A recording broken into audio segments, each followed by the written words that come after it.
and that includes many from Venezuela that are now living in the United States and want to go back to their country. It's their homeland. We can't take a chance that somebody else takes over Venezuela that doesn't have the good of the Venezuelan people in mind. We've had decades of that. We're not going to let that happen.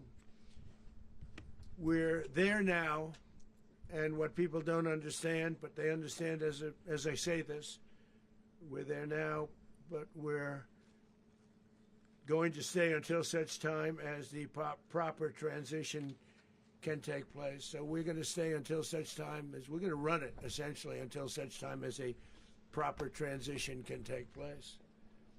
As everyone knows, the oil business in Venezuela has been a bust, a total bust, for a long period of time. They were pumping almost nothing by comparison to what they could have been pumping and what could have taken place. We're going to have our very large United States oil companies, the biggest anywhere in the world, go in, spend billions of dollars, fix the badly broken infrastructure, the oil infrastructure, and start making money. What's up, folks? We're live. We're alive. I'm live early. Ready to We're obviously covering all the stuff that's going on. There's so much happening. We need to do so. So we were prepared to do a second wave. Here. If we needed to do so, we actually assumed that a I second don't know why wave it's so the audio is so ass. Now it's probably not. The first wave, if you'd like to call it that, the first attack was so successful, we probably don't have to do a second, but we're prepared to do a second wave, a much bigger wave, actually. This was pinpoint, but we have a much bigger wave that probably won't have to do. This partnership of Venezuela with the United States of America, a country that everybody wants to be involved with because of what we were able to do and accomplish, will make the people of Venezuela rich, independent, and safe. And it will also make the many, many people from Venezuela that are living in the United States extremely happy. They suffered. They suffered. So much was taken from them. They're not going to suffer anymore. Oh, yeah. The illegitimate dictator Maduro was the king. We needed someone who's like, we needed someone who's a pliant Zionist psychopath. Machado. Illicit drugs into the United States. The people are welcoming us as liberators. Indictment. He personally oversaw the vicious cartel known as Cartel. Yeah. De la Source. De la Rose. Not real, by the way. Not a real cartel, by the way. All of this is fake. Responsible for the deaths of countless Americans.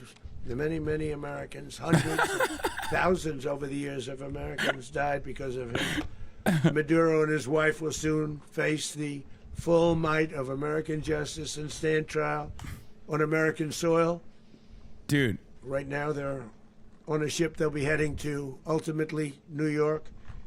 And then a decision will be made, I assume, between New York and Miami or Florida.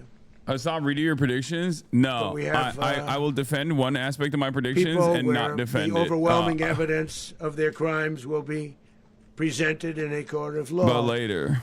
And but we'll talk about it in a second. I've seen what we have. It's both horrible and breathtaking that something like this could have been allowed to take place. For many years after his term as president of Venezuela expired, Maduro remained in power and waged a ceaseless campaign of violence, terror, and subversion against the United States of America, threatening not only our people, but the stability of the entire region. And you all saw it. In addition to trafficking gigantic amounts of illegal drugs. The United States is the greatest terrorist of all time. It's the #1 terrorist on the planet. It's really funny that people try to act like that's not the case. It's really funny that they even try to make it seem as though there's any sort of legal justification for what we did last night. For those of you who are under a rock and unfamiliar with what took place, Donald Trump is currently giving a speech about, why we had to bomb Caracas and shit. Caracas, capital of Venezuela. The reality of the matter is, we do it because we can. We do it because we want their oil. We do it because we want their gold. We do it because we want to attack. We want to decouple anyone in our backyard, right? From collaborating or cooperating with other countries that we've declared foreign adversaries, specifically China, specifically Russia, specifically Iran. We do it for the love of the game. We do it because we can. And it's really funny when they try to like come up with justifications for it, like as though there's any legalese that justifies this kind of nonsense. But yes, last night we bombed Caracas after months and months of bombing fishing boats off the coastline of Venezuela. We bombed Caracas and we invaded it militarily, but technically it wasn't a real invasion. And the reason why I'm saying that is because I made a prediction that America was not going to invade Venezuela. And then literally after I ended the stream, I think like approximately an hour after, they did do technically a special military operation, not an invasion, but a special military operation. We'll talk about the distinction in a second. And they arrested Maduro. Nicolas Maduro. With more cities, we're doing it, as you know, and we're doing it in Memphis, Tennessee right now, and crime is down. We've just sort of started a few weeks ago, but crime is down now 77%. And, of course, it's wrong, though. My prediction was wrong. There's no excuse for it. I was wrong. I did not think that Donald Trump was going to invade and then potentially occupy Venezuela.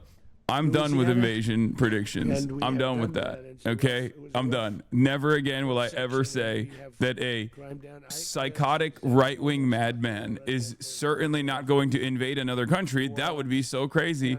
That would be so stupid.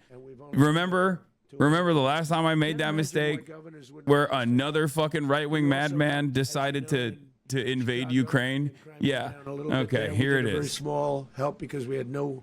This is worse than Ukraine? Wait, what? No, I mean, I wasn't. It's just a fucking prediction, chatter. It's not like I wasn't actively covering Donald Trump encircling Venezuela. Calm down. Pulling out of there when they need us, we'll know. You'll know. You'll be writing about it. And likewise, Los Angeles, where we saved Los Angeles early on, where the head of the police department made a statement. Dude, that this guy is one speed. Maybe he just legitimately thinks when you send the military to places, you're actually saving it. You know? He's like, we saved Los Angeles, sent the Marines there. Then I sent the Marines to Caracas, saved Caracas. It's time to send the Marines. Out when they need us. I send the Marines to Melania's room, and they save her. Every time, everyone's saved. Everyone's saved when I send the Marines in. The place that we're very proud of is Washington, D.C., because it's our nation's capital. We took it from being a crime-ridden mess to being one of the safest cities in the country. But the gangs you can suck my dick. They sent raped, tortured, and murdered American women and children. They were in all of the cities I mentioned, Tren de Aragua.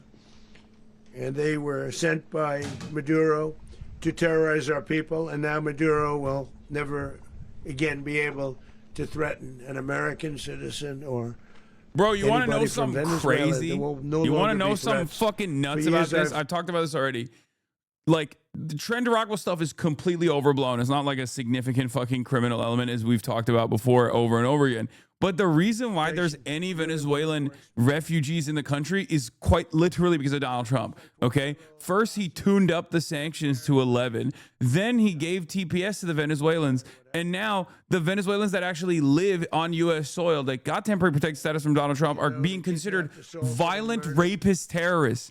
And to make matters worse, he's bombing he bombed Caracas, he arrested Maduro, and a lot of those Venezuelans, some of them are going to be in the chat today, are going to fucking talk like this is a fantastic moment and Trump is a great liberator. Bitch, he's saying you're a rapist, okay? I need you to understand this. If you are a fucking Venezuelan expat, if you are a Venezuelan refugee living in the United States of America, understand something.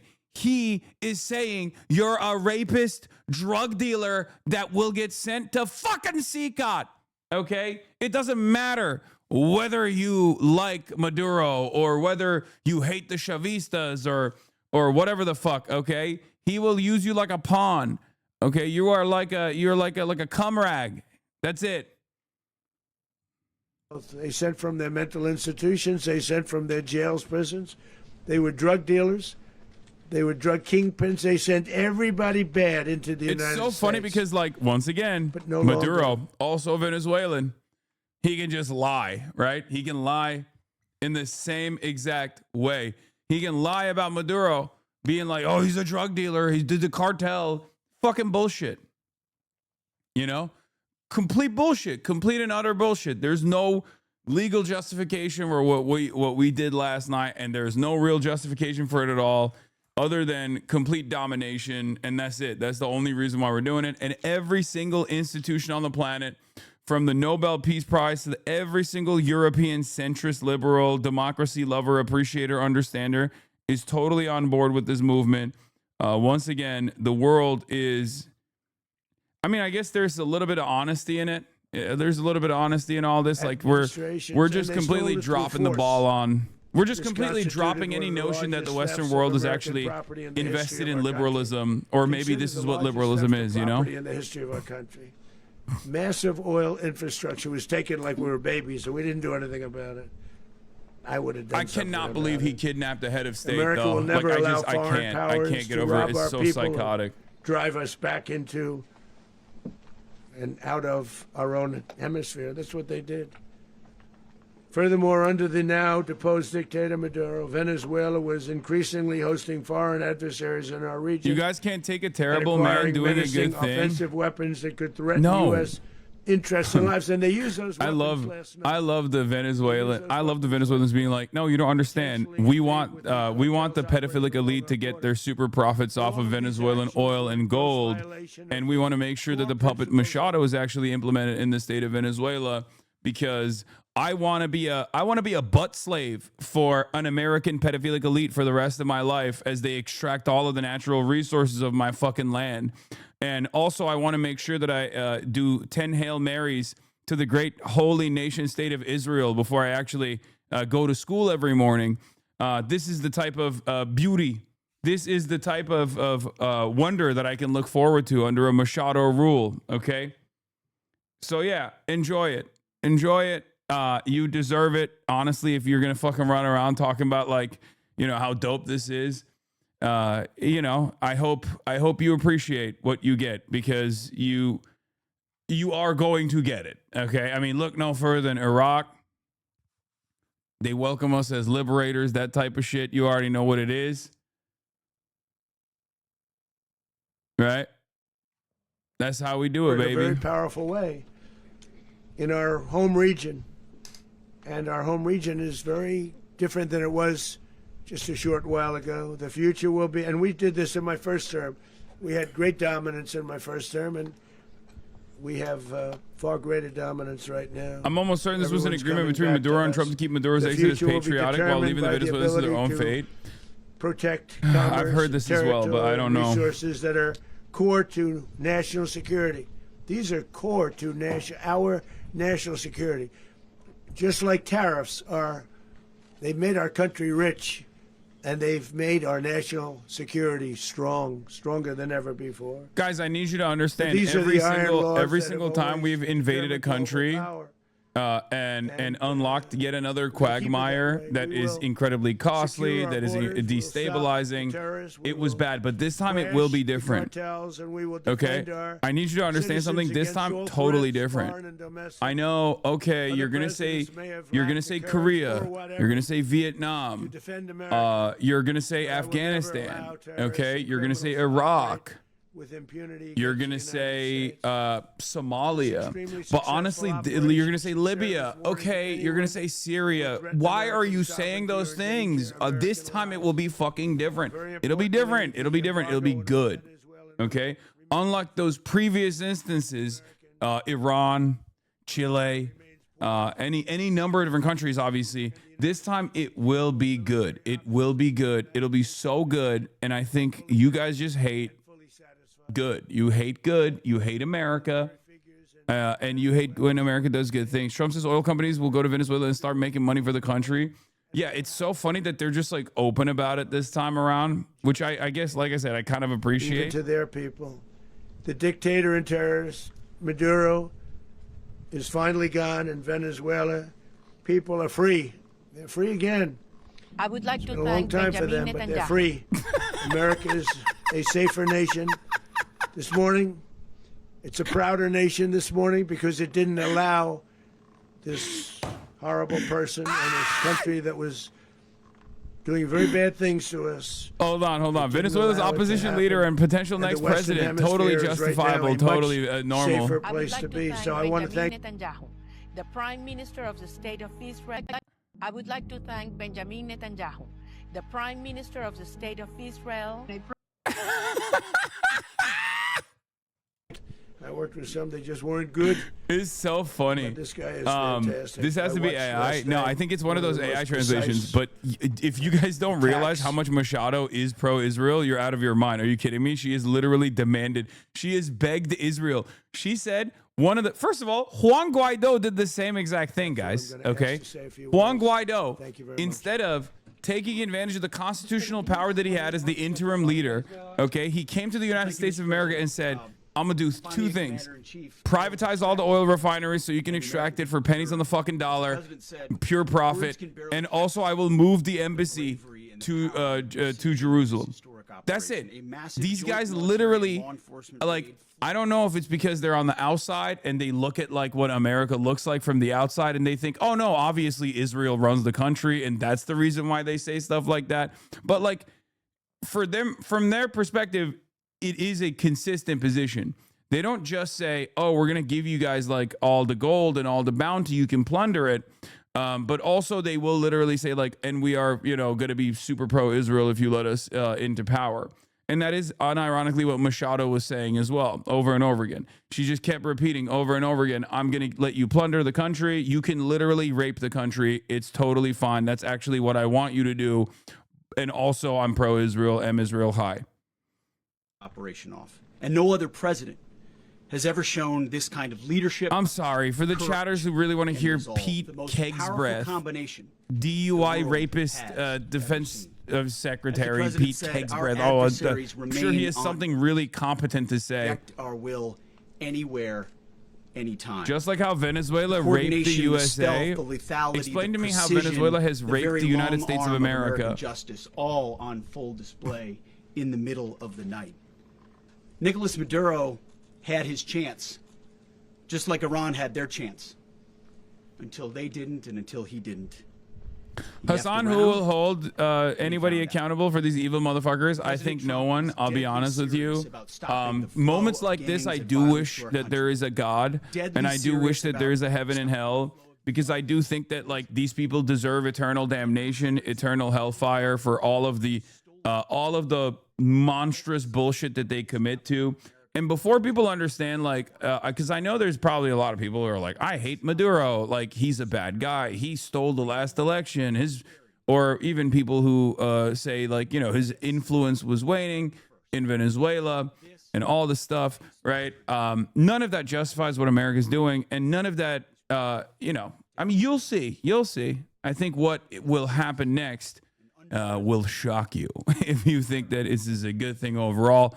It's not a good thing overall. It's never a good thing. It's never a good thing when America decides to intervene in the affairs of other countries, especially like this.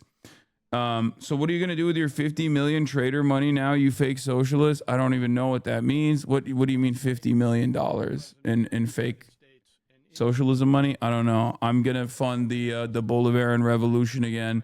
I'm going to give it so they can get more the $50 million that I have, that I won from the poly market bet, I'm going to give directly back to the Venezuelan population so they can buy another fucking flank of S-300s that they can't use when fucking American Chinook helicopters are flying over Caracas. And I'm just sitting there watching it from afar going, oh, that's really cool. I'm really glad that you guys bought all those fucking Russian fighter jets so you could shove it up your fucking asshole. What kind of country are you? How fucking pathetic. No sovereignty whatsoever. America comes in and just rolls its dick all over your fucking capital, and you just sit there and you eat that dick. Jesus Christ, dude. As a Turkish American as well, looking at what just took place yesterday, oh my fucking God. The United Nations is sitting around literally doing absolutely nothing. Canada will do nothing. Donald Trump's already talking about how he's going to do this to Mexico now. Okay? Fucking awesome, dude. We are literally the Nazi country on the planet now. I mean, obviously it was Israel that we talk about when we talk about how the modern Nazis are now Israel, right? But we are literally behaving like the Fourth Reich. And This time it's obviously a little bit different because we have nukes, and the only other countries that can actually achieve any level of sovereignty are also nuclear armed nations as well. It's really terrifying to see this. And yeah, that's it. We just get to violate every country's sovereignty. Donald Trump is already fantasizing about doing the same kind of ass fucking to Mexico that he just did to Venezuela because he's bored. Because he's bored. He wants to go hang out with his pedophilic elite friends. He wants people to stop yelling at them. He wants maybe some of his pedophilic elite friends in the Epstein files to go and make more imperial super profits from the global South. That's how it is. And before people say like, oh, you're mad, lol, or whatever, brother, you will not see a crumb of these benefits. Okay, if you think you're going to see a crumb of these benefits, you might as well already go outside of the Peter Thiel Foundation and directly tell Peter Thiel, I am your blood boy. My asshole is yours for the taking. I will satisfy you every step of the way, because you're not going to get anything out of it, right? It's just not going to happen. These guys, they're all going to fucking continue making super profits. And that's always going to be trapped in a handful of people that are super, super wealthy. You're never going to see a piece of that. And you're constantly going to be sitting around in your crusty ass boxers at home that have holes on it, eating fucking Doritos, looking at the TV in a dark room, wondering how things got so bad. But at least America's powerful. At least America gets to project power with our pedophile president who's fucking falling asleep right here. And that's what it is. You don't get to see a single piece of that power, obviously, but at least it gives you a power fantasy, right? I'm a fucking loser. I have no money. I hate my job. I'm never going to be able to retire at a reasonable age. But at the same time, America's a powerful country, and I think we can do cool shit like extract a foreign nation's leader in Caracas. Ultimately, it's not that big of a deal. Nothing really changes. Every other country's leadership is also cowardly as fuck, but who am I to say anything? I'm a fat piece of shit living in the United States of America at the heart of empire. So who am I to fucking judge what China is supposed to do in a situation like this where they actually offer a dignity, like a crumb of dignity, a crumb of sovereignty for other foreign countries, even when it's beneficial for Chinese foreign policy in general, and same with Russian foreign policy too. So we can just sit around and demand that other countries do things, but the reality of the matter is America gets to rape the world, okay? That's it. America gets to rape the planet, and we all just sit there and we can just be like, oh, fuck, this shit sucks. Or you can be one of those dumb fucking losers who voted for the America First president, and at least now gets to feel happy that we did something kind of cool. Like, I saw this in a movie, brother. We got tier 1 operators. Come on, special forces. How can you not love that? And it's like, well, you're not going to get a crumb of that, and you actually voted for the America First president, so he wouldn't do that, and instead he would actually fix the potholes in your fucking neighborhood. But the reality of the matter is those potholes are never going to get fixed because you're dumber than dirt, and you actually celebrate fucking bullshit like this, and every single one of your content creators are also going to celebrate fucking bullshit like this and yell at people like myself and say, Hasan, you hate America. Why don't you actually sit back and enjoy the fucking show for once? Why can't you celebrate shit like this? Well, the reason why I can't celebrate shit like this is because this is where we spend all of our money, okay? This is where we spend all of our money, and it doesn't even come back to you, right? It makes you feel like you're in a good position. It makes you feel like you're projecting power. It makes you feel like you're part of the team. But the reality of the matter is, even if you're like a Celtics fan, for example, at least the Celtics are making you feel good. And the Celtics are not actually, I don't know, kidnapping your fucking neighbors, or you're not giving that much money to the Celtics and then it takes the money and then gives it to like pedophile elites. I don't really know what the front office looks like for the Celtics, so I'm just using the Celtics as an example in this situation. But like, at least you get a little bit of satisfaction. But the reality of the matter is you're not actually a part of the team, right? You're not literally a part of the Boston Celtics team, but you get to celebrate it. And for a lot of Americans, that's pretty much the same thing for our Defense Department, or now the Department of War, where we basically look at the situation. We say to ourselves, oh, well, at least the Department of War is doing things. And like, I don't know, we're killing brown people overseas and stuff like that. So that's good. That makes me feel a little bit better. You know, the classic, other countries are going to find today why we don't have access to healthcare. You know, that kind of thing. Well, that's a big L for you. You know, at least the Boston Celtics are not denying you healthcare. The American government is, though. And you're celebrating it. You're making it seem like you're winning. You're not winning shit. Just because we're punching down at others doesn't mean you're actually winning anything. You're actually losing. And you are advocating for your own demise. Anyway, let's keep going. I haven't seen this short general before. Let's see what he has to say. Local time. And the apprehension force descended into Maduro's compound and moved with speed, precision, and discipline towards their objective, and isolated the area to ensure the safety and security of the ground force while apprehending the indicted persons. On arrival into the target area, the helicopters came under fire, and they replied with that fire with overwhelming force in self-defense. One of our aircraft... Yeah, the Chinese special envoy was in Caracas. That was part of the reason why I was like, oh, the Russian government asked for a carve-out for ships that were... asked for a carve-out and protection for ships that were actually leaving the Venezuelan coastline and going to Russia, which America said yes to. And on top of that, the Chinese special envoy was in Caracas for the last 2 days.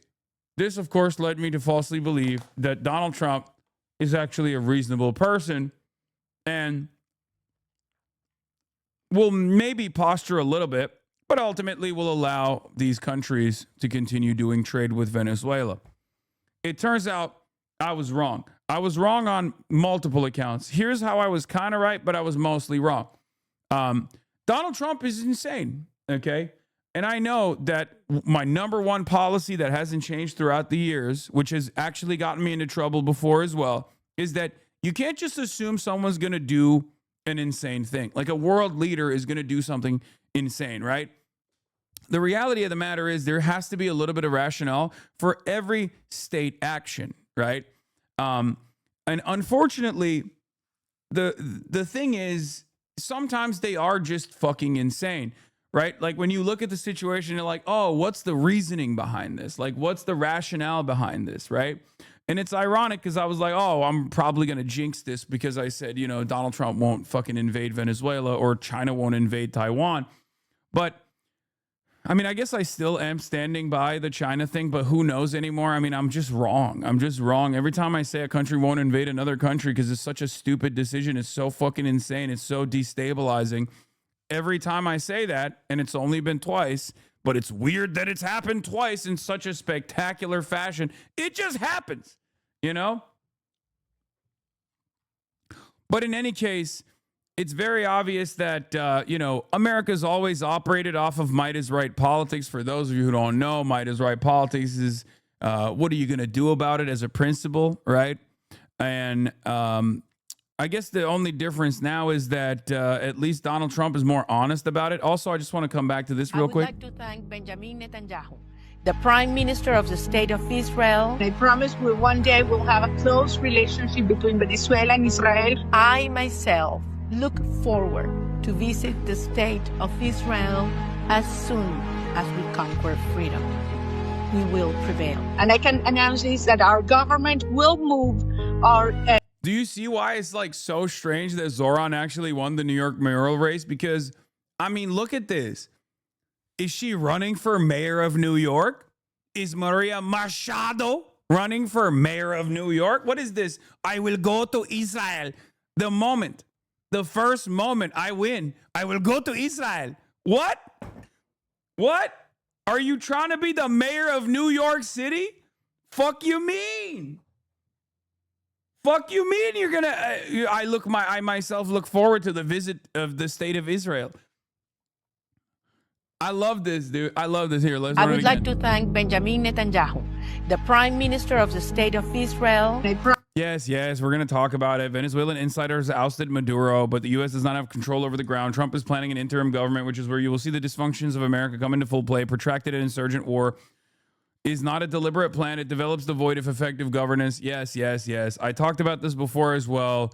The very fact that Maduro was just arming the fucking locals to the goddamn teeth in the buildup to this moment was not necessarily a threat against him, but it was more so a threat against whatever government comes next. So if the government that comes next that America is implementing, is trying to put together, is this lady. I would like to thank Benjamin Netanyahu, the Prime Minister of the State of Israel. When this is the next government, right? Well, you're now going to have a local population of Chavistas that are obviously very fucking pissed off. And, they're still running on fumes. Listen, Chavistas, let's just say, Chavistas, not the biggest movement anymore, okay? They're not the biggest game in town anymore. They used to be. They were popping. All I'm going to say is this. They fucking stuck with Maduro, of all people, for as long as they have. If you want to understand how their loyalty is to Hugo Chavez, those motherfuckers stuck with Maduro in spite of, all of these things. So what I'm trying to say is now those guys have a lot of guns. So obviously when you arm all the workers, it's just going to be impossible to dominate. Okay? It's like a classic dead man switch. I don't think Chavistas will fight all that much, though, based on the reaction on the ground so far. Yeah, no, I'm not saying it's like a massive movement or a massive mobilization, but like he basically decided to send, like he was like, yeah, if you kill me, if you arrest me, then you have to deal with a permanent insurgency, right? And that's kind of what it feels like is going to happen because these dipshits have no fucking clue. They're going to put Machado in charge or whatever. They're going to try to set up an interim government. People are obviously going to be pissed off. They're not going to be so pissed off that they'll like go out to bat to like die for Maduro. They would have done it for Chavez, but it's not Chavez no more. It's Maduro. And it's not just Maduro. It's Maduro with a destroyed economy. Anyway, let's hear what Trump has to say about these questions now. Paid for by the oil companies directly. They will be reimbursed for what they're doing, but it's going to be paid. And we're going to get the oil flowing the way it should be. As you know, it was just a minor flow. Say Canada won't invade the U.S. But we're going to run it properly. We're going to make sure the people Canada will not invade the United States of America. We're going to make sure the people President that were forced out of Venezuela, my people yearn for freedom. Please. Are also taken care of. Please. Mr. President, China will not invade America in a collaborative effort with the United Nations and Canada and Mexico. China will not invade the United States of America to liberate the American masses.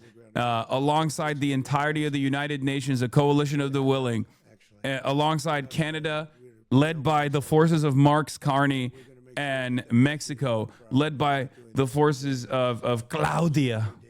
This is an attack that could have gone very, there you go. Badly. I said it. Now the opposite will happen. Okay, W prediction time. We could have lost a lot of dignity. We could have lost a lot of. You have to write it on the notepad. The predictions notepad is like the death note. We could have lost a lot. And we're going to make sure that this is proper. We're there now. We're ready to go again if we have to. We're going to run the country right. It's going to be run very judiciously, very fairly. It's going to make a lot of money. We're going to give money to the people. Guys, we're going to reimburse. I know a lot of you are devastated today. I know a lot of you are devastated today, not because you were like big Maduro fans or whatever, but because you believed in the infallibility of the FIFA Peace Prize. And for many of you who believed in the FIFA Peace Prize and what that stood for, a prize that was invented, a long time ago, of course, I know a lot of you are thinking to yourselves, how could FIFA fail us like this? Okay? Why did they give a peace prize to a man who then turned around and bombed a foreign nation? As a matter of fact, an award-winning president. 7 countries. Bombed 7 countries, dude. Respect. Who could do that other than Israel? Okay. America and Israel only. Okay. Talk about a dead country. A year and a half ago, we were a dead country. Now we're the hottest country anywhere in the world. Your Nick Fuentes prediction came true. Frame 1. Oh, he's definitely celebrating this shit. It required leadership. Venezuela has a lot of bad people in there. A lot of bad people that shouldn't be leading. We're not going to take a chance at one of those people. He already flip-flopped on Venezuela. He already turned around and said it was good to bomb Venezuela, Monroe Doctrine, shit like that. But also, but then was like, oh, maybe it's bad actually because, yeah, you know, maybe this benefits Israel or something. Like he's inconsistent. He doesn't have like a real firm commitment to anything. And I suspect he doesn't even have a real firm commitment to anti-Semitism either. I think he's just like farming the anti-Semitism stuff. I mean, is he an anti-Semite? Absolutely. Will he maintain that position? Certainly to a degree. But I think he will, like, if he had a crumb of clout from institutional Republicans, he'd drop this Israel shit in a heartbeat. Like he would never go as hard on Israel or Jews if it meant like he could be, I don't know, Charlie Kirk. Make Venezuela great again. Very simple. Yes, a lot of you are also saying, Hasan, some of your merch is quite outdated now, needs to be updated. If you guys want, my suggestion is you can get one of those like white Sharpies and write Venezuela under all of the coups that we have successfully implemented. I apologize. America does more coups than my printers can actually, follow up on. He does have to watch his ass. Mr. President, did you notify any members of Congress in advance? Marco, do you want to talk about that? Because you were involved. Sure. We call members. Bro, if you're not a Venezuelan, shut the fuck up. Every single Venezuelan is against you. I don't care. Okay, I genuinely don't care. I don't even give a shit about Maduro, and I certainly don't care about what the what people are saying about how this is awesome, this is cool. I care about America as an American citizen, okay? And I think raping Venezuela like this so that a bunch of Trump's pedophilic friends can continue drawing up imperial super profits is probably not beneficial for American citizens. If you don't care about your own country and you don't care about Venezuela potentially turning into another fucking Iraq, then I don't care either, okay? I'm looking at this simply from the perspective of where my tax dollars are going. So how about you shut the fuck up, okay? None of this standpoint theory bullshit. None of this they're going to welcome us as liberators bullshit. I don't give a fuck, okay? The Iraqis said the same thing too. Okay, look at them now. Oh, Libya, we are welcoming the intervention. This is great. We're going to fucking kill Gaddafi with a bayonet. We're going to shove a bayonet in his asshole. Look how wonderful Libya turned out. Look how wonderful Iraq turned out. Look how wonderful Syria is turning out. I don't give a shit. I don't care about the fucking local population's demands. And neither do these guys. You think this guy gives a shit, dumbass? If you're a fucking Venezuelan in the United States of America right now because you escaped because you hated the Maduro repression, you hated the fact that your economy was on fire, partially, because of this fucking dipshit to begin with, and now you're hearing him quite literally state over and over again that you're a rapist, decapitator, terrorist who is a drug dealer of epic proportions that must be deported instantly, and you're still going around thinking that this guy has your best interest at heart. I think you're a fucking idiot, What do you want me to say? You're a fucking moron. You literally do not have any understanding of how hard you are getting fucked right now. You're getting fucked on both ends, okay? So no, I don't care. I don't care about standpoint theory. This is not a fucking liberal stream, okay? There is no bodies in spaces happening here. You can't just come in here and be like, oh no, as a Venezuelan, this is great actually. I don't care, okay? Like, what the fuck? Who the fuck do you think this is for? Who? What are we doing? What are we doing? I don't care about your perspective at all. I care about this as an American citizen. Why the fuck are we wasting money on this shit so that, I don't know, ExxonMobil can control the entire oil production, okay? So that the United States of America can have a fucking significant upper hand in negotiations against China? In the heavy crude refinery side of things, so that America can have an even harder leverage position against Canada, which is getting oil from Venezuela, China that's getting oil from Venezuela. That's great for you as a Venezuelan. This is going to improve your life, you think? It's not. Congratulations. I'm really happy that the American State Department is advancing its fucking goals, okay? And they're not even making a big show of it, right? They're just lying. Everybody understands that they're lying. Like, oh, this is about drug deals, okay? This is because Venezuelans are actually trafficking drugs into the country. It's so stupid that even the average American didn't believe it. 70% of the country didn't want this to happen. Obviously, now that it has happened, 70% of the country will actually get excited that it did happen. Let's be real. A lot of people are dumb fuck, servile little hogs. But everything is a lie.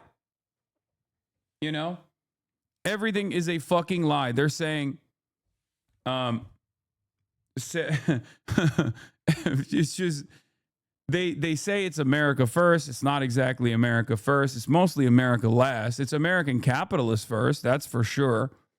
And the irony is Trump also very clearly keeps stating his desires. He's like, that's my oil. I want it. Okay. And there are still motherfuckers who are sitting around being like, excuse me. This is actually a real revolution. What is your message to the people of Venezuela today? Of course, the civilian population. Hasan is just radical left-wing. Trump will never do nothing in his takes. Hasan should go back to his sand country and talk about his leaders the way he talks about Trump. He will be dead. Again, you're coping. You're coping maximum style.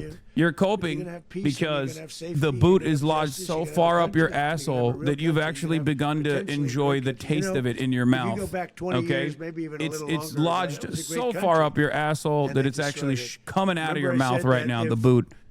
You don't win anything here, okay? You don't win anything here. And I've said this over and over again. You don't win anything when we bomb Yemen. You don't actually win anything when we bomb Caracas. You don't win anything when a new puppet is installed in Venezuela. You don't win anything at all. European hours of cook does not go lie, bunch of LARPers. Yeah, that's another one of the funniest. I think the thing I respect the least is a European, a Euro cuck that actually LARPs as an American MAGA guy.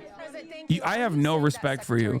European liberals, at the very least, have the dignity not to do shit like that. So if you're a Euroid cuck that LARPs as a MAGA guy, like you're like, I'm a European nationalist, like, and I love Donald Trump, you are the most servile, peasant-minded moron that I've ever encountered.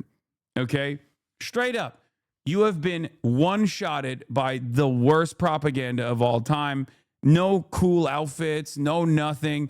Just a fucking self-interested, narcissistic moron who is more invested in ensuring that the pedophilic elite continue drawing super profits for both him and his besties. Okay?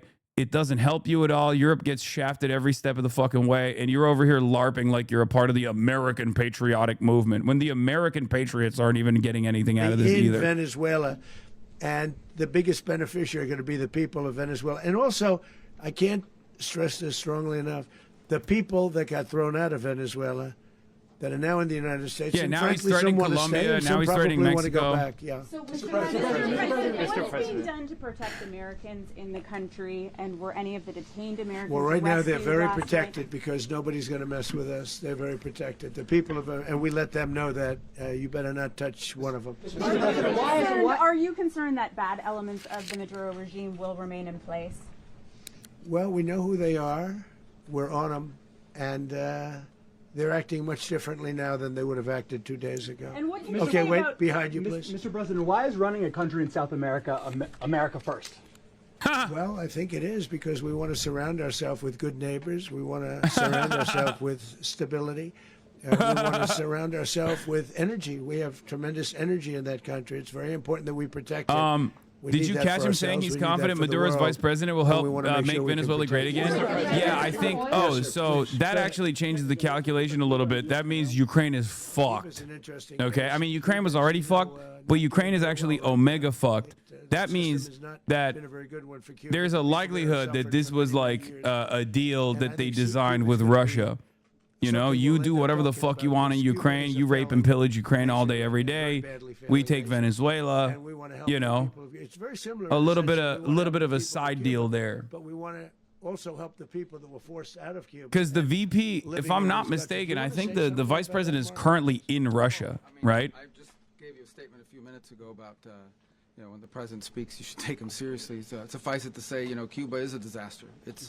It's run by incompetent, senile men, and in some cases, not senile but incompetent nonetheless. It has no economy. It's in total collapse. And by the way, you know, one thing you should always ask yourself is, what is kidnapping kidnapping a foreign nation state's leader going to do for my grocery prices, right?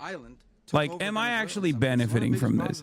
If you want to do that super selfish calculation, do the super selfish calculation, right? Yeah, look, if I lived in Havana and I was in the government, I'd be concerned, at least a little bit. Cutting off the oil flow to Cuba from Venezuela? Well, the president already announced a week ago that anything that's sanctioned, Hasan, I've been having deja sanctioned vu, oil, but he's older. it's not going to be allowed to get there. So that's an The answer is yes. Mr. President, Is the U.S. aware of the location of opposition leader Machado, and have you been in contact with her? No, we haven't. No, we haven't. Mr. President, how many hesitations about Machado as the next leader? on Monday. Oh, I think it would be very tough for her to be the leader. She doesn't have the support within or the respect within the country. She's a very nice woman, but she doesn't have the respect. Mr. President, Is it possible that the U.S. ends up administrating Venezuela for years? Oh, shit. Well, you know, it won't cost us anything because the money coming out of the ground is very substantial, so it's not going to cost us anything. Oh We no! will. Okay, so we want safety so they there. might have We wanna actually be cut a deal surrounded with by Russia then. Countries that aren't Oh housing my all God, of they our might have enemies actually. all over the world. That's what that was. Okay, happening. never mind. You don't want to have that, but we're going to be rebuilding, and we're not spending money. The oil So what? companies They just cut a deal with the fucking military hardliners, the party hardliners, the military, and like Maduro's vice president. Is that what it is? And Maduro's VP is for everything that we spend. So it's going to be a very important. It's going to be a very important. This is a very big evening that took place last night. We have to be surrounded by safe, secure countries, and we also have to have energy. Very important. We have to have energy that's real energy, not where they're getting 4% and 5% of the energy out of the ground. You take a look. It was such a disaster. So what's Well, oh going my to God, happen the money with coming out of the ground Venezuela, will I think, over the next will period fund of a running the year country. is gonna be a Americans, great when you thing. enjoy And your the treats, you people are of benefiting from this Venezuela will be the empire. biggest On some level, you're complicit in this. It's so funny to say this because that unironically is the argument that like that's the argument that like third worldists obviously present, and it's understandable for them to say it. But that's also the copium from the right-wing Trump supporters as well, where they're like, no, we actually do benefit from this. Come on, think about it. And it's like, no, you don't. Okay? Like, they don't. It's just only the super, super wealthy. It's not going to have any significant benefit for the average American living in like West Virginia. You know what I mean? It's just not going to happen. They think that, and they're going to cope about it, and they're going to keep saying like, oh, it's actually fucking dope, dude. Oil prices are going to stabilize, actually. It's going to be fucking awesome. It's like, oh, really? Because it doesn't seem like the rest of the inflation is pegged to the fucking barrel of oil prices anyway. So it kind of doesn't feel like it because you haven't really been experiencing those price drops that you thought were coming when Donald Trump finally, I don't know, deported enough Guatemalans or whatever. He was the head of the country. He was persecuted very unfairly, and there are a number of them, and we felt that it was a very unfair situation that happened to him. He's also a party member of the man who won, so obviously the people liked what I did, and one of the reasons that was done is because of the fact that the party in power felt very strongly that that man was treated very badly. I studied it very quickly, and then I studied it in great detail. I went to a lot of the people standing behind me, and they felt that that man was persecuted. What? I'm not taking sides here, but overdose deaths have gone down in the States since 2024. While it's not all from Venezuela, but also the border. Brother, you're not taking sides here, but you are stupid because, one, overdose deaths went down in 2024 under the Biden administration, and the only reason why they actually went down is because of all of the fucking initiatives that I am the only one who fucking seemingly talked about. No one in the mainstream media really did, but because of the Biden administration's actions in terms of fucking safe needle sites and harm reduction initiatives, which ironically enough, Fox News regularly railed against and said was bad and wrong. So none of that actually matters because most Americans are fucking stupid. And mass availability of Narcan is another major point here as well. Biden did do that. The administration actually didn't really celebrate it at all, didn't even talk about it at all because they're fucking stupid, like the Biden administration is. The Democrats were so dumb that they didn't even bring that up as a talking point ever because they were too afraid. They were too afraid of the Republicans consistently saying, "Oh, you're giving homeless drug addicts free heroin. You're giving homeless drug addicts free heroin." Yeah, guess what? Harm reduction seemingly was the only initiative that was actually successful in combating opioid deaths and overdoses in general. But of course, no one will ever have that conversation, and people like yourself will imagine that it's because they closed the border down somehow, and that's the reason why drugs are no longer killing people at the same rate. So I only give 1/4. I thought the easiest one of the easier ones would be Russia, Ukraine. It's not. And they both have done some pretty bad things. And look, that's Biden's war. That's not my war. All that stuff started in 2017, so you're so wrong, spreading misinformation. It was 27. Wait, what? 27,000 the month before. 30,000. You think it's not because of the extra fucking harm reduction initiatives that were railed against by the Republicans? I got NATO to pay needles 5% and safe injections instead of the 2% that they weren't paying. They weren't paying 2, now they pay 5. And we send them Narcan mass availability, all this stuff, missiles and various other things, a lot. And they pay. The United States is not losing money. We're probably making money on that. It's the last thing I care about. I just want to stop all those people. We're losing 25, 30,000 human beings. What did my sex panther that come Hakeem from Jeffries two places say? that are very far away. But if I can stop, because it's something I've been pretty good at doing, deals, I guess. It's all a deal. Life is a big deal. But if I can stop that war and stop 30,000 young people, in addition to the fact that people are being killed in Kiev, people are being killed in other cities throughout, a much smaller number, but they're being killed, viciously killed. So I'm not happy about it. I thought that would be something that would get solved. We have Mr. Witkoff here. I think that we're making progress, but that's a war that should have never happened. If I were president, it would have never happened. Putin says it. Everybody says it. If I were president, that would have never happened. But I inherited that war. That was Joe Biden, Zelensky, and Putin. I came into the situation, and it's a mess. And I will say this. I watched an operation last night that was so precise, that was so brilliant. I mean, it was incredible. If we had our people, like this general and our people involved, that war would not have gone on very long. I can tell you. That war, to use an old term, that war has become a bloodbath. And we want it to get stopped. Thank you very much. Are you concerned a rogue Venezuelan general can take over the country? Can you talk about your conversation with the vice president? Anyway, this is definitely not the right attitude of a FIFA Peace Award recipient. I agree. It's very cool. He said Cuba next. He said Mexico next. I mean, there's a lot of stuff that took place. He said Mexico better,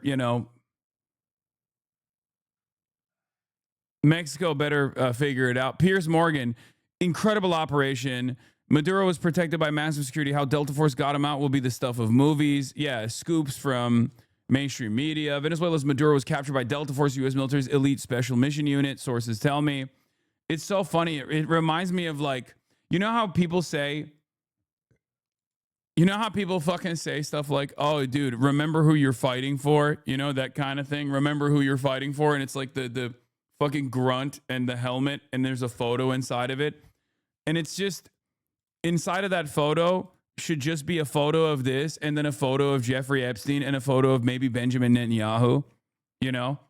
Like, if you're in the Delta Force and you're like, "Hell yeah, brother, I trained my whole life so I can fucking do hoorah shit, do cool ass military stuff like I watched in the movies," and then you take your helmet off and you look down at it, and it's just a photo of a fucking countries with the largest oil reserves. Remember who you're doing this for, okay?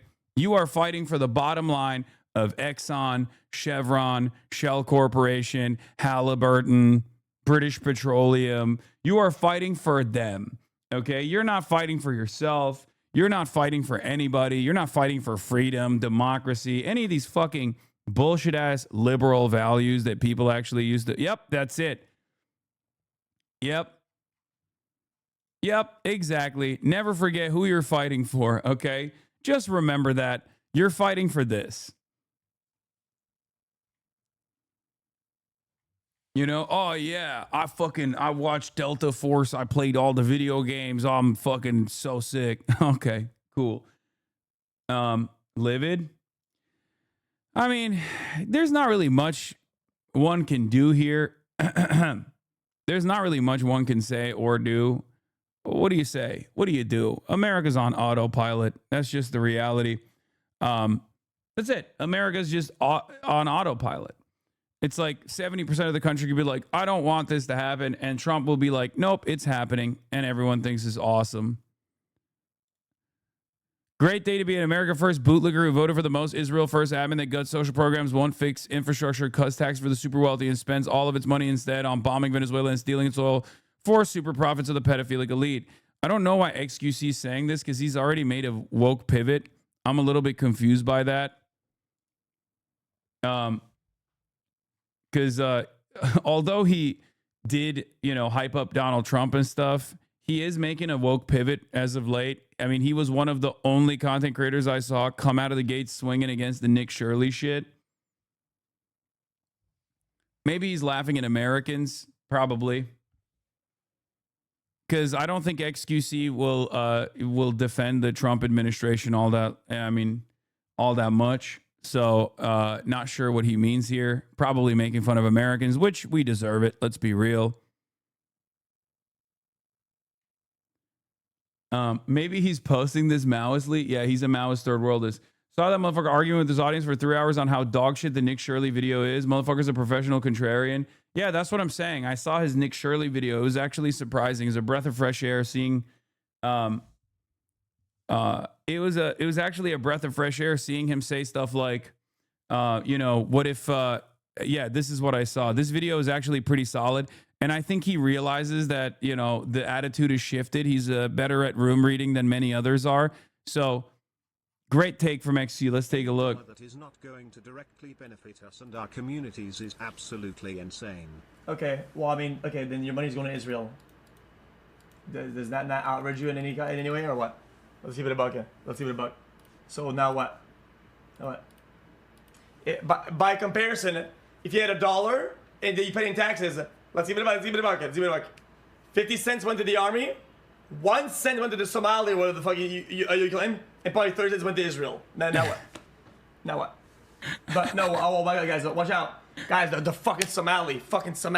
Fuck, man. He's saying if you got $1, if you're from every dollar that you spend in your taxes, 1 cent went to like Somalis doing fraud with it, but 50 cents on the dollar went to Israel, and the rest of it went to the American military.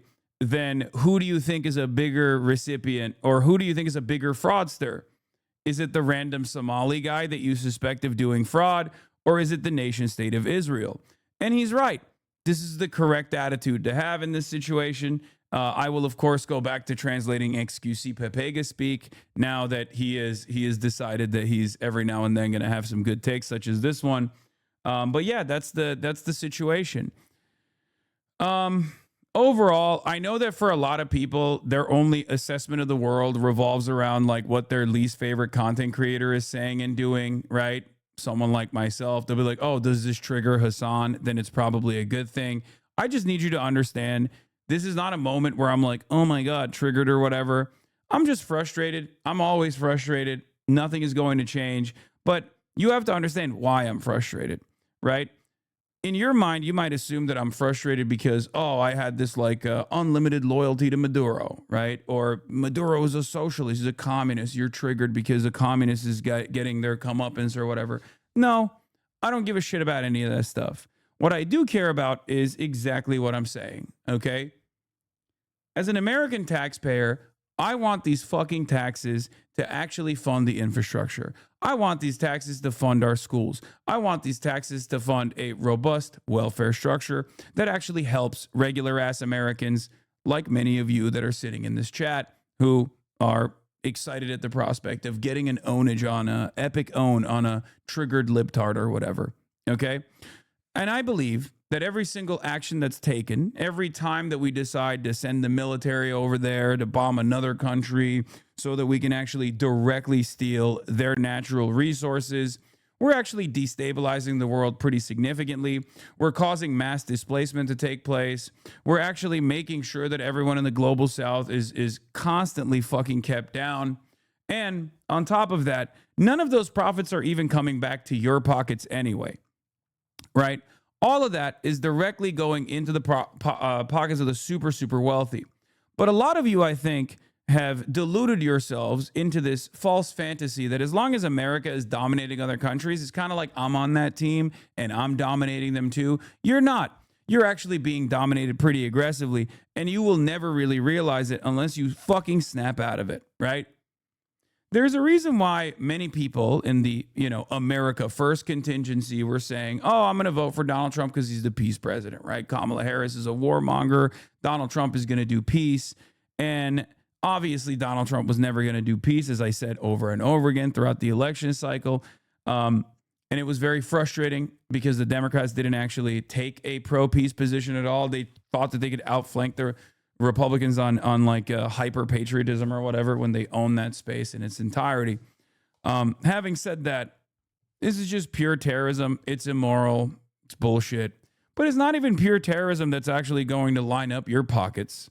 But at least, I guess, in the most pathetic way possible, you can feel like you're powerful because the American government is projecting power, right? I guess that's it. I guess that's what you can look forward to in your dog shit ass life. Christ, man. My shit's not, my shit's cold in my room. Fucking Somali. Yo, my money, I'm not being paid a lot to my job. Fucking Somali. Fucking fuck, man. How can you be so frustrated with your life of luxury and boundless happiness? You are not actually doing anything to change the world. You only bitch and bitch. This is true. And I always find this kind of commentary to be pretty funny because this is basically saying, brother, you're rich. Why don't you just go do rich guy stuff? Why don't you go invest in Lockheed Martin stocks? Why don't you go invest in ExxonMobil stocks and just keep collecting cash? You already won. You could do capital accumulation. Why don't you go join the ranks of the actual elite instead of consistently advocating against them? Now, instead of realizing that maybe it's because this is just my worldview and I think that we could do better, a better future is possible, better redistributive policies are possible, and that I will continuously, stubbornly defend those principles, you just don't understand it. You're like, why don't you just do the same thing that, Richard Branson is doing? And I find it very strange. You have no money, okay? You got no bitches. You got no capital. You're defending capitalism. You're defending American imperialism. You're not even getting any of the fucking super profits. So why the fuck are you defending that? At least if I'm a class trader, I'm taking an honorable stance here. You are a class trader, and it's actually against your best interest. No, I say you don't done nothing but bitch. Go help people. Go feed the poor. Go help people who need help. Okay, I am doing that, but that's besides the point. You're just mad that I'm fucking talking, okay? You're mad that I'm criticizing America in this moment. So you have to be like, no, you. And it's partially because I'll keep it a buck. It's partially because I'm accessible and the American president and the pedophilic elite are not accessible. So in your mind, it's probably much easier to just like go chirp in the fucking chat of a Twitch streamer who ultimately has no power, but at least with the marginal amount of influence he has is trying to do what is best, right? Trying to organize people, trying to push people in the right direction, trying to do broad awareness, But that's it. If I'm doing nothing, what the fuck are you doing? All you're doing is yelling in a Twitch chat. All you're doing is typing in a Twitch chat at the end of the day. And the reason why you're doing that is because you can't actually break through to any of these actual people with positions of power. So in your mind, you have to turn around and make me seem to be like this most powerful person in your life. That's it.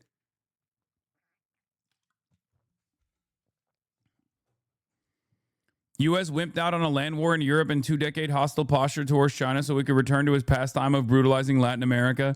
I know American imperial hegemony appears as unchecked as ever, but this behavior of a power in decline, looking for weaker and weaker opponents to beat up in lieu of any other national project, I mean, that's precisely what's going on here. Yeah. It is pretty funny to watch people do this thing, though. Like, I'm just sick. America's one of the most disgusting countries in all of human history. Move there, then busta. What?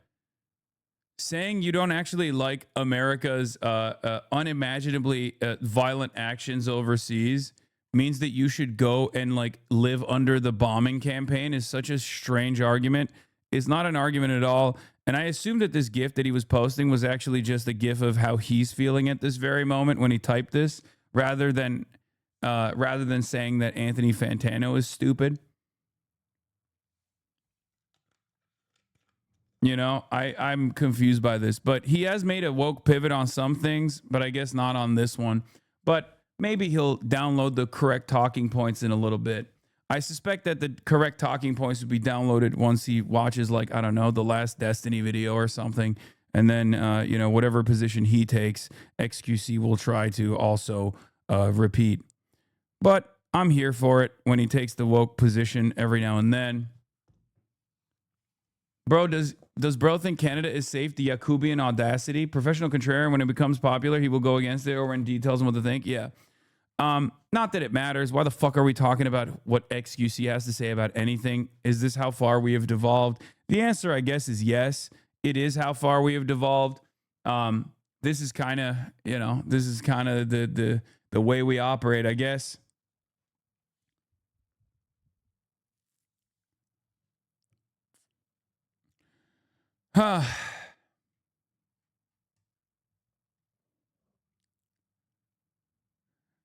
It's pretty funny that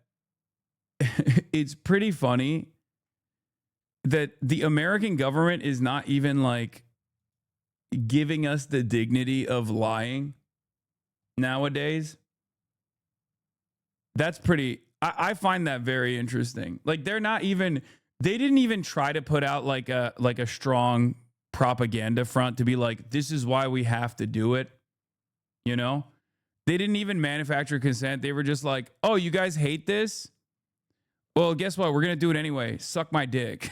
And plenty of people will look at that and go, no, we'll suck your dick, sir, Mr. President. We love that you are so powerful. We love that you make us feel powerful, because that's where we're at nowadays. I think it's just like people want soothing, right? I think people are desperate to feel like they have any sort of control in their lives, any sort of power in their lives. And I guess American militancy, American adventurism, the American empire projecting its strength, even though it's literally dying. And these are the dying gasps of a dying empire. And many people don't realize it. Will make them feel a little bit better about their current position, their current conditions. But here is J.D. Vance, everyone's least favorite vice president, saying, the president offered multiple off-ramps, but was very clear throughout this process. The drug trafficking must stop. I love that one. Hey, drug trafficking. Okay. There you go. I love that. This is...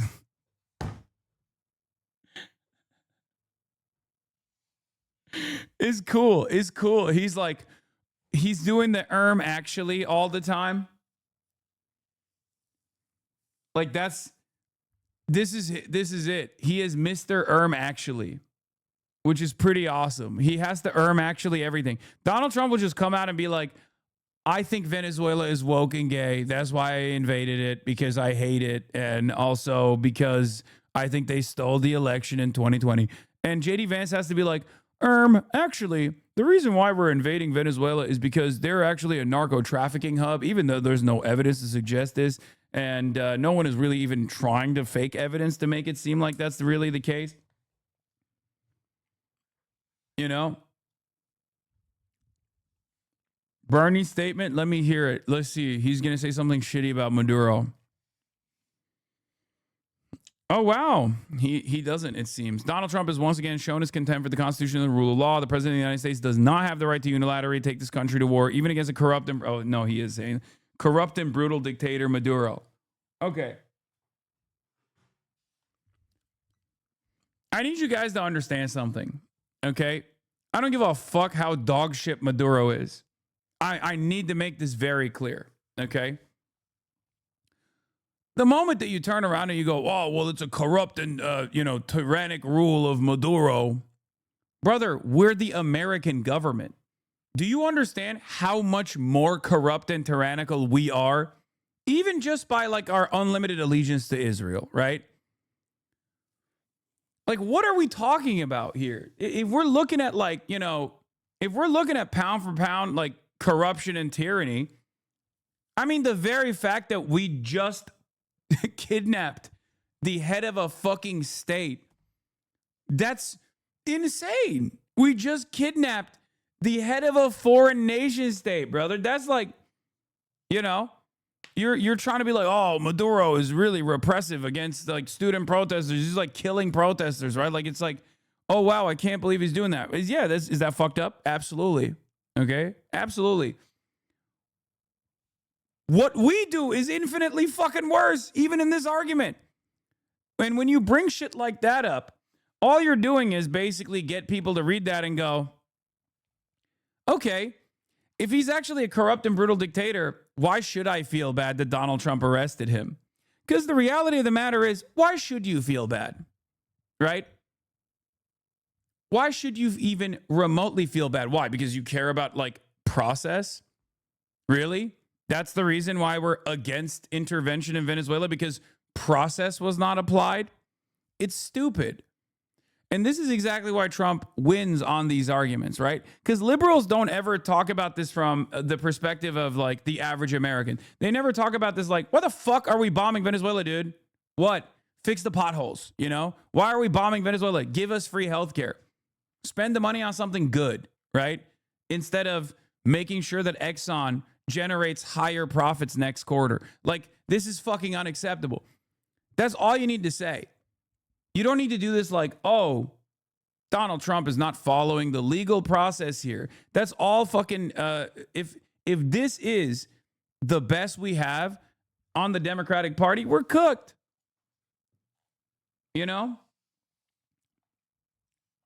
That's it.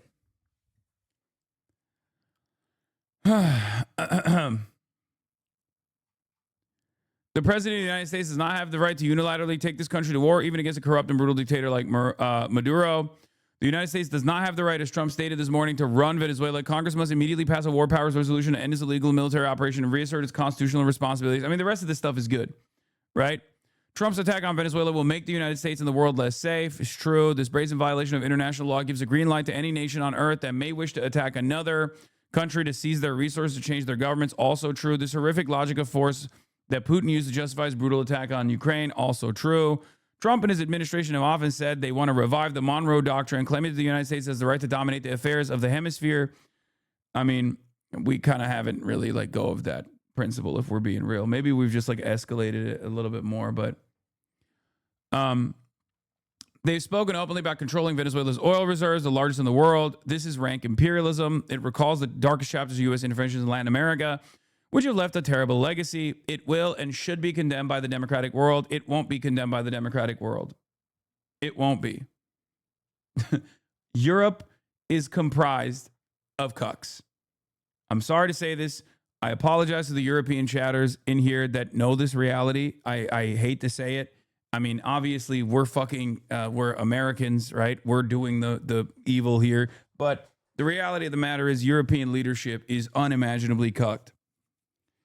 And I think savvy fascists will take advantage of that, even though they will also be cucked to American interests, but they will at least position themselves as not being cucked a little bit while simultaneously being like pro-MAGA, which is this weird thing that I'm seeing from the Le Pens of the world, right?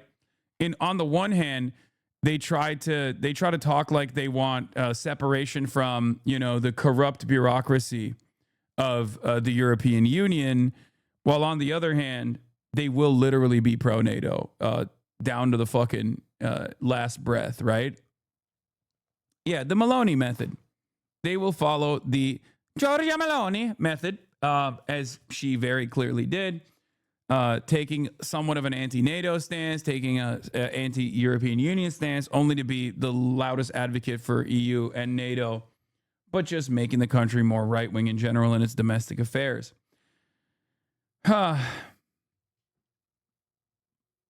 This is funny. If we leave dictators like Maduro unchecked, we will pay the price down the line. Do we really want an egomaniac like that in the Western Hemisphere? I've also heard that Maduro might have actually been hanging out with elite pedophiles. Okay?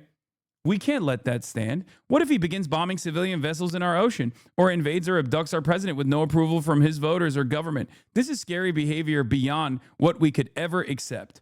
I agree, chatter. That's a good one. I like that. Yeah.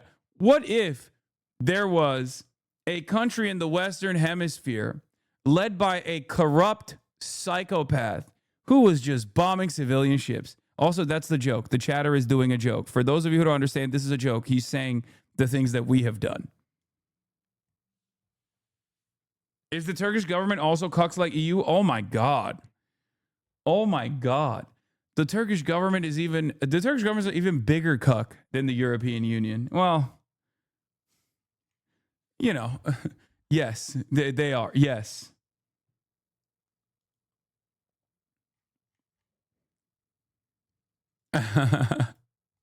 Nicolas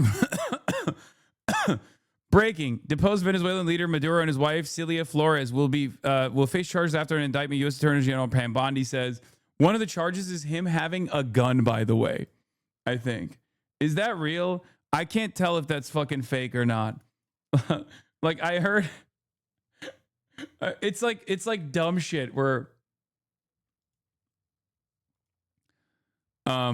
where is it? Yeah, Felix says, Nicolas Maduro, you are under arrest for having consensual sex with an adult woman. May God have mercy on your soul, you sick bastard.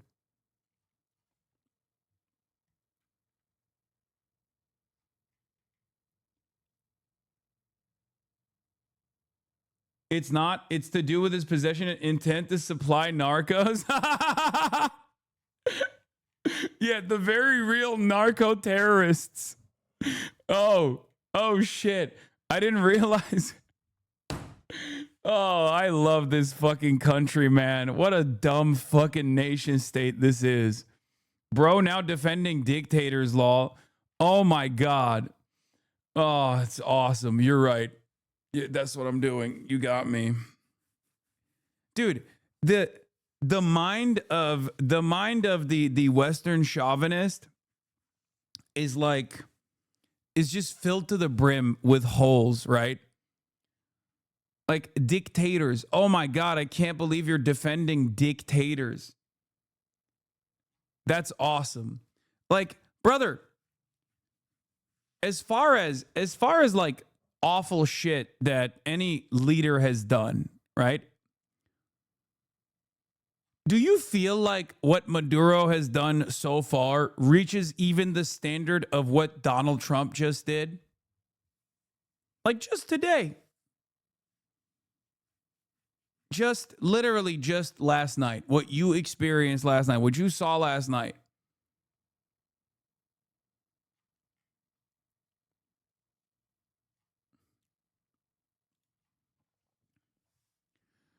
Anyway. I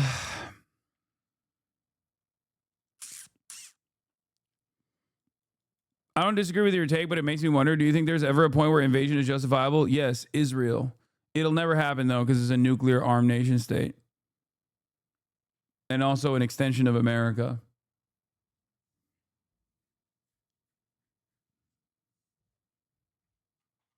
Yeah.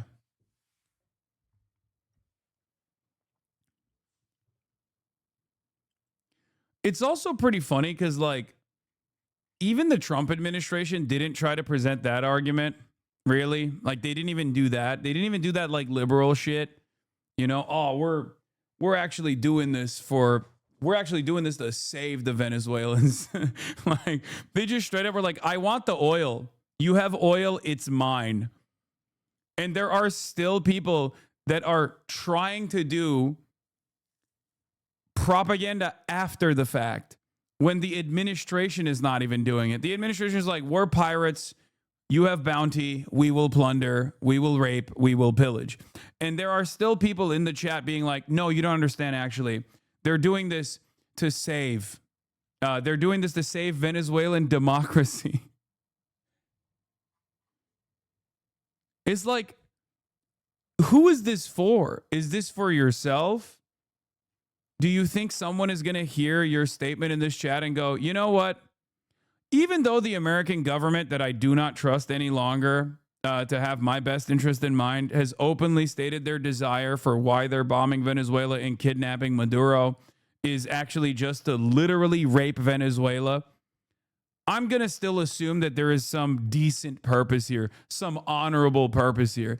At what point will people go, yeah, maybe America doesn't really care about installing democracy elsewhere and simply installing puppet leadership so they can keep, farming they can keep unlawfully extracting all the natural resources from the global south. And it won't even actually return with redistributive policies into the pockets of the average citizen either. It'll just go to a handful of elite pedophiles. It's pretty cool. Nah, keep assuming that the American government is actually doing world police shit. Here's the new president of Venezuela. 30 million. CNN's Aaron Burnett cheerfully announced that Venezuela and its people are owned by the United States. Venezuela has a population of 30 million people, and now that is owned by the United States. Just to think about it from such a simple black and white set of numbers like that, Venezuela. Fucking awesome. A large portion of American incels like the LARP as Vikings while simultaneously never leaving their house. Those cucks love this. Oh, for sure.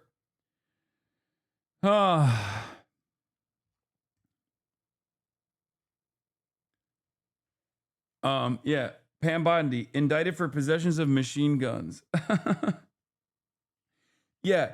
It's pretty funny because what do you call it? Donald Trump last month pardoned an actual cocaine kingpin who was an actual leader of a foreign nation state who actually went through the legal process and was found to be guilty in trafficking tons of cocaine into the United States of America. So this actually makes the situation even funnier because once again, my GOAT, Donald Trump, he is so good with this, okay? He will literally be like, I'm pardoning every, major fucking fraudster while simultaneously putting the beat on every Somali person and assuming that every Somali person is actually defrauding the Medicare system or something. Well, literally openly pardoning people who have stolen billions from Medicaid or Medicare, right? It's pretty funny. He'll just literally do one thing and then claim that he's actually fighting against that thing by putting the crosshairs on a totally separate enemy. Yeah. None of this is credible when you remember that Trump pardoned former Honduran president and convicted drug trafficker Juan Orlando Hernandez. It was never about drugs. It's U.S. imperialism manifest. And it's kind of funny because Donald Trump is basically saying that too, right? It's not like he's hiding it. He is kind of open about it, which makes this really funny because then you see liberals try to defend this somehow on liberal grounds, America world police grounds and shit like that. And it's who is this propaganda for? Is it for you? Do you want to feel comfortable with this kind of thing? Is that why you're no, Mr. President? It's you know what it reminds me of? It reminds me of the Alex Jones Kanye West conversation where Kanye West was like, I love Adolf Hitler. Adolf Hitler invented the microphone. And Alex Jones was like, no, you're not supposed to say it like that. You're supposed to say no, you hate, you don't hate Jews, right? You don't hate Jews. You're just skeptical. You're just skeptical of the globalist elite, right? And Kanye was like, nah, I just hate the Jews and hate Kanye West. I hate Adolf. I love Adolf Hitler, hate Benjamin Netanyahu, all this stuff, right? And it's kind of like that with liberals, where it feels to me like the liberals are just basically going, no, you're actually doing this for world police stuff, right? You're doing this because you're the world police and you're installing democracy in Venezuela, right? And the Trump administration is like, nah, not really. I just want the gold. I just want the oil. I want the land. I want to rape and pillage. I'm bored. I want to rape and pillage because I'm bored. And liberals are like, no. You don't understand. The dominoes will fall about the dangers of socialism. Everyone will learn about the dangers of socialism if we actually, dethrone this corrupt, autocratic dictator, right? And Trump still turns around and is like, nah. Like, he might as well openly come out and be like, you guys were talking too much about my best friend who recently passed away, Jeffrey Epstein, and I did this because I really was bored and I didn't want you talking about that no more. And liberals would still be like, actually, this intervention was justifiable because the people of Venezuela have spoken. Donald Trump could literally come out and be like, I'm doing this because I love Jeffrey Epstein and I'm sad. I'm sad. I'm suffering from my best friend's death, okay? My best friend's untimely demise really hurt me in ways that you cannot comprehend. And I also want the oil and I also want the gold, okay? And this is just how I grieve. And liberals would still find a way to try to defend it. Lulu Navarro says, I covered Venezuela since the Chavez era. The real issue is the paramilitary gangs controlled by the regime and the Cuban intelligence operation that's all over Venezuela. What comes next, of course, is the real challenge. The New York Times chimes in. The real problem is Cuba. Yeah. Here's what the real problem is. Not illegally deciding to implement phony charges unilaterally and kidnapping the head of a fucking foreign nation state overnight while bombing foreign soil without following any process whatsoever, single-handedly doing all this while openly admitting that you're doing this so that your best friends, so that your fucking best friends can make money. Why did you unfollowed Mamdani? Wait, what? No, I didn't. What? Anyway, why am I looking at chat? What is this? Your boy Zoran Mossadini going off script? I was briefed this morning on the U.S. military capture of Venezuela. President Nicolas Maduro and his wife, as well as their planned imprisonment in federal custody here in New York City. Unilaterally attacking a sovereign nation is an act of war and a violation of federal and international law. This blatant pursuing of regime change doesn't just affect those abroad. It directly impacts New Yorkers, including tens of thousands of Venezuelans who call the city home. My focus is their safety and the safety of every New Yorker, and my administration will continue to monitor the situation and issue relevant guidance. Okay. Surprising.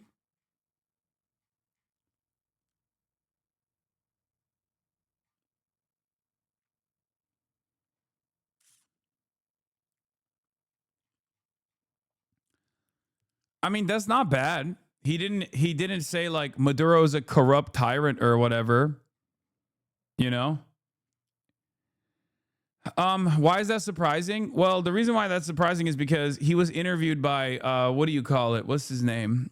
He was interviewed like a week before the election. Do you like Maduro? I don't care. Like my opinion or my dislike for Maduro is not pertinent to this conversation. You know what I mean? Yeah, it was Juan Pablo Ramos, I think, where he was like, Maduro is a fucking brutal tyrant dictator, and the president of Cuba is too. Like, he was saying some shit like that. And I think bringing any of that stuff up or saying anything like that is just so silly, so dumb, so stupid.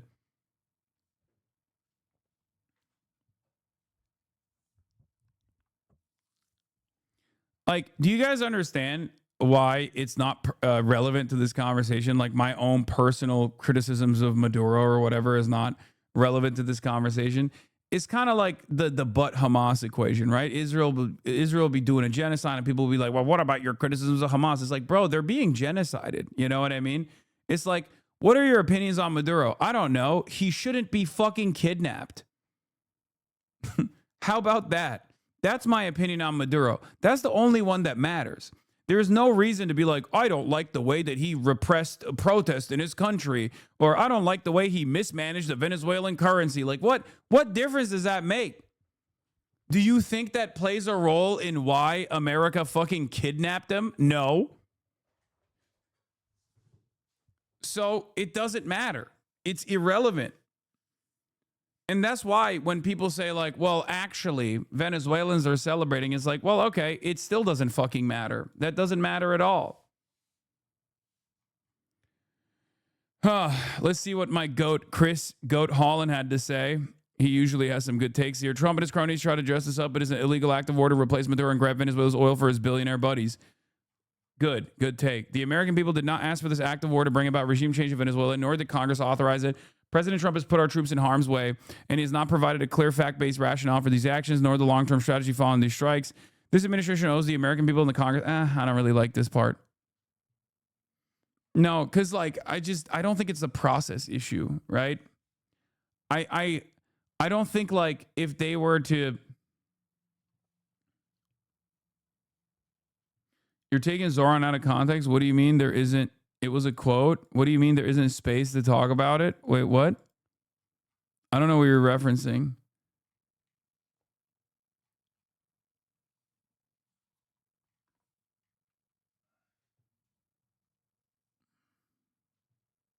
Be honest. Would you be mad if China kidnapped Trump and instituted a Chinese puppet state that promulgated socialism with Chinese characteristics in the United States of America?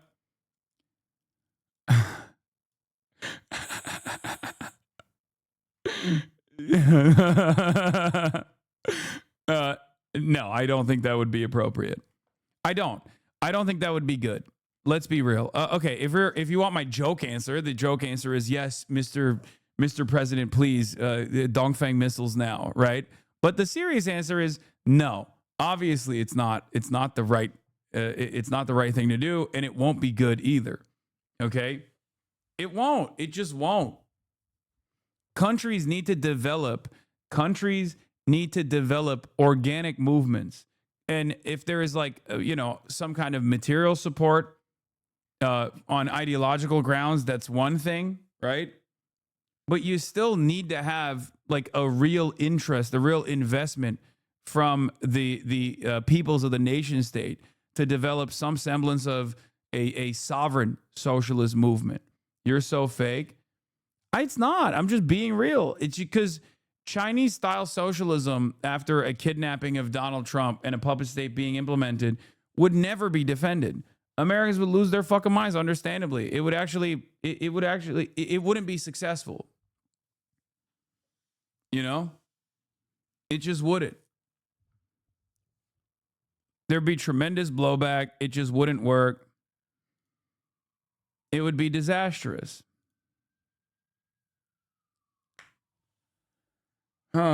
One of the biggest L recipients here has been Machado. Anyway, let's keep reading. This administration owes the American people and Congress immediate answers. This act of war is a grave abuse of power by the president. The Trump administration is repeating the worst mistakes of our past and endangering American lives. And their motive for doing so is a farce. Trump sees Maduro and his wife just weeks after he pardoned former Honduran president. Yes, that's a good line. And notorious convicted drug kingpin Juan Orlando Hernandez.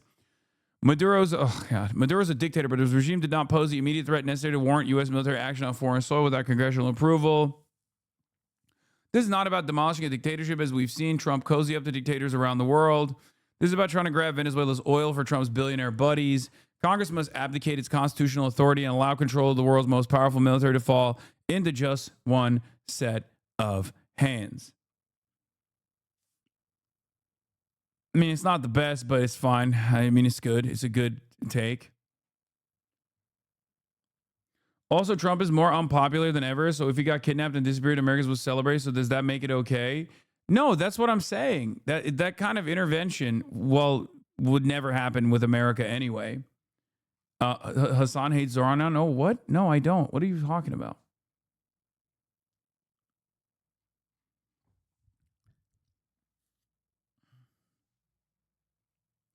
They're already spinning the narrative that all Venezuelans are happy. Yeah, I mean, they did the spin in Iraq as well. I mean, that's why that's where they will welcome us as liberators come from. That's unironically where it comes from.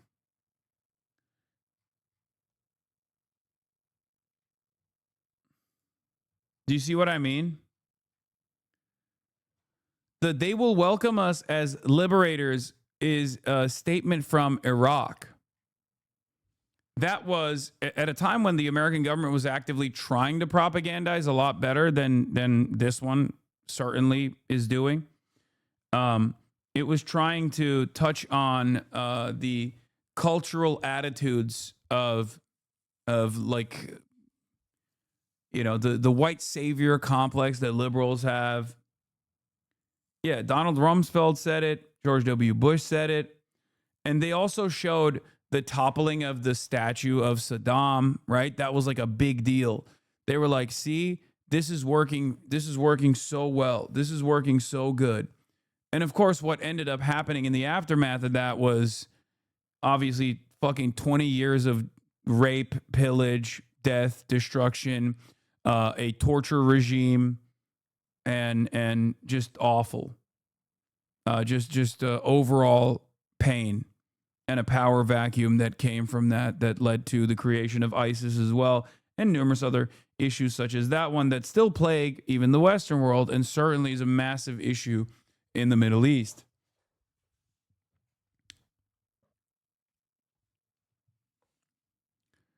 So I guess like the only aspect of this that I think is more redeemable in comparison to George W. Bush is that at least they didn't do a shock and awe and full-blown invasion. And instead they did a kidnapping, I guess, if you want to look at it from like the lesser of two evils perspective. But of course, for me, how about no evil, right?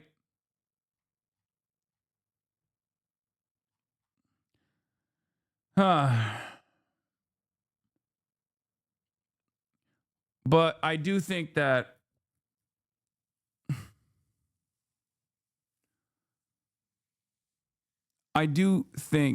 okay, why'd you get frustrated whenever people mention that Maduro's a dictator? Because it just gives righteous cause to Trump. Because Americans hear that and they go, okay, so why should I care that a dictator got kidnapped? The fuck? That's why. That's number one.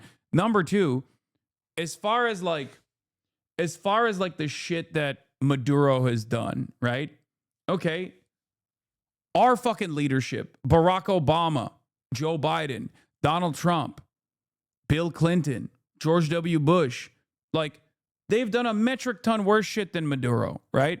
Does that mean that they get assassinated, they get kidnapped? Like, what are we talking about? Obviously, that will never happen because America's the hegemonic superpower. But, you know, the notion that like those guys are dictators, but we have process is fucking idiotic.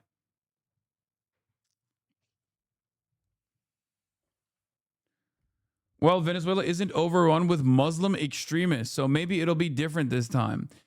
Brother, if you think that the reason, first of all, you think what you consider Muslim extremism, do you think it happened because we have consistently destroyed the Middle East and consistently destabilized the region? Or do you think it's because they're just barbaric, backwards people and the Quran made them so violent? Like, which one do you think it is? It's kind of a matter of timing. Yeah, Maduro's a dictator, but when a guy gets shot, you don't pull up his criminal record and the condolences, Lamau. Yeah, it's part of that, but also it's like the person, when people do that, right? Actually, police brutality is a great example of this. When people do that, when they talk about like, well, look at the criminal, you know, look at the track record of this guy. That's the reason why he got shot. Everybody understands like you're saying that because you're giving credence to why this person got shot, right? And that's the same principle here as well.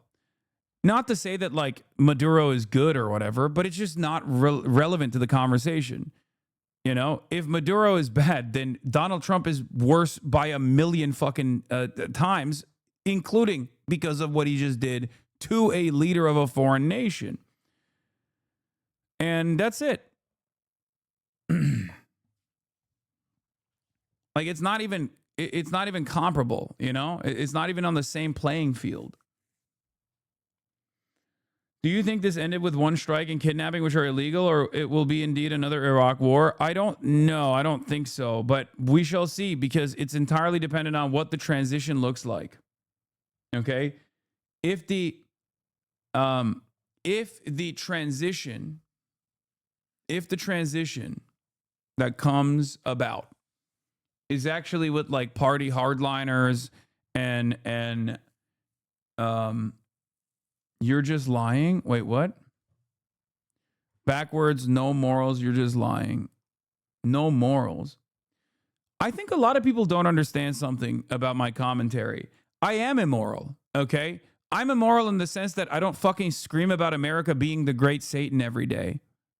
Because, like, the ultimate black and white morality in this situation would cause you to recognize that America is basically the fucking, the Fifth Reich with nuclear arms and has been able to dominate the entire planet. If you actually were moral, you would be like anyone and everyone that fights against America, whether it be the devil or not, is still somehow on the right side because of all of the fucking violence that we're dishing out around the globe. So you're right. I am immoral in the sense that I live in America and I do greatly, I do act as though there is something salvageable here.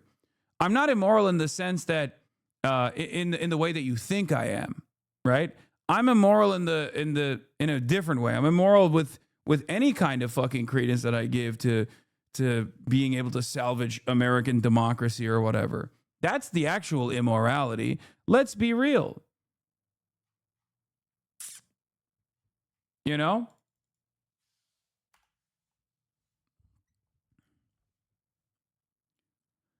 It is also kind of shocking that we were able to do, Panama Noriega shit to a nation state with like 30 million people in it. But I guess it is what it is. I like this chill version of Hasan.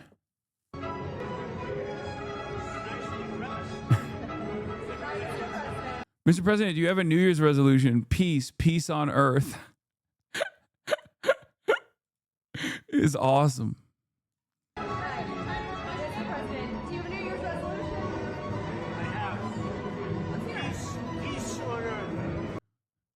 Like, is there anything that this guy says that's like valid or truthful?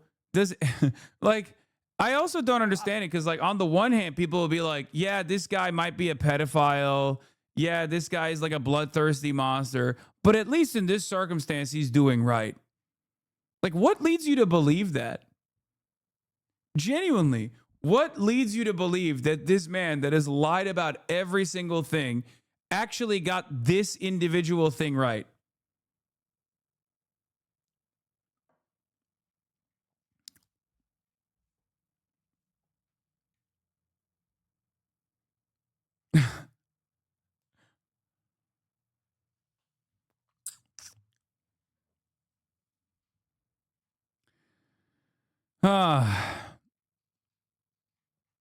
Yeah, he meant peace on earth. We're taking a piece of everything on earth. That's what he meant. Of the location of opposition leader Machado, and have you been in contact? This part was really funny. Major L for Machado, because she basically ran around.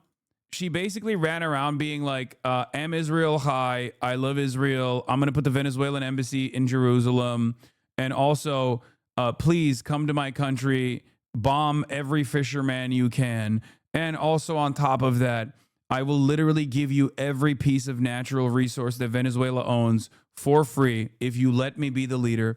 And then Trump just comes out and goes, "Nah, she's unreliable. That woman, she stole my Nobel Peace Prize. I hate her. Also, she's a woman. You know how they are. They're unreliable. They're unstable. What if she gets her period?" And just cuts her off. It's crazy. It's fucking crazy, dude. I can't believe the rug pull president is rug pulling Maria Machado now. Oh my Lord. Aware of the location of opposition leader Machado. To be fair, the VP is also a woman, but I guess the VP is like, the reason why I said this could be potentially like a deal with Russia is because it's not lost on me that the vice president of Venezuela was literally in Russia when this happened, and Donald Trump is Donald Trump is saying like, oh no, Machado can't really do, Machado is not popular. And have you been in contact with her? No, we haven't. No, we haven't. Mr. President, how many hesitations about Machado? Mr. President, on Monday. Oh, I think it would be very tough for her to be the leader. She doesn't have the support within or the respect within the country. She's a very nice woman, but she doesn't have the respect to be. She's in Russia. No, Machado is not in Russia. Machado is the Nobel Peace Prize recipient. That's like the Western puppet. And I think the VP might be a Russian puppet potentially, or at least like aligned with Russia. And that's fake, by the way. Russian Ministry of Foreign Affairs disproved. Wait, what do you mean? He's talking about the VP being in Russia, but those are rumors. No. He's talking about Machado. President, do you have any hesitations about Machado? Mr. President, on Monday. I think it would be very tough. Machado's not the VP.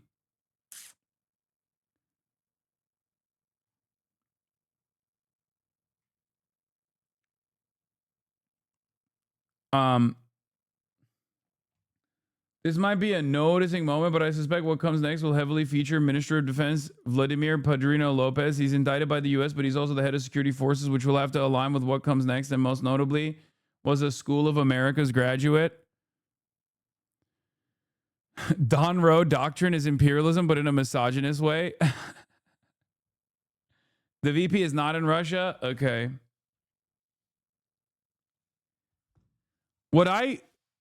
Were officials from China really in Venezuela when all this took place? So what I thought was really interesting was the Chinese element in this story.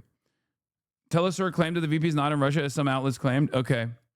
What I found really interesting was that there was a Chinese special envoy that landed in Venezuela 2 days ago. Okay. And one of the things that they were talking about was obviously this, right? Like American intervention in Venezuela. And what I find really interesting about that, part of the equation is like doing this as the Chinese envoys are there. Okay. That's not, that's giving the game away. Is basically like saying, we don't respect China at all. Like we will actually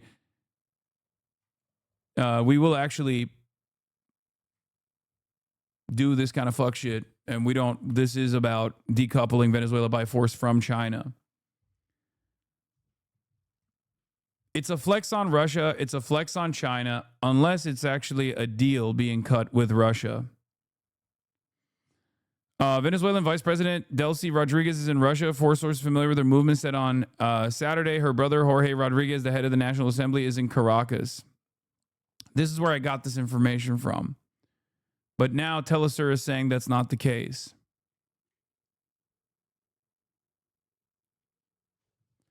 USA has to have a power structure set up to replace Maduro, which means they've compromised a significant portion of the government, either with Russia or Venezuelans. Yeah. If they've actually gotten... So Russia obviously has a significant influence in Venezuela for obvious reasons. They're a part of the foreign adversary unit. So either they did a separate deal with Russia and said, all right, we're going to put your guys in charge of Venezuela. You can, keep, but you're going to give us a favorable deal on the oil extraction and shit like that. And we're taking out Maduro.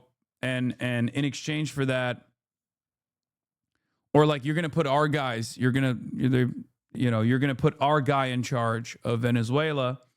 But in exchange for that, you get to have Ukraine, you get to do whatever you want with Ukraine. You could use it like a fleshlight if you want. Or this is also an anti-Russian action as well. I do suspect that they could have done something where they're just kind of like, there's a development of a new attitude in the State Department now that I joked about when Vivek Ramaswamy was one of the first like major Republican politicians that talked about it. And I feel like that attitude is becoming more real now in terms of our foreign policy. And that attitude is prioritizing China. Okay.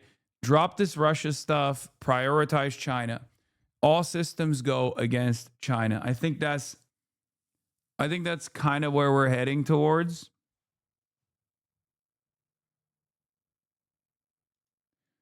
Do you think you have to become dumber as you spent your roaring 20s? Do you think you have become dumber as you spent your roaring 20s covering politics? Grift goo? I hope so, because I think being stupid is a superpower. especially in this day and age. So I hope that like I gave myself at least some level of permanent or temporary brain damage so I can do commentary in a way that is more effective to the masses. I genuinely, because like being stupid and lying confidently is so OP in this media environment that I don't really see that as a diss at all. Like when someone's like, "Oh, you're stupid," I'm like, "Thank you for saying that." That means that like, you know, more people will be convinced by what I have to say. How is going all in against China going to go, considering people are more China pilled than ever before? I mean, that kind of stuff obviously doesn't matter. 70% of the country did not want any intervention in Venezuela at all. And Donald Trump didn't stop himself from doing this. He still did it. The question you always have to ask yourself, as I keep repeating over and over again, is how does this make my groceries cheaper? How does this make my rent cheaper? If the answer is it doesn't, then Donald Trump is doing this for his buddies. Okay?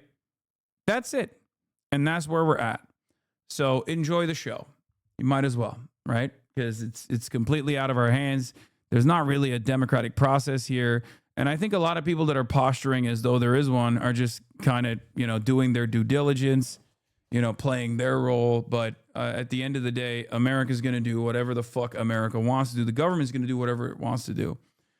And that's where we're at. We got a hog. Hasan, where are you from? Let's talk about the politics of your country. You can talk about the U.S., right? Let's yawk about your country. Where are you from? I'm an American. I'm an American citizen. I live in Los Angeles, California. I don't know if you knew that. Do you think I'm not in the United States of America or something? What's happening? Anyway, what's so fucked up about this, though, is that it very well may make our gas cheaper. That alone will sway much of his base. I don't think making the gas cheaper is necessarily going to help. And I don't even think it's going to make the gas cheaper. If anything, it's going to allow the oil and gas companies that will be extracting the heavy crude and refining it to sell it to China and to sell it to Canada and not to like make your gas cheaper. When the fuck have we actually stabilized gas prices in this country by opening up new refineries? That doesn't work that way. The fuck? OPEC is still a cartel. No, they're just going to take the gas. They're going to take the oil and gas and sell it to foreign markets and use it as a leverage point against Canada if they see fit, and use it as a leverage point against China if they see fit. But in the interim, before they ever decide to use it as a leverage point, they will most likely just generate more super profits off of it. And that's what this is. That's it. It's not for you. And if you think it's for you, you're kind of stupid. I'm not going to lie. Okay?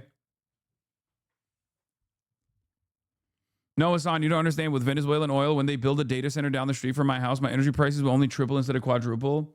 Yeah, that too.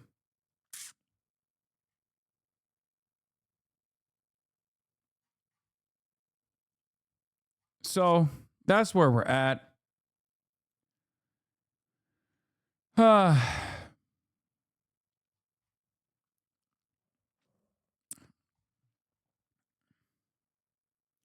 are you from? It's such a dumb way to cope with the shit going on in the States right now. I know.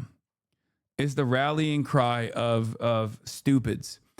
Anyway, Congressman Rashid Tlaib says Trump's illegal and unprovoked bombing of Venezuela and kidnapping of its president are grave violations of international law and the U.S. Constitution. These are actions of a rogue state. The American people do not want another regime change war abroad. Let's go. Simple, easy to understand, and correct. That's all you need to say.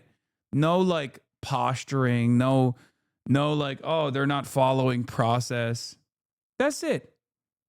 No equivocation, no justification for like any of this stuff, right? Just straight up be like, this is fucking insane. This is criminal shit. You're behaving like a madman. You're violent. You're irrational. You're behaving like a fucking madman. This is my first live stream, being live for a stream for war crimes. Oh, get ready. There will be a lot more of that. So let's get to it. Let's take a look at what our propaganda apparatus is saying in this moment of incredible crimes taking place. This morning, the United States launching an extraordinary nighttime attack on Venezuela. Dramatic video capturing the U.S. strikes overnight. Explosions ringing out in Venezuela's capital city beginning just before 2 a.m. local time. The night sky above Caracas turning bright orange, massive flames engulfing the air. Those giant plumes of smoke seen from miles away. President Trump confirming the strikes and announcing the United States has captured Venezuelan President Nicolas Maduro. Trump writing online, the United States of America has successfully carried out a large-scale strike against Venezuela and its leader, President Nicolas Maduro, who has been, along with his wife, captured and flown out of the country. This operation was done in conjunction with U.S. law enforcement. Venezuela's defense minister, speaking from an unknown place, calling it the most criminal military aggression from the U.S. in the history of our country. The massive escalation coming after a significant U.S. military buildup in the region. The Pentagon striking more than 30 boats the U.S. alleges were involved in drug trafficking operations, at least 115 people killed since those strikes began on September 2nd. In a memo obtained by ABC News in October, the administration telling Congress that America is in armed conflict and that drug cartels are deemed unlawful combatants. President Maduro facing drug charges, including narco-terrorism conspiracy since Trump. Another Arab unk, black-bagged and arrested. You know what I mean? Typical America. Trump's first administration, after federal prosecutors alleged he deliberately used cocaine as a weapon. Back in 2020, U.S. officials telling Americans they plan to eventually gain custody of the Venezuelan leader.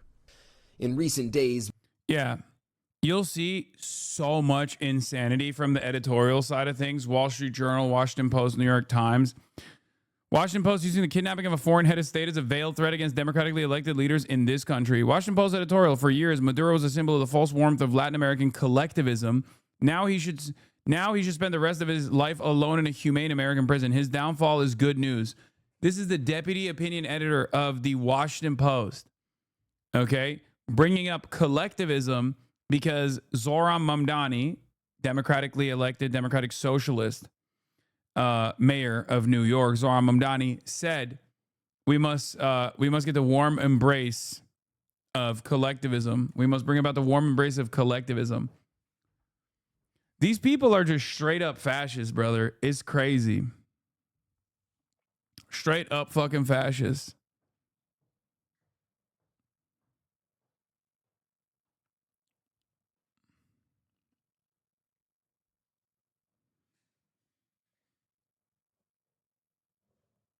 What do you say? What do you do?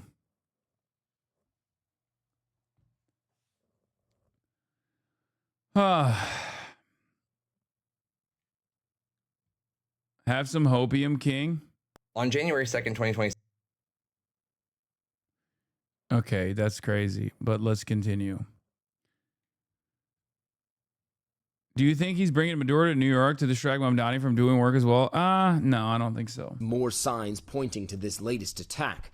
The USS Gerald R. Ford, the most advanced lethal aircraft carrier in the world, spotted on New Year's Day, seen in these satellite images, positioned closer to Venezuela's coast than it had ever been amidst the recent bout of tensions just some 200 miles away. And the FAA banning U.S. commercial flights in Venezuelan airspace for, quote, ongoing military activity ahead of the attack. Trump had warned that land strikes were imminent. We'll start that on land, too. It's going to be starting on land pretty soon. Saying in a recent interview with Politico that he wants to see Maduro gone. So how far would you go to take Maduro out of office? I don't want to say that, But you want to see him out? His days are numbered. Can you rule out an American ground invasion? I don't want to rule in or out. I don't talk about it. For his part, Maduro had said just one day ago that he was open to talks with the U.S., and in a separate pre-taped interview released Thursday, described a recent call the two had. Saying, I think that conversation was even pleasant, but the events following the conversation haven't been pleasant. Let's hope.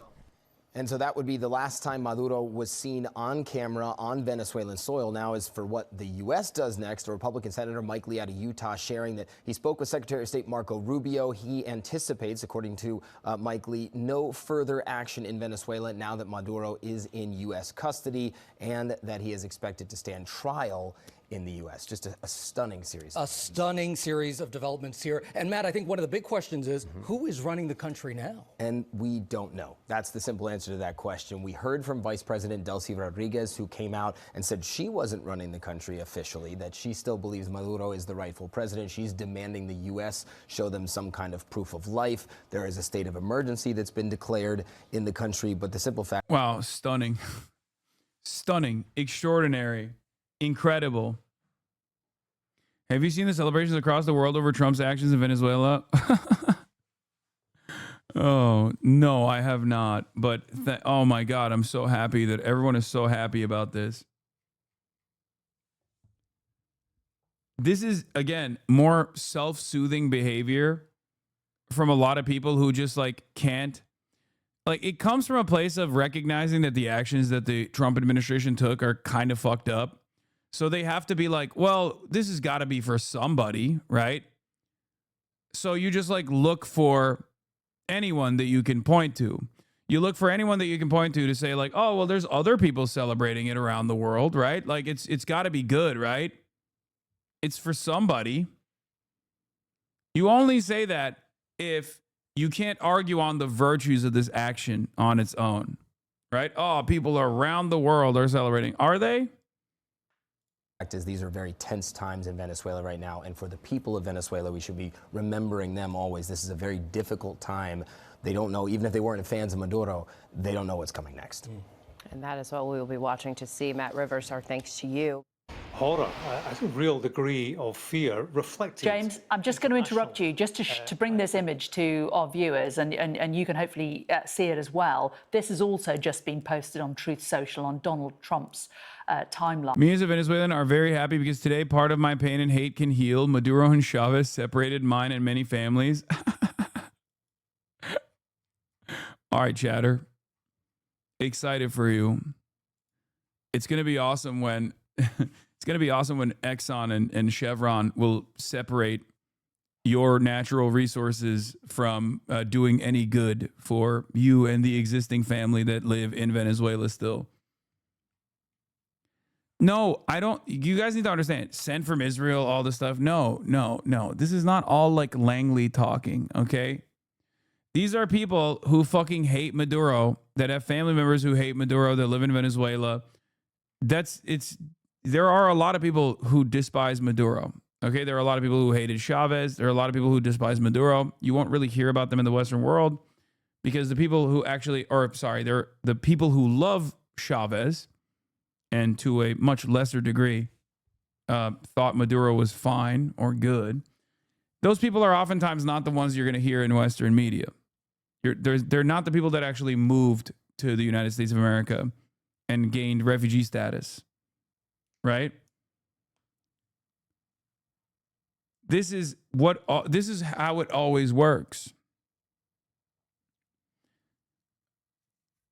What I'm trying to communicate to those people that are coming in here to be like, no, this is actually good. Let me tell you why. Is that Trump is not even trying to make this seem like it's for you. Trump is quite literally saying, you are a rapist drug dealer that needs to be sent to CCOT. And you're over here being like, the guy who's saying me and my parents are rapist drug dealers that must immediately be sent to CCOT is actually a good guy who cares about me. Trump cares so little about you that he is, on the one hand, openly stating his actual desire, which is, I'm going to take all the oil, fuck you. While also simultaneously not even doing you the dignity of claiming that this is for you. Okay? I don't know why you're still imagining this alternative reality where you're like, no, this time is different than Libya, than Iraq, than numerous other places, right? This time it's going to be different. And also, the guy who's openly saying that people like myself are an ever-present danger to this country that, Trump invited me into if I'm a Venezuelan and I got TPS. Now he's using me as a talking point, and he's saying that I'm going to be forcibly removed from the country, but it's actually good. It's actually good somehow. What gives you any indication that this is actually good or that Trump actually cares about your best interest? It doesn't make any sense. And this is an image that he has simply captured Nicolas Maduro on board the... Why are you in America if it's so bad? Because it's my home. I live here. And it has great promise. It has great potential. And I hope that one day we can at least change things around a little bit and do what's right by everyone, rather than whatever the fuck we're doing here. USS Iwo Jima. And you can see there the Venezuelan president with glasses on, with head protections on, what looks to be some kind of safety jacket around him. It's not clear whether his hands are fastened together. I think safety jacket is a Nike Tech. I can see sort of cufflinks or something holding his hands together, a bottle of water in his hands. Quite incredible that one president is posting this image of another country's president. Yeah, fascinating, isn't it? I wonder if that would be a bulletproof vest. Jane, bear in mind that many in Venezuela from the Maduro regime, they have been calling all morning for a proof of life photograph. So, we'd be expecting something like this to be published in due course. But in some ways, it will be a response to that. It looks proof of life. You didn't blast off Mama Guebo? I did. I've been live for 2 hours now. To me, certainly there is concealment around his eyes, but that will be him presumably on the American warship making his way in the company of his wife, although she's not seen here, towards New York and towards a New York courtroom. We're hearing that Monday might be the day for the arraignment on that one. It's 9 a.m. on the East Coast, and if you're just joining us this morning, we have major breaking news. Venezuelan dictator Nicolas Maduro has been captured by U.S. forces. President Trump confirming the large-scale U.S. military operation overnight. Attorney General Pam Bondi confirming Maduro and his wife face drug and weapons charges in the U.S. And about 20 minutes ago, Vice President J.D. Vance revealing President Trump offered Maduro multiple off-ramps. All this comes after explosions rocked the capital of Caracas and surrounding states early this morning. President Trump is expected to hold a news conference from Mar-a-Lago at 11 a.m. this morning. But first, he joins us now by phone. Oh, my God. He fucking called up. This is where he said he's going to invade Mexico next, by the way. So was this a leak? Did someone around him turn him in? There's no way this administration were able to pull this off on their own, right? Yeah, I don't know. We'll get more details. I have my suspicions. I'm keeping him close to the chest, okay? But yeah, there's reasonable suspicion around some kind of deal being made. And the reason why I say that is because, I mean, you got no fucking anti-air defenses? Like, really? Really? You got like 30 attack helicopters flying over your capital? You got nothing. No manpads? Nothing. You don't got no homies on manpads. Like, fuck it. Let's say the S-300s are busted, okay? Let's say they blow them up. Motherfuckers in Iraq were taking out helicopters with bolt-action rifles, man. What are you talking about? A helicopter is basically begging to explode to begin with. Helicopters already blow up when they're in distress on their own without any sort of, external factors. So that's the reason why I'm like, this is a strange situation. And by the way, I'm so consistent on this. A Black Hawk literally fell on the way to assassinating Osama bin Laden. Okay? Like that's how frequent these things blow up and kill Marines, Delta Force, all that shit. Okay? You can take down a helicopter by sneezing on it, and they often do fall in campaigns such as this one. So the very fact that they were able to just, fly into Caracas with nothing,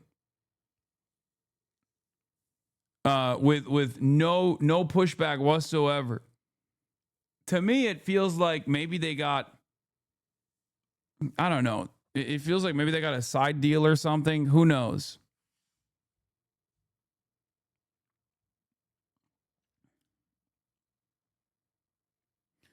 Reuters reports that Venezuelan President Nicolas Maduro was captured in an operation involving U.S. Special Forces, including Delta Force, with assistance from the CIA source inside Maduro's inner circle and cooperation from members of the Venezuelan military, according to U.S. officials and people briefed on the matter. A source close to Venezuela's opposition described the move as an inside job. Yeah, that's definitely believable. Oh, so now you're a military expert? No, I'm not. I'm far from it. But I don't think you need to be a military expert to know that, helicopters blow up all the time. You really don't need to be a military expert to know that, actually. It's just something that they do, especially if you're thinking like Ospreys. Oh my God. The fucking Marine Annihilator.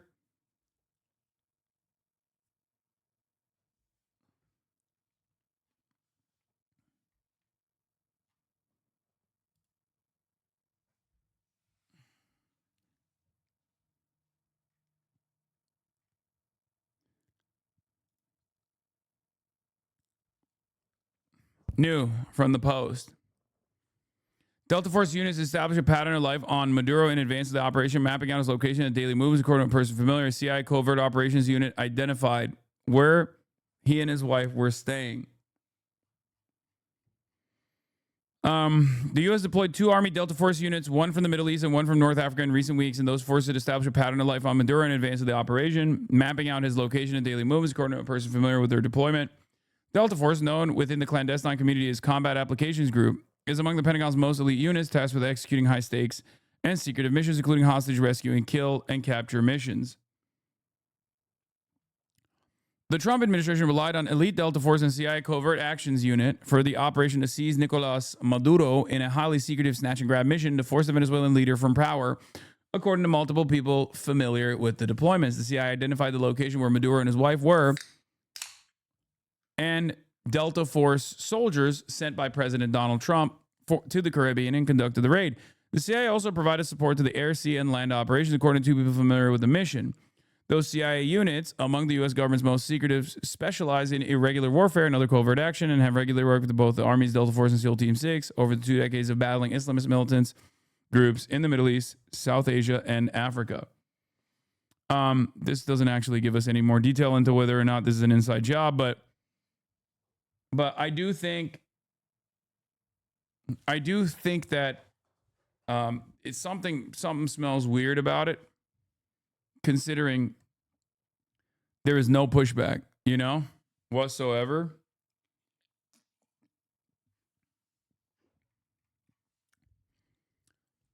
Yeah, a CIA source in Maduro's inner circle helped U.S. forces track his movements in his final days, right up until his capture, according to people familiar with the matter. The people who were briefed on the operation also said members of the Venezuelan military cooperated with the United States to secure Maduro's arrest, but declined to provide details. One person close to Venezuela's opposition, who asked not to be named, described Maduro's removal as an inside job aided by the country's military. Republican U.S. Senator Mike Lee said U.S. Secretary of State Marco Rubio had told him Maduro would stand trial on criminal charges in the United States and that no further action was anticipated inside of Venezuela. R.I.P. Charlie Kirk, he would have loved to see the fall of Vuvuzela. True. The Washington Post has also reported that the CIA had a human source inside the Venezuelan government who provided real-time intelligence on Nicolas Maduro's movements and location. That intelligence, according to people familiar with the matter, directly enabled a U.S. special operations raid that captured Maduro and his wife. What did Maduro supposed to do exactly? What do you mean in this situation? I don't know. Not have fucking CIA assets in his immediate circle that was directly giving coordinates to the Delta Force that was, 100 miles off the coastline. Like, I don't know. It's kind of, you just kind of have to not get got like that. You know what I mean? What was he supposed to do? Get nukes. Get nukes. Get nukes. That's what he's supposed to do. And that is the same for basically everybody. Okay? If you are a sovereign nation, or you think you're a sovereign nation right now, but devoid of nukes, let's be real. If you're in the periphery, you need to develop nukes. It's just, if you don't have the nukes, you're going to get got every single time. Okay? And the reason why I say this is not because I want to, support my own Hasan doctrine, a guide for nation building. Rule 1, get nukes. Rule 2, do not give up the nukes. Rule 3, if you're accused of having nukes, drop everything immediately and find some nukes. Here's the reason why I'm saying that, because this is a piece from the interview that we're about to watch when, Donald Trump was flexing on the morning show. This is what he had to say about Mexico. Must stop. So was this operation a message that you're sending to Mexico, to Claudia Sheinbaum, the president there? Well, it wasn't meant to be, and we're very friendly with her. She's a good woman, but the cartels are running Mexico. She's not running Mexico. The cartels are running Mexico. And we could be politically correct and be nice and say, oh, yes, she is. No, she's very, she's very frightened of the cartels. They're running Mexico. And I've asked her numerous times, would you like us to take out the cartels? No, Mr. President. No, please. So we have to do something, because we lost. The real number is 300,000 people, in my opinion. They like to say 100,000. 100,000 is a lot of people, but the real number is 300,000 people. And Claudia Sheinbaum, please develop nukes now. Madam President, please get nukes immediately. Please. You're cooked. Get nukes now. We lost it to drugs, and they come in through the southern border, mostly the southern border. Plenty come in through Canada, too, by the way, in case you don't know. But they come in through the... Lula, you need nukes. Brazil. If you want Lula Livre, you got to get the fucking nukes, man. Southern border, and something's going to have to be done with... Canada, Cuba. Everybody needs nukes. Mexico. Why did you... Everybody get nuclear now. Everybody needs to get nuclear immediately. Immediately. Or else you're fucking cooked. And let's get right to the President of the United States, Donald Trump. President Trump, thank you so much for joining us this morning. Well, thank you very much. Good morning. So you've had quite a busy evening. Tell us about it. It was slightly busy, I would say. It was very dark all over, especially in Venezuela. The team did an incredible job. They rehearsed and practiced like nobody's ever seen. And I was told by real Open military Presence, thank you people for the that 25 there's no gift other of country subs. on earth. Once again, the Piker Broadcasting Service is sponsored by you, the viewers, for you, the viewers. There are no ad breaks on the Piker Broadcasting Service, unlike many of the other Twitch streams that you watch on this platform. And because I don't run any ads, I don't even benefit from Twitch Turbo. So if you want to support the show, you can voluntarily subscribe for $6 a month with a regular Twitch subscription, or a free one in the form of a Twitch Prime, or gift a sub to others in the community as well. Piker Broadcasting Service is for viewers like you. Thank you. Sponsored by viewers like you, and it is for viewers like you. Thank you. That can do such a maneuver. Yes, rewind is enabled for subscribers. That's true. And you can send links. You can send me links. You can rewind. And not only that, but you can also, I guess that's it. You can use emotes around the platform. have seen what happened. I mean, I watched it literally like I was watching a television show. And if you would have seen the speed, the violence, you know, they say that, the speed, the violence, they use that term. It's it was an amazing thing. Legal Heretic, thank you for the 20 gifted. Job that these people did. There's nobody else could have done anything like it. You're at Mar-a-Lago right now. How were you able to watch this? Well, we watched it from a room. Seemingly on Twitter, actually. Isn't that crazy? Yeah, that's right. The Situation Room, photos came out of it, and they just had Twitter tabs open in the background. That's where we're at. Isn't that wonderful? They're just like us.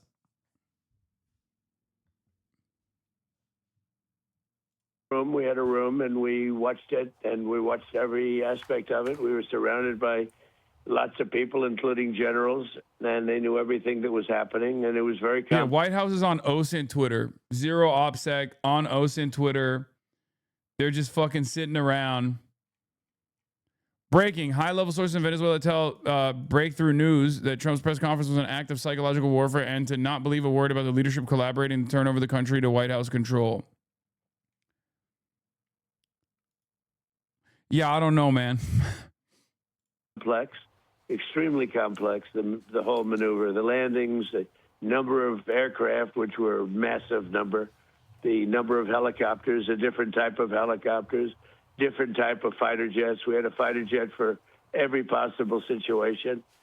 And they just broke in, and they broke into places that were not really able to be broke into, you know, with steel doors that were put there for just this reason.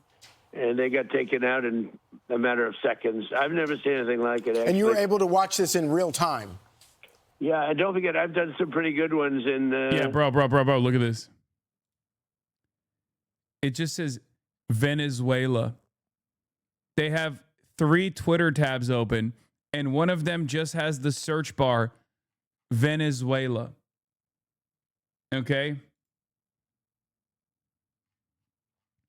They were straight up looking at OSINT Twitter.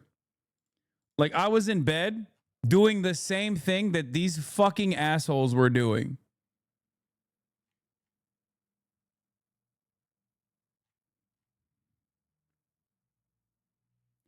Well, to be fair, it's fast as fuck to find on the ground stuff.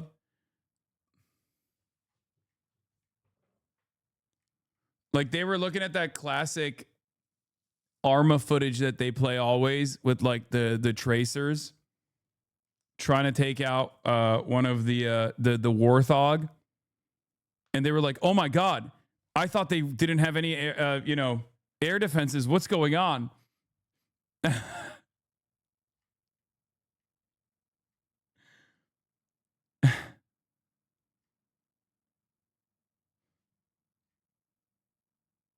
Warthog, sorry. Shut up. Shut up. ESL, ESL, ESL, ESL, ESL.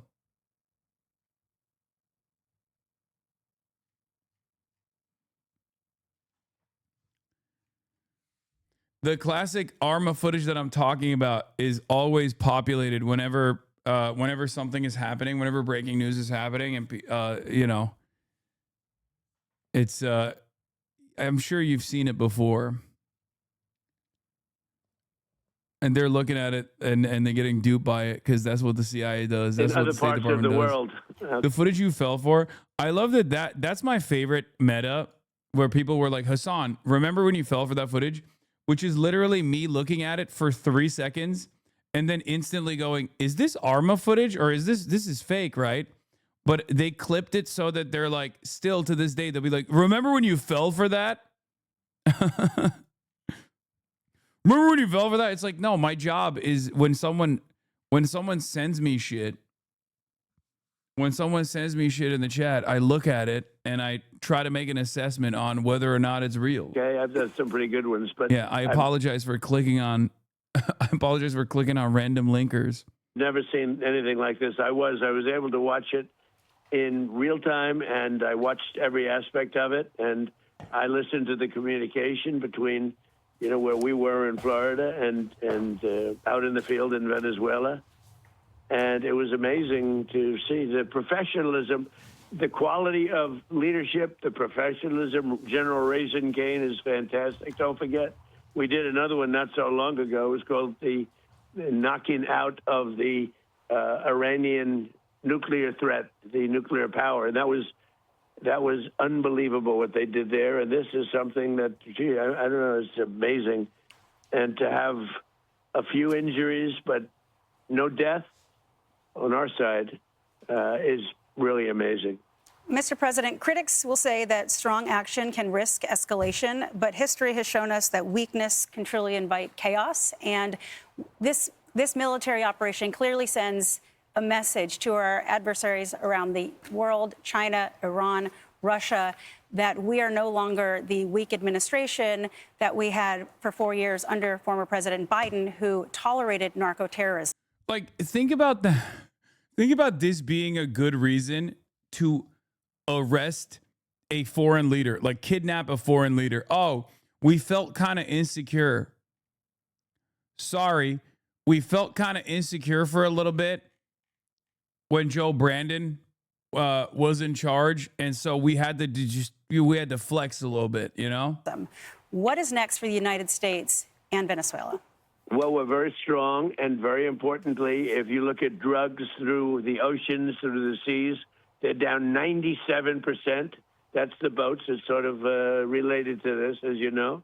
The drugs are way down, and it's getting very, very tough. It's a whole different look. We have a whole different country. We have a country now that's respected. We have a country. I built the military in my first term, and they gave a little chunk of it away, but it was a lot. But it was a little chunk relative to what we built. But they gave it to Afghanistan so stupidly. It was one of the. Compare this to Afghanistan, where we were a laughing stock all over the world. We're not a laughing stock anymore. No, we have the greatest military in the world by far. We have the greatest equipment, military equipment in the world by far. And you had to see this in real time. You had to see this, the professionalism and the bravery, everything about it. And you almost couldn't hold them back. It was like they wanted to go so badly. And most people would have said, I'll take a pass. I know that Charlie would have wanted to go because Charlie's a very brave person. But I know a lot of other people would have said, I think I'll pass on this one. Let's watch it on television. So it's been amazing to see how good they were, how professional they were, how incredible the equipment we have is. I mean, the level of equipment and to see how it worked so perfectly. And, you know, if you compare this to attacks on Iran over the years with, you know, helicopters crashing into each other, the whole thing was a mess. The Jimmy Carter situation, which was a mess, and every other situation compared to this, nobody's ever seen like this. Look, the Iranian attack, knocking out their nuclear power was big. We had peace in the Middle East. Your haters are so fucking brain dead, man. Without that, I mean, you who could cares? never have peace in the Middle East. We knocked them out, and look what's happening now to Iran, but we knocked it out. That was, it could not have been better, and this could not have been better. I don't even know which is, these are both really important. If you think about equal and importance, I wonder how it's going to be rated, but knocking out the nuclear power of, think of it, they were ready, they were within 2 months, they would have been a nuclear power. And comparing that to this in a certain different way, I think this might have been actually more complex. Well, it's interesting. That was something that was amazing. It's interesting, Mr. President. We've looked, our own Lucas Tomlinson, our reporter here. I don't know if you knew this intentionally, but the capture of Maduro and his wife coincides with the 6th anniversary of your taking out the Iranian Revolutionary Guard's Qasem Soleimani. Interestingly, it's 6 years after. But let me ask you a question, Mr. President. Because by the way, that was the third thing, and we have a fourth. We got Soleimani. We have taken out so many. Look at what we did to the leader of ISIS, who's no longer with us, right? And everybody was after for 20 years, and we got him. We've done a lot, but this was something, maybe because it's fresh in our minds, because again, the Iranian situation was so big, knocking that out, and the B-2 bomber, every single missile hit its target. And the target was an air shaft. Right. Dark at night. Think of that. Dark at night, no moon. You couldn't see a thing. And every missile went right through that aircraft and just obliterated the place. He killed Soleimani on January 3rd, 2020. Didn't the American government also apprehend Noriega on January 3rd as well? What the fuck's up with January 3rd? Hold on. Are you making that up?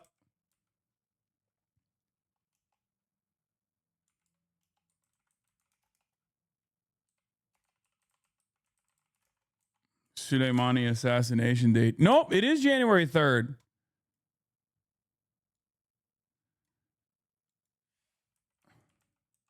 Noriega arrest date.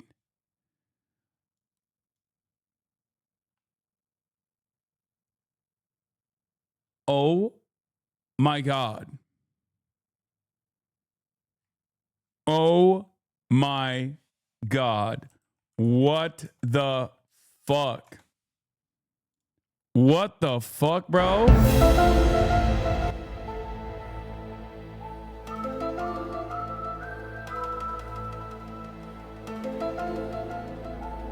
What do the numbers mean? What do the numbers mean? That's 3 for 3. Manuel Noriega was arrested by U.S. forces on January 3rd, 1990. Soleimani was assassinated on January 3rd, 2020. Mason, what do the numbers mean? So that was amazing, and this was amazing. I wonder, Mr. President, though, I want to ask you because from your Vice President, J.D. Vance, said that the message is pretty clear. The drug trafficking must stop. So was this operation a message that you're sending to Mexico, to Claudia Sheinbaum, the president there? Well, it wasn't meant to be, and we're very friendly with her. She's a good woman, but the cartels are running Mexico. She's not running Mexico. The cartels are running Mexico. And we could be politically correct. It's the lowest risk day in all oil markets. All the balancing from end of the year is done. Okay, that actually kind of makes sense. I don't know if you made that up or not, but that does kind of, I don't know. I can't tell if you just like made that up on the spot. But since we're already being dumb, since we're already playing along with the fucking Illuminati symbolism of January 3rd, I'm just going to go ahead and say, yeah, that's the reason. And not like some Masonic shit. And be nice and say, oh, yes, she is. No, she's very, she's very frightened of the cartels. They're running Mexico. And I've asked her numerous times, would you like us to take out the cartels? No, Mr. President. No, please. So we have to do something because we lost. The real number is 300,000 people, in my opinion. They like to say 100,000. 100,000 is a lot of people, but the real number is 300,000 people. And we lost it to drugs, and they come in through the southern border, mostly the southern border. Plenty come in through Canada, too, by the way, in case you don't know. Yeah. Hey, Canada. Hey, I'm looking right at you. Okay. Claudia, Mexico, looking right at you. Cuba, obviously cooked. Just wait. Just wait, dude. Hey, Canada, looking good. Looking like you want to be annexed, I think. Looking tasty, like a tasty piece of meat that I will take. Why are you over there looking ready to be plundered, Canada? But they come in through the southern border, and something's going to have to be done with Mexico. Why did you decide to do this morning? Are you talking about calling you people or the shot?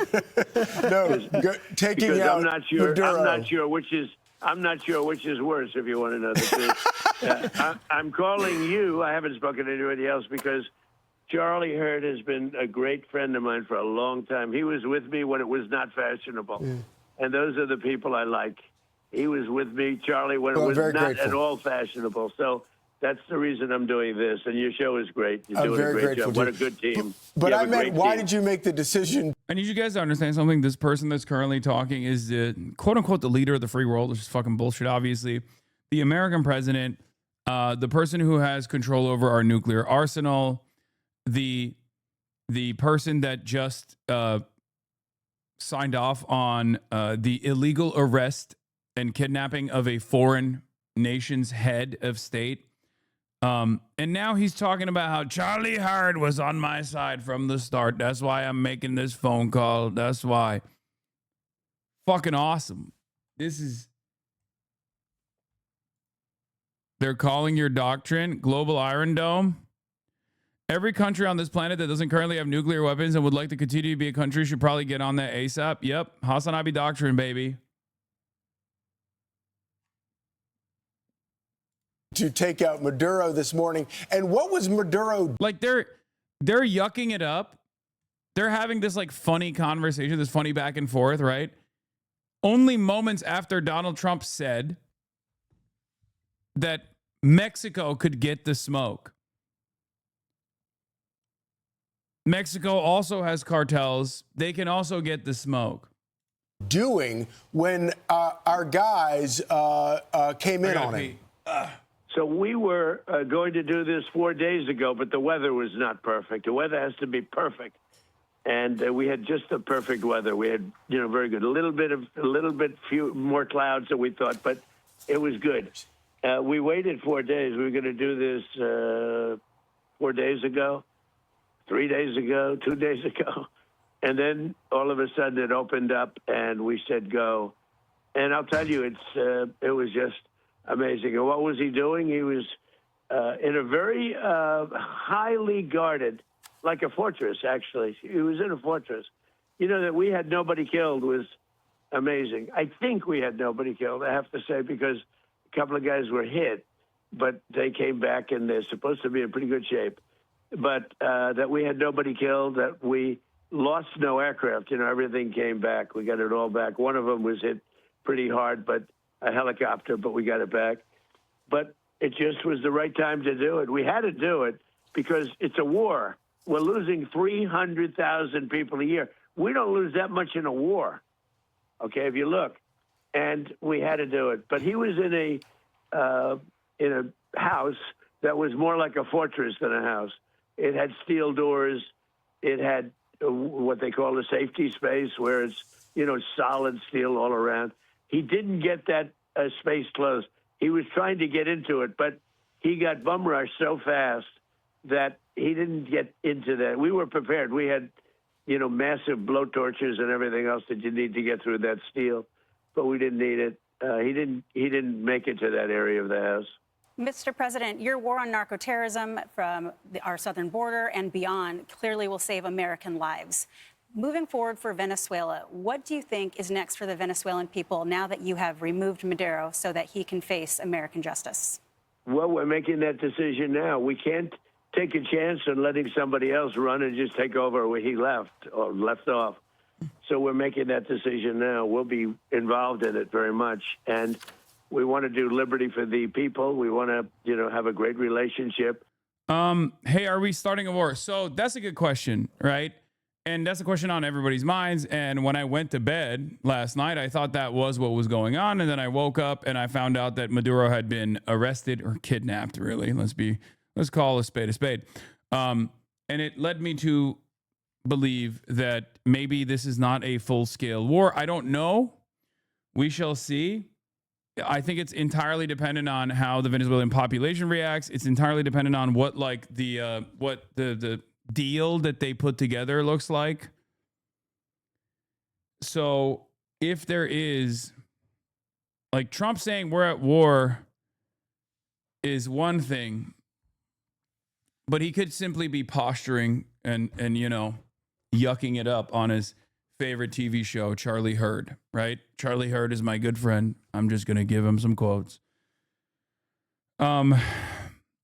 It's like, judging by what he said about Machado, I don't know.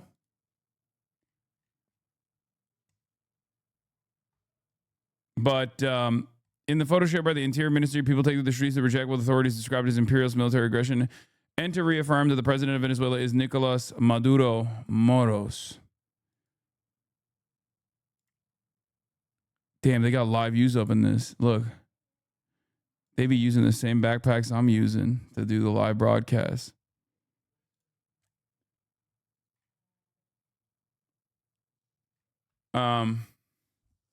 Anyway, VP is not complying.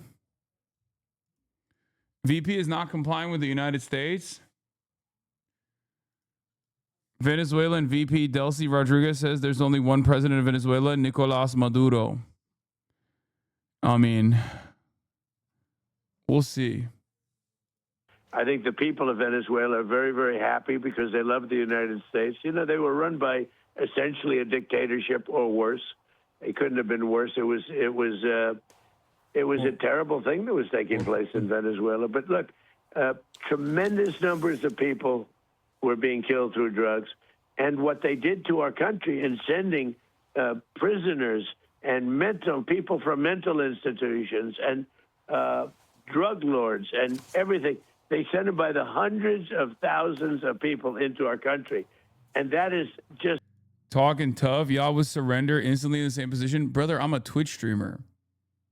I'm not the head of a state with command over, a 30 million population and a fucking military. What good is any sort of anti-aircraft defense systems you have if you're not going to fucking use them on a bunch of helicopters that are flying over your goddamn nation's capital? Like, this isn't about like standing up to a playground bully. We're talking about nation states. Unforgivable. That's why, he wanted to negotiate at the end, and I didn't want to negotiate. I said, nope, we got to do it. He was trying to negotiate at the end. You probably saw that. And trying hard to make a deal. And I said, this could have been a very... Macron, the Venezuelan people are today rid of Nicolas Maduro's dictatorship. People can only rejoice by seizing power and trampling on fundamental freedoms. Oh, God, I hate the indignity. God, European leaders are so disgusting. Oh, my God. They're even worse than the Democrats, dude. How can you be worse than the Democrats, brother? Oh, my God. Like, this is worse than Hakeem Jeffries. They're just outright meat riding. Oh, my Lord, dude. The upcoming transition must be peaceful, democratic, and respectful of the will of the Venezuelan people. We wish that President Edmundo Gonzalez Urrutia, elected in 2024, can swiftly ensure this transition. I'm currently exchanging with our partners in the region. France is fully mobilized and vigilant, including to ensure the safety of its nationals during these uncertain times. God damn. Bro, this is like you might as well put Trump's nutsack on your forehead, every time you open your fucking mouth. Oh my God. Oh my God, this is so pathetic. Oh my God. Oh, gross. This was a fucking empire, dude. This had colonies. I mean, they still kind of have colonies.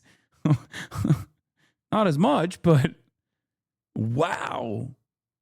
Wow, dude, European statehood is a lie. Like every nation state in Europe is just so utterly servile. So openly falling over one another to demonstrate fealty. Wow, Keir Starmer is somehow worse? Oh, no. Have you spoken to Donald Trump about what's happened in Venezuela? No, I haven't, and it's obviously a fast-moving situation, and we need to establish all the facts. What I can say is that the UK was not involved in any way in this operation, and as you'd expect, we're focusing on British nationals in Venezuela and working very closely with our embassy, and so I will want to talk to the president, I will want to talk to allies, but at the moment, I think we need to establish the facts. I think President Trump is doing a press conference later, so hopefully more information will come out then. What is clear, though, which the White House has said, is that America carried out strikes on Venezuela and captured their leader, Maduro. Some politicians in this country have already condemned that. Do you? Well, I want to establish the facts first. I want to speak to President Trump. I want to speak to allies. As I say, I can be absolutely clear that we were not involved in that. And as you know, I'd like Daddy to tell me what to say first. Oh, I dare not speak out of turn. Daddy will fill me in with his delicious... I'm not going to say it, but you know what I mean. Daddy will fill me in with all the facts. And then I'll know what to say.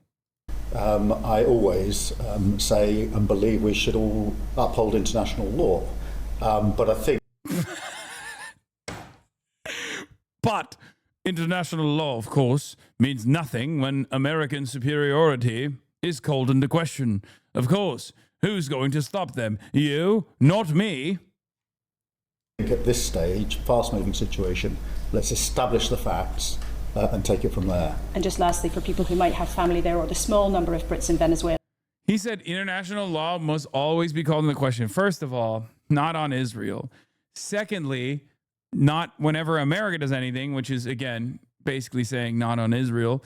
But there's something funnier. There's nothing funnier than just like having this response in perhaps one of the clearest violations of international law.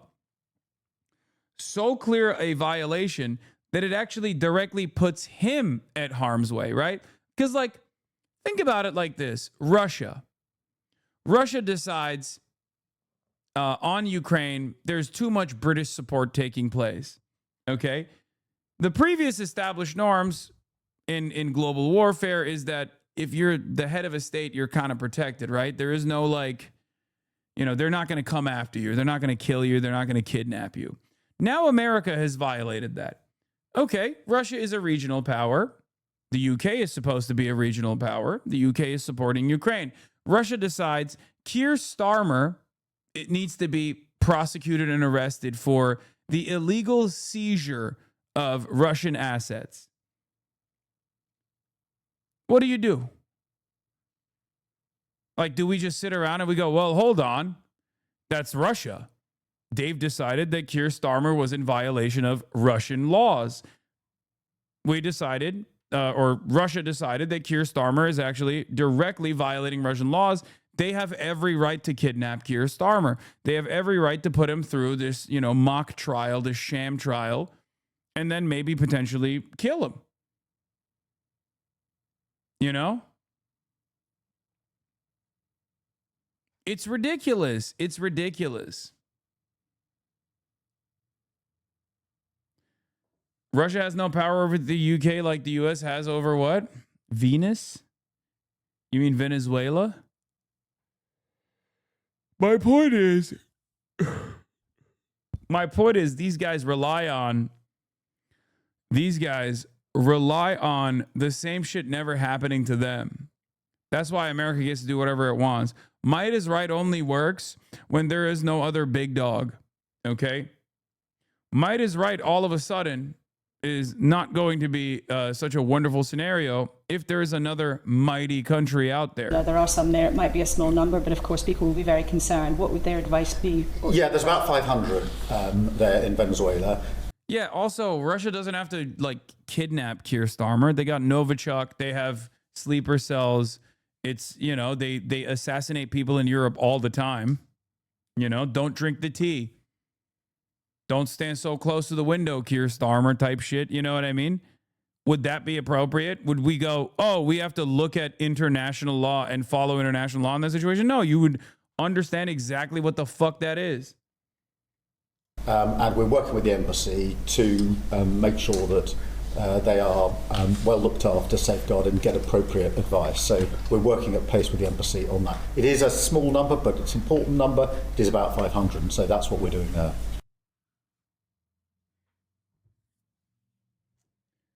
Mer's running the same line. It's not surprising. Nicolas Maduro has led his country into ruin. The most recent election was rigged. Like many other countries, we have therefore not recognized the presidency. Maduro has played a problematic role in the region. The legal assessment of the U.S. intervention is complex and requires... Dude, I swear to God, Eurolibs are... it's like shocking to see Eurolibs champion this stuff harder than like the American Democratic Party is. Like I never thought that I would see the day. He ain't a liblim out. Everyone is a lib. Everyone is a liberal. Republicans are liberal. Everyone's a liberal.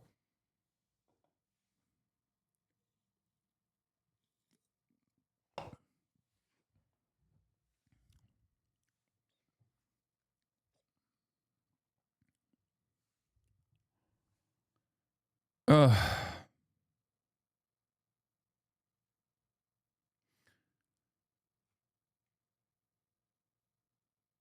They just handed Taiwan and China on a silver platter. There's no argument against an invasion anymore. Come on, guys.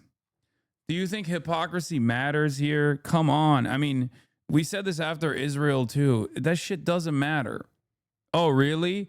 You think European leaders that are saying this about Maduro in defense of Donald Trump are not going to fucking turn around? Like, look at Ukraine versus Israel.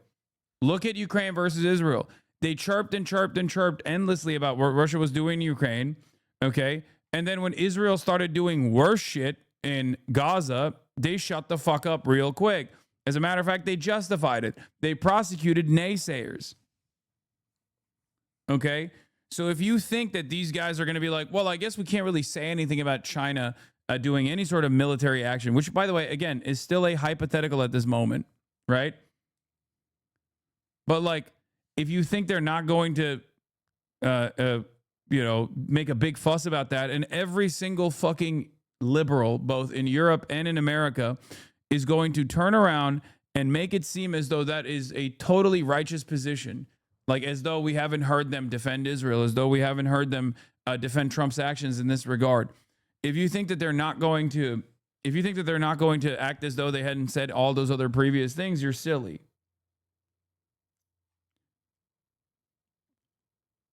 You're silly.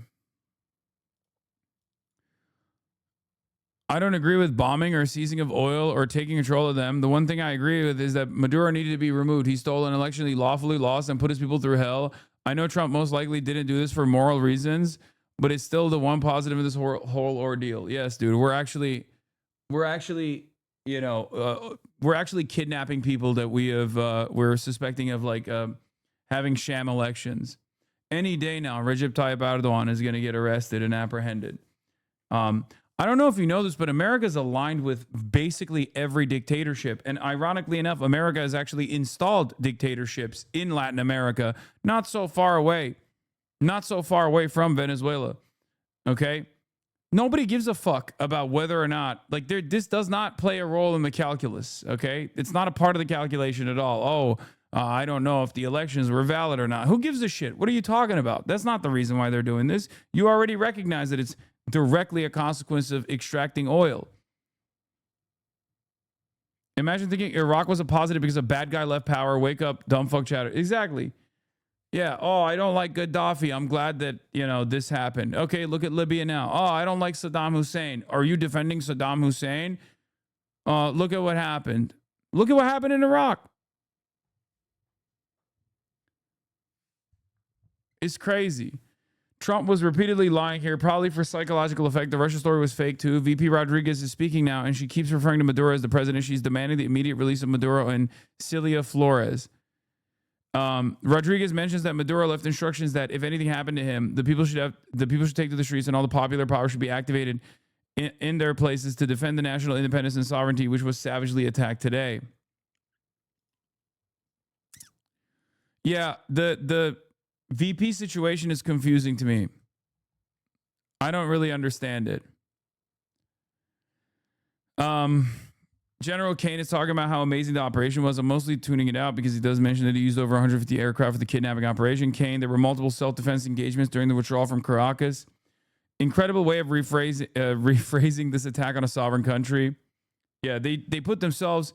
Our soldiers tactically put themselves in a kinetic engagement in a self-defense style situation on fucking foreign soil in a nation's capital.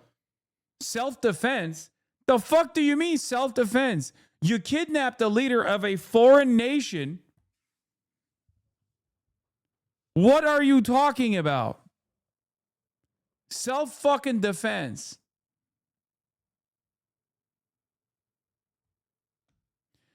Trump, we are going to get the oil flowing the way it should be. We're going to rebuild the oil infrastructure. It's going to be paid by the oil companies, and they will be reimbursed for what they're doing. Again, openly admitting it. Trump, we are not afraid of boots on the ground if we have to. We had boots on the ground last night. We had to make sure this country is run properly. We're there now. We're ready to go again if we have to. We are going to run the country right. Trump on Gustavo Petro, he's making cocaine and they're sending it to the United States. He has to watch his ass. Okay. Trump, we are going to be selling large amounts of Venezuelan oil to other countries. You can't stop talking about how they're straight up taking over Venezuela. Trump keeps claiming that Delcy Rodriguez was sworn in as president of Venezuela and that she's in contact with Rubio. Haven't seen this reported yet. Trump, Cuba is going to be something that we are going to end up talking about. Cuba is a failing nation. Rubio steps up. Cuba is a disaster. If I lived in Havana, I'd be concerned. And the press conference was concluded. It's pretty crazy because it's basically everything we said, like everything I've been saying in the build up to this incident about like what the real reasons are as to why the administration is doing this.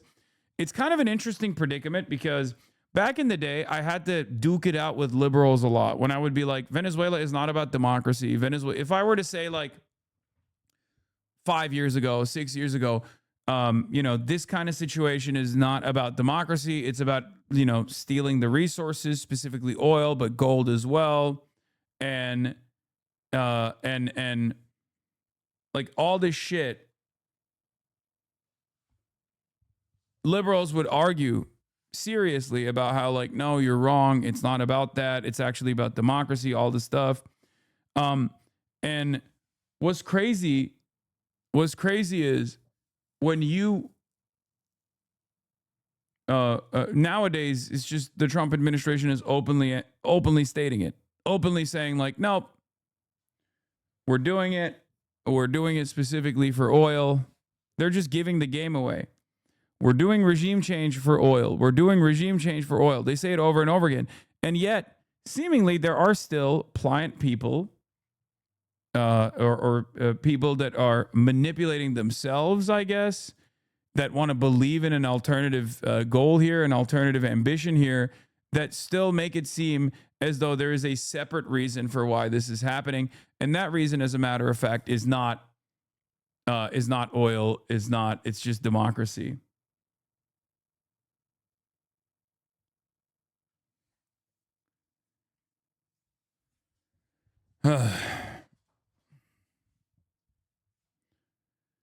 Yeah, there's also this from Wall Street Journal.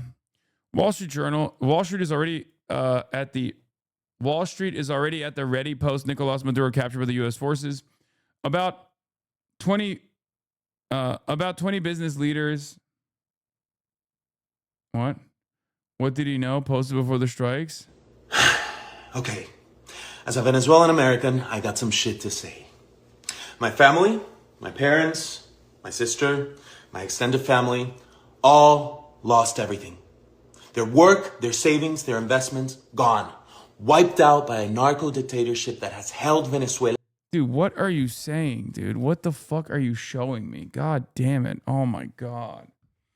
Oh my God, dude. Oh no. What did he know? Venezuela was already invaded? Yeah, he's saying Maduro is invading Venezuela. So Trump actually fucking blowing up fishing boats and potentially blowing up Caracas is good.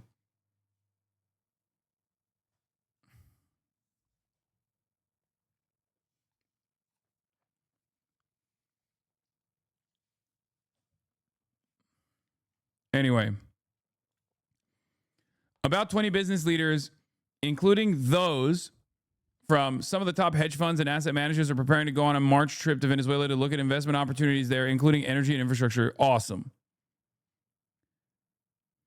It's like they're just giving it out for free.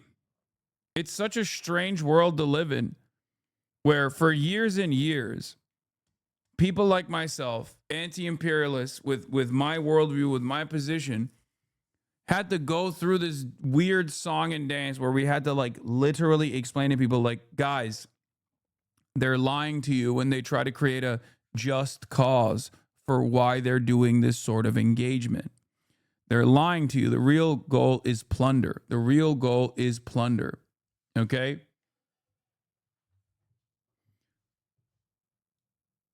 What? Hasan, you are 10 million % right, but I don't think it makes your takes any less right to listen to Venezuelans for a second.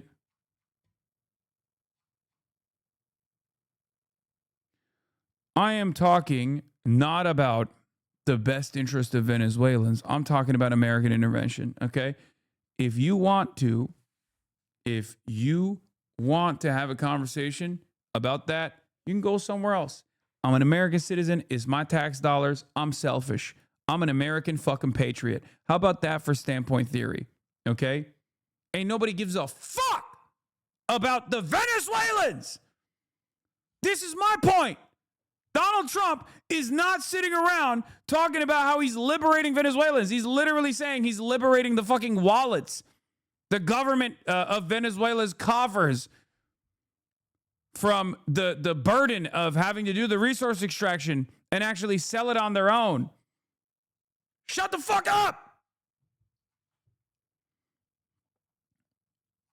It's so crazy, bro.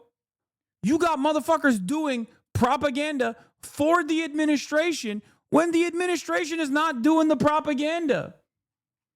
Every day, Donald Trump literally goes, every Venezuelan on U.S. soil is a rapist, drug seller, a drug salesman, okay? The CEO of doing rape and drugs. We must deport every Venezuelan expat. Every Venezuelan refugee on American soil is a rapist, drug-dealing, baby decapitating monster that will inevitably find their way into fucking CCOT, okay?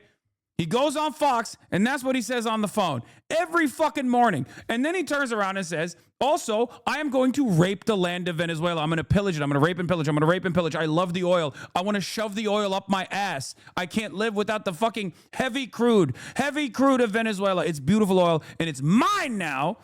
And there are still fucking morons in the chat being like, excuse me, can you take a deep breath and cover the perspective of Venezuelans who are delivering a fucking deep sigh of relief? I don't care. And neither does Trump. Nobody fucking cares. Shut the fuck up. God damn. What is this fucking argument, dude?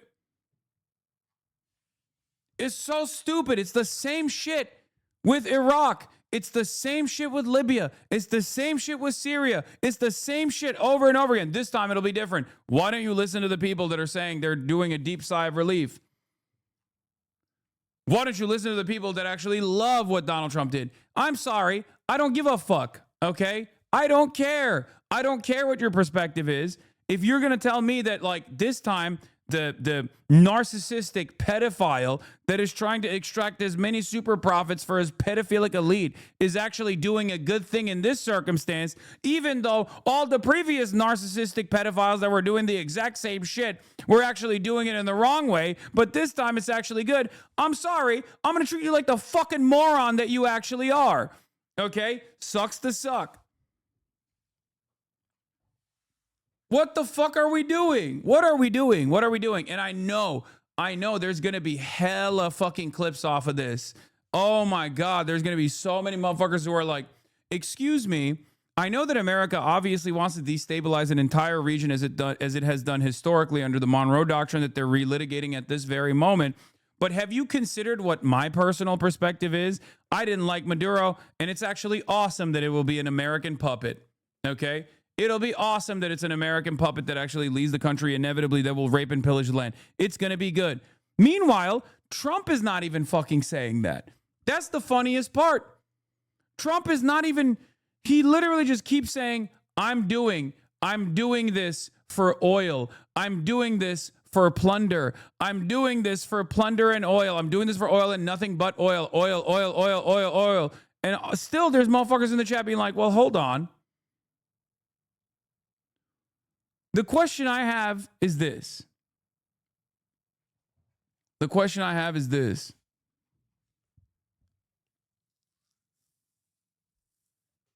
Why are you doing propaganda for Donald Trump in a way where he's not even doing propaganda? Okay? Like, it makes no sense.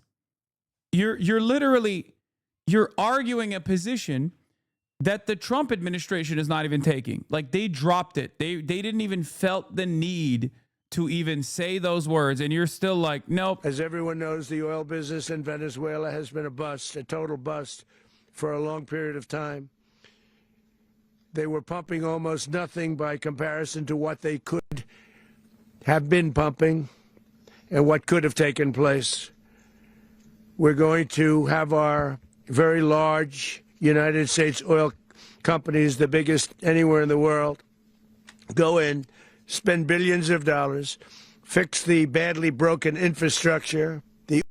It just doesn't make sense. Like, if you are even in any way, shape, or form, remotely like a liberal person or invested in like human rights or whatever, why in the ever-loving fuck would you be like, yeah, this psychopath is actually doing this for this? I'm going to imagine an alternative reality where this psychopath is openly stating what his desires are, but I'm going to assume he's actually doing this to liberate me. Right after he called me a rapist drug dealer who needs to be sent to a fucking slave labor colony in El Salvador.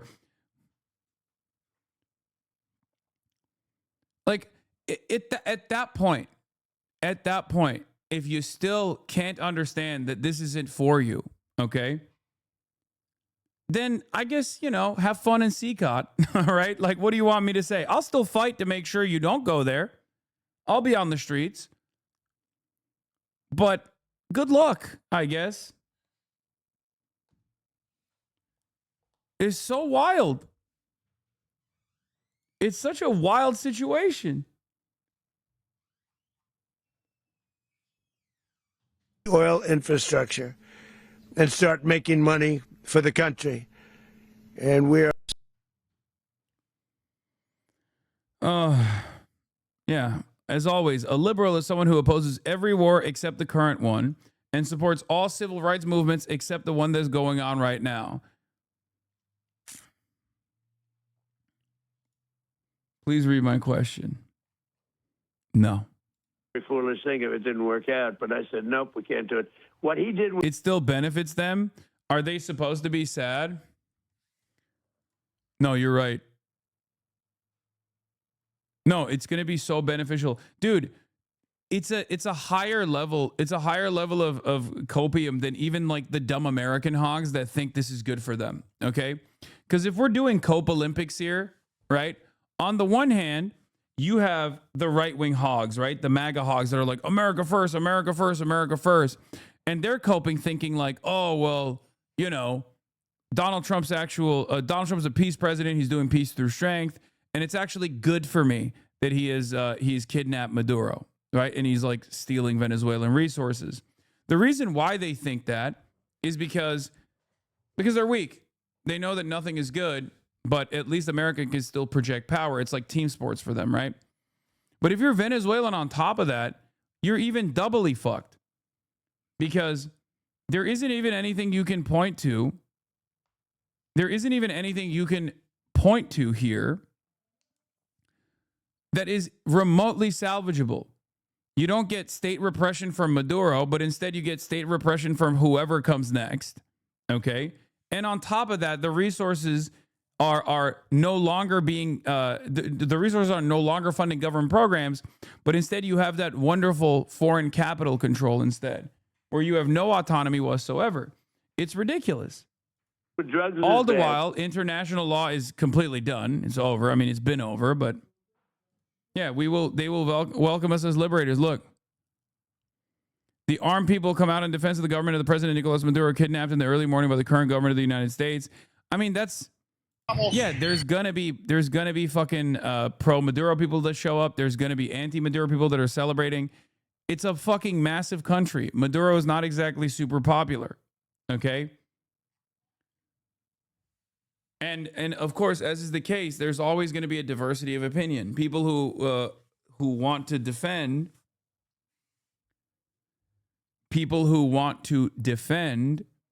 the ridiculous kidnapping that took place here will say, oh, well, at least like some of the Venezuelan people are happy. They're celebrating.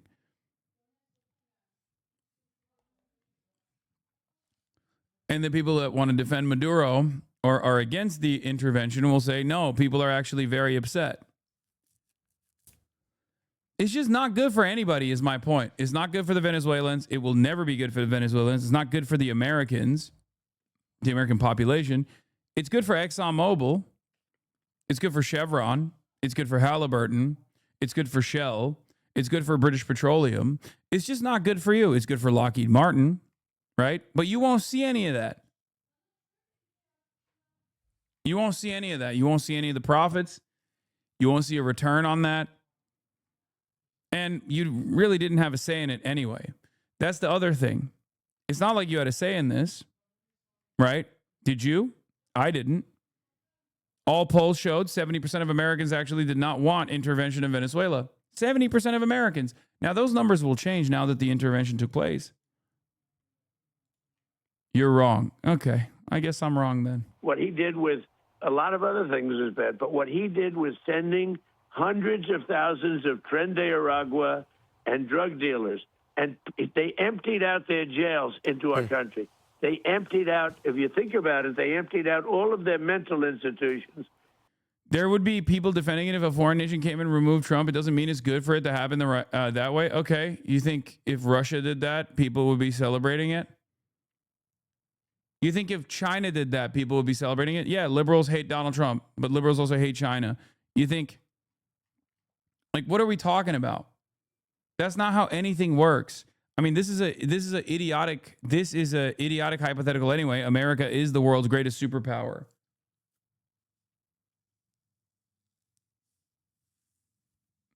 If you think that your fellow Americans would sit there and go, hell yeah, this is awesome, you're delusional. And there is much more reason to, and I mean this sincerely, there is far more reason to do this to any American leader, really, than any other country's leadership, given how much power and control America has around the world.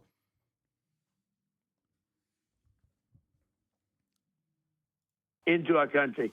What he did there, and every other thing, is unforgivable. Mr. President, you're already getting reaction from members of Congress on both sides. One Democrat, Jim McGovern, is saying that you did not get authorization from Congress. And he says Trump just launched an unjustified illegal strike on Venezuela. Wanted to get your reaction to that. Well, look, these are weak, stupid people. Yeah, when we see Xi Jinping kidnap the Japanese prime minister, then we can talk. Yeah, it's not even like forceful reunification with Taiwan. The comparison here, not even Japan, because Japan is appropriate because it's like proximity wise, it's like similar, I guess. But yeah, Xi Jinping kidnaps the fucking. Xi Jinping comes out and says, "Hey, just so you guys know, the Japanese prime minister has actually violated our rules that we came up with. So we flew over there and we actually kidnapped the Japanese prime minister.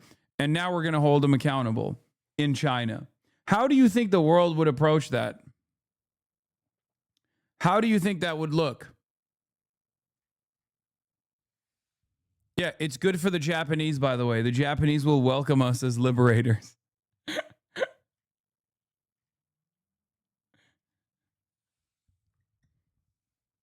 I'm low-key hoping she kidnaps Carney. Okay, dude. And they're trying to save themselves from almost destroying our country. If I didn't get elected, our country would not. I don't even think we'd have a country right now. We were heading down the path of destruction. And if you want to find an even closer comparison, Philippines. Okay. Incredible amounts of misinformation, son of a former dictator, right? Bad leadership in general, kidnapping the fucking leader of the Philippines. Sorry, he's doing crimes. We have decided to kidnap him. How does that work? Inflation, we had high prices. They're the ones that caused high prices, not us. We're bringing the prices way down. We have oil now in many places $1.99 a gallon. And, you know, when you do oil, everything follows, but everything is following. But No, they would have destroyed our country. If we didn't get elected, if Kamala or a Joe type got elected, if that group got elected, but if Kamala got elected, I don't think at this point we would even have a country. We were laughed at all over the world. We were... Yeah, Eric Levitz is right. In my day, critics denounced U.S. wars of choice as imperialist schemes to seize foreign oil, while the president insisted they were really attempts to spread democracy. Now, critics denounce such wars as attempts to spread democracy, while the president insists they are really imperialist schemes to seize foreign oil. No, literally. That's what I'm experiencing right now, and it blows my fucking mind. And Eric Levitz is a liberal. Like, he's not... Like, Eric Levitz is not exactly an avowed anti-imperialist by any means. But it's become this fascinating phenomenon to observe if you are even remotely intelligent and you watch these people defend the Trump administration on boundaries that the Trump administration is not defending itself. And you just imagine that this is the case. Like, no, you don't understand. You don't understand, silly leftist. Trump is doing this for democracy. There's definitely a democratic purpose here at play. Okay, if there is one, Trump certainly is not saying it. The money was flowing out. Everybody was leaving. The companies were leaving. The people were leaving. The wealth was leaving. We have $18 trillion coming back into our country, the biggest number in the history of the world. The second biggest number was $3 trillion. We're at $18 trillion, and it's building factories and plants. It's doing things that no country has ever seen before. But as far as last night is concerned, it was really genius. What they did is genius. And the Democrats, maybe they'll take a shot. You know, they'll take a shot. All they do is complain. They don't talk about, they should say, you know what, we did a great job. We're stopping drugs from coming into this country. And nobody's been able to do it until we came along. But they should say, great job. They shouldn't say, oh, gee, maybe it's not constitutional. You know, the same old stuff that we've been hearing for years and years and years. They did an incredible job. These men and women that went out there last night, the courage they had, going into an area where, you know, all the lights were turned off. We turned off almost all of the lights in Caracas. Yeah. I can think of a few better use of my tax dollars than blackbagging the head of a foreign narco-trafficking organization that enriches itself by addicting and poisoning my fellow Americans. Yeah. The Republican Party is no longer the party of regime change and endless wars. If you want to be a standard bearer, that is a non-negotiable position.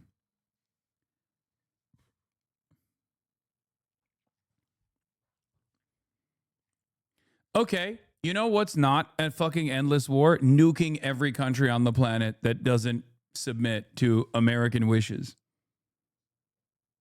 I should not have said that out loud. I just realized that I just said that out loud, and now it's the new American foreign policy position. I fucked up. I should not have said that. The American foreign policy position now is we just nuke you if you don't submit.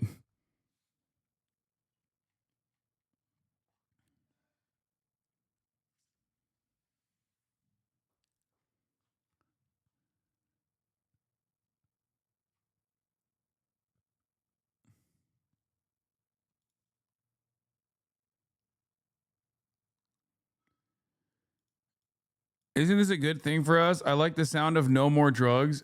Yeah, I like the sound of that too. Except the Trump administration is not even going along with they're selling us drugs shit.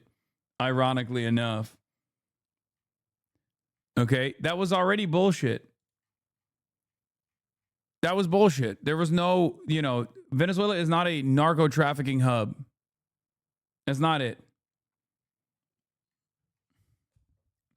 And Trump is basically saying it's actually the oil anyway.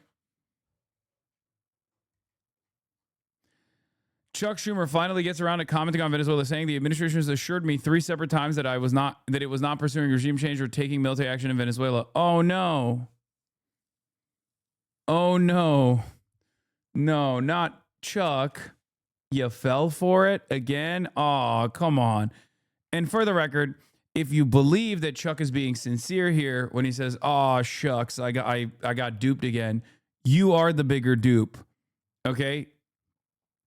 He loves this shit. Straight up. Straight up, he loves it.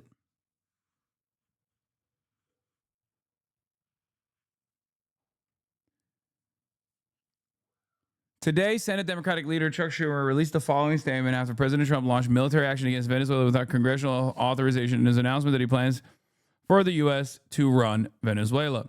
Let me be clear, Nicolas Maduro is an illegitimate dictator, but launching military action without congressional authorization and without a credible plan for what comes next is reckless.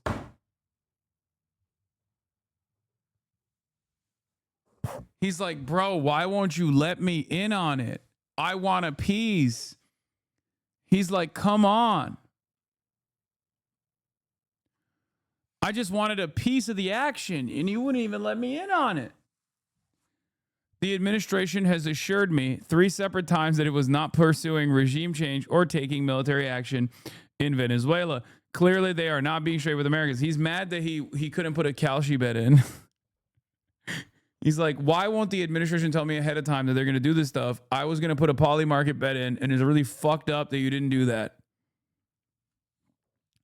The idea that Trump plans to now run Venezuela should strike fear in the hearts of all Americans. The American people have seen this before and paid the devastating price. Yeah, we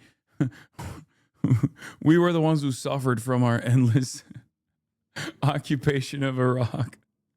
I mean, it's true, we did, but like also at the same time, I feel like there was some other people suffering there too, but who knows? You know, what do I know? The fuck do I know? Also, Chuck Schumer supported the Iraq War, didn't he? And he's kind of supporting Venezuela too.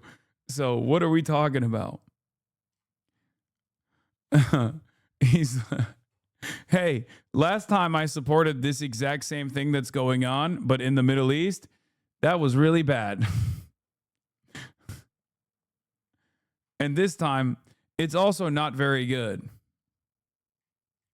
But I'm still kind of supporting it. The administration must brief Congress immediately on its objectives and its plan to prevent a humanitarian and geopolitical disaster that plunges us into another endless war, or one that trades one corrupt dictator for another. To distract from skyrocketing costs Americans face in the historic cover-up of the Epstein files, Donald Trump is attempting to throw Americans into more international chaos and uncertainty. Oh, yeah, here. People did make big bets and won big, okay? Some war-related insider trading. A brand new account in Polymarket only invested in the U.S., going to war with Venezuela, and Maduro out by January 31st. Up 13K so far. Was spending thousands on Maduro out at bargain prices as recently as 4 hours ago. Now it's at 50 cents or 0.50. This account, Burdensome Mix, has existed for only 1 week and quickly became the biggest yes holder in the Maduro out market. Seems pretty suspicious. Pete Hegseth making some beer money on the side, question mark. Now that Maduro is at 0.99 following the Trump announcement, this account has in 1 week realized nearly $150,000 in profit and has hundreds of thousands more in unrealized profits.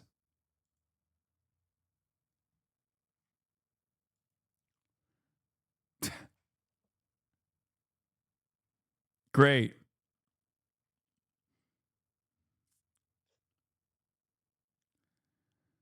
Thanks for reminding me that I need to bet on the Seahawks game. Okay, guys, the point here is not that you should go and also fucking gamble. I mean, this thing was so organized, and they go into a dark space with machine guns facing them all over the place, and then you hear from a guy that I'd never even heard of him, but you hear from some congressman saying, oh, this is so terrible.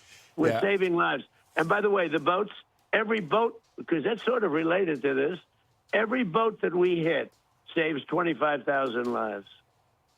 Yeah, I don't think you're going to get any hosannas or thanks from certain Democrats in Congress, that's for sure. But one of the things, you've already obviously cracked down on these drug boats. You've also cracked down on these illegal oil shipments coming out of Venezuela. The countries that negotiate with Venezuela for that illegal oil are already starting to suffer What do you see as the future of Venezuela's oil industry? Well, I see that we're going to be very strongly involved in it. That's all. I mean, what can I say? We have the greatest oil companies in the world, the biggest, the greatest, and we're going to be very much involved in it. We can't do something like this, and we're prepared. You know, we were prepared to do a second wave. We were all set, and this was so lethal, this was so powerful that we didn't have to, but we're prepared. We're so collectively desensitized the U.S. empire that we're not even registering the absurdity. The U.S., a country where guns are sold at Walmart, has just kidnapped the president of a sovereign nation and head of army to charge him with possession of machine guns with the intent to distribute to a fake cartel that doesn't exist, that we invented whole cloth. Like, that's how you know the enshittification has already completely calcified in the American administrations, because the Cartel de la Rosas thing, or Cartel of the Suns shit, was one of those attempts in, like, I think, like the early 2000s that they just shelved, right? Because sometimes the American State Department will, like, come up with fake reasons whenever they want to justify intervention, right? Cartel de los Soles, not Roses, my bad. And that was like a fake justification, which doesn't even fucking exist. A Spanish law professor and author spent several years trying to track down evidence of Cartel de los Soles' existence and its connection to the Venezuelan government. This was his conclusion in 2020. The Trump administration, the DEA, the Department of Justice, and the intelligence services are the architects of the myth of the Cartel of the Suns. In fact, they are the main and only source that feeds this myth by leaking information from anonymous sources without verification. At the same time, they are the main actor of political destabilization of Venezuela with their unrestricted support of the self-proclaimed interim president and encouraging all kinds of adventurers, including terrorist invasions. If the unfolding events is not stopped, it could lead to devastating consequences for the region. Let's hope that this piece accomplishes the generation of a serious debate about the non-existent existence of the Cartel of the Suns, and that the organizations, media institutions, and people directly identified in this study as biased and not very rigorous will respond, offering arguments and evidence that prove them right, and that I, in the best case scenario, am wrong, or in the worst, am a mental moron. However, I have a sense that the aforementioned will respond, as always, with silence, hiding in the fact that they possess the hegemonic media and therefore have dominion over the truth, which exempts them from giving any kind of reason to my allegations. In fact, replying to me would mean exposing themselves, and that would blur the halo of truth in which they disguise themselves, and which is nothing more than an outright lie.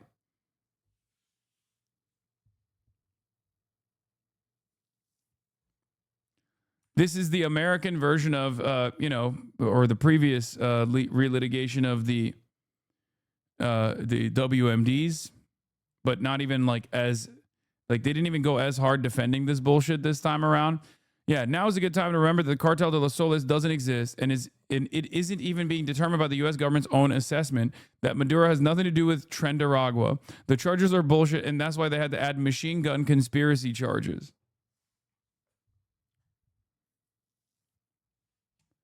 It's pretty crazy. And it's also very funny, I guess, not that it matters, but it is very funny to see all of these guys who were like, yeah, base, Donald Trump is going to be the peace president, turn around and be like, actually, this was awesome. Isn't this so sick? Aren't the libtards malding? Because you know that's happening. Because for a lot of these people, they have no like real goals or anything like that. In the next few hours, all your mutuals and pages you follow will turn into geopolitics experts, historians, and journalists all at once. I like that he's saying this, but he's doing that as well.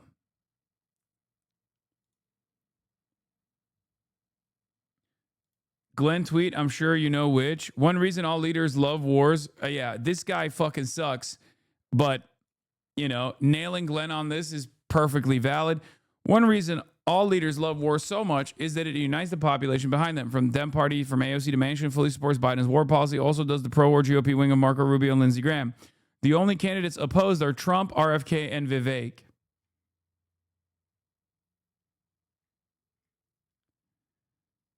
Yeah, Donald the Dove, Hillary the Hawk.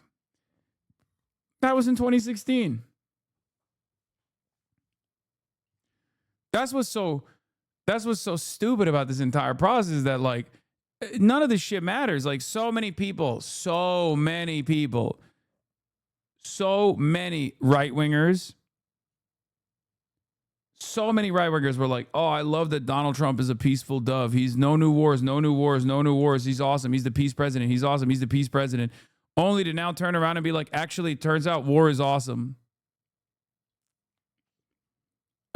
It turns out this is perfectly fine. We love that. Yeah, maybe you just like Donald Trump, man. I don't know. And I hate this shit because, like, for me, this is very frustrating. This isn't war. This is terrorism. I mean, it's war and terrorism. Okay? It's both. And also, one can say all war is terrorism. But you need to remember something. This was a big part of the reason why I was so fucking critical of Kamala Harris, who presented a narrative that she would be actually more militant. Okay? This is why I lost my mind when she went on stage at the DNC and said, we're going to have the most lethal military. So if you're wondering how a lot of these guys were duped so aggressively, okay? A lot of these guys were so duped.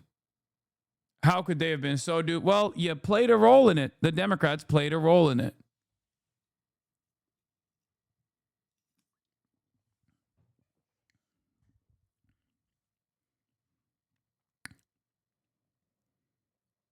Yeah, this is the other type of cope. Yep, the Iraq war was famously over when we got Saddam. Me and my buddies fought in a 20-year war because Bush and Obama didn't get done in 4 terms. What Trump just got done in 4 hours. I voted for this. Venezuela plummeted from one of the richest countries in the Americas to a total pariah state in just a couple. You can't say Kamala would be the same as Trump on this one. After she glazed Cheney, she'd at least play into the democracy and not the oil. Oh, for sure. For sure.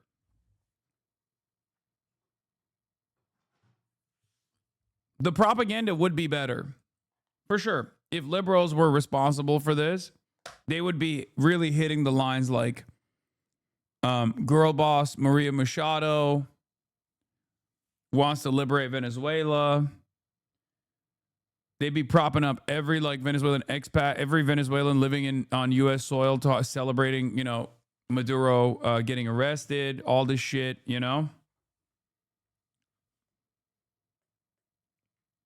Couple of decades. Hyperinflation, starvation, millions fleeing, all because Chavez and Maduro imposed radical socialism, seizing industries and crushing freedom in the warm embrace of collectivism. But today... Damn, they're so triggered about the warm embrace of collectivism line. They all...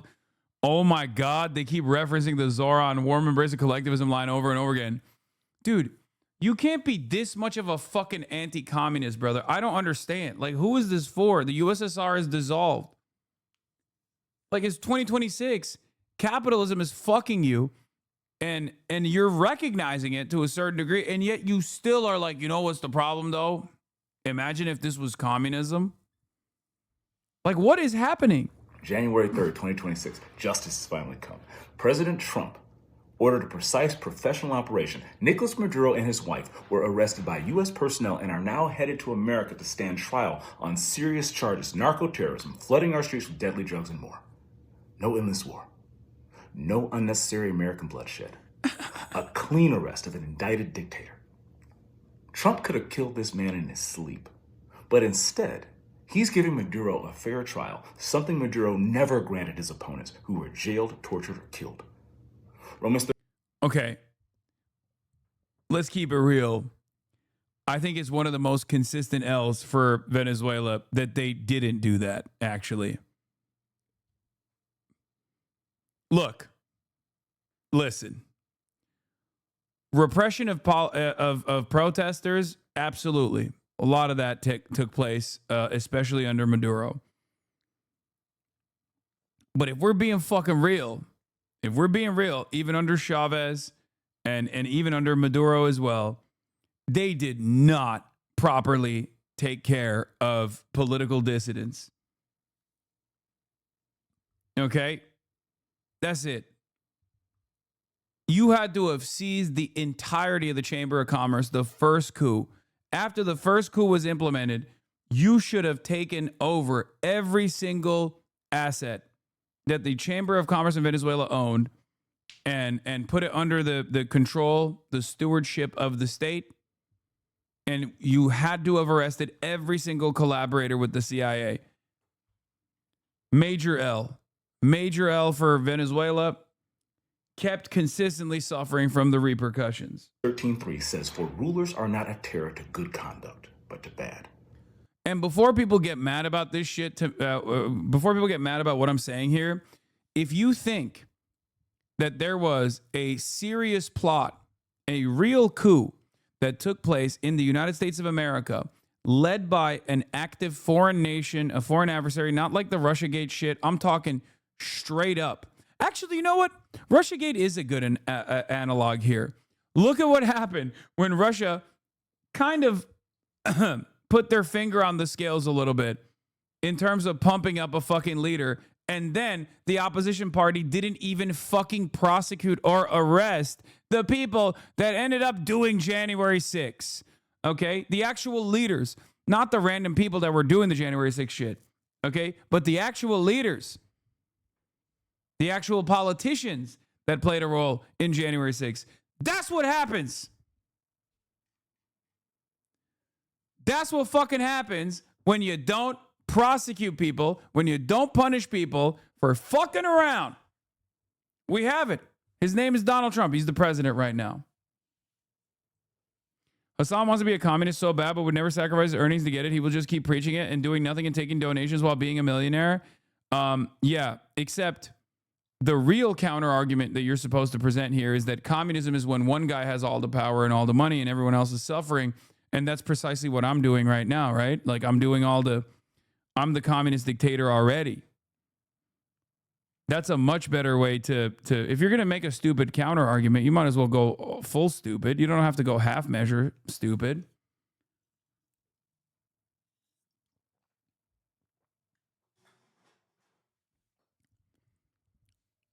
So I'm full communist already.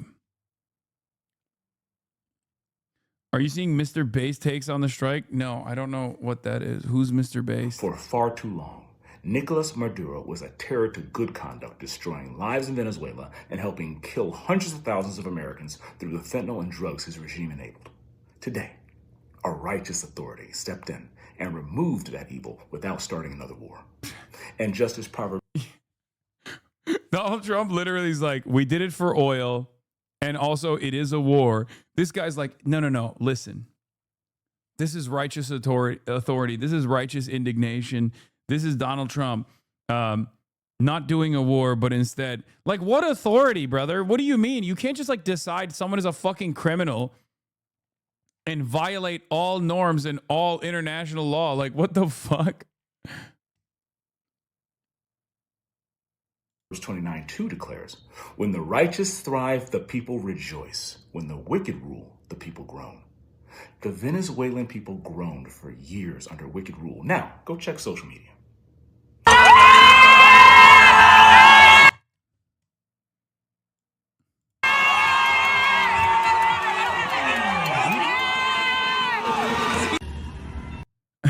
Wait. Is this I don't even know if this is a real live stream. I think there's an old video. Did this guy go through all the different copies of old videos? All the different copies of old videos to post it to be like, see, they're everywhere of Venezuelans leaning out of their windows, cheering in the streets, USA, USA, pure rejoicing in the streets, pure rejoicing in their homes, and even among the diaspora. Liberals are melting down, of course, but where was their outrage over hundreds of thousands of Americans who lost their lives to fentanyl from Maduro's regime? Or the millions of Venezuelans. Fentanyl from Maduro's regime. Where, like, no, the government has not even offered an iota of fake evidence even, okay? They didn't even do the WMD shit with fentanyl, okay? They didn't even do that. Like, they just said, yeah, I think they have fentanyl coming from Venezuela, maybe. Like, how can you be so ready to swallow the boot whole and regurgitate talking points that the government is not even fully invested in?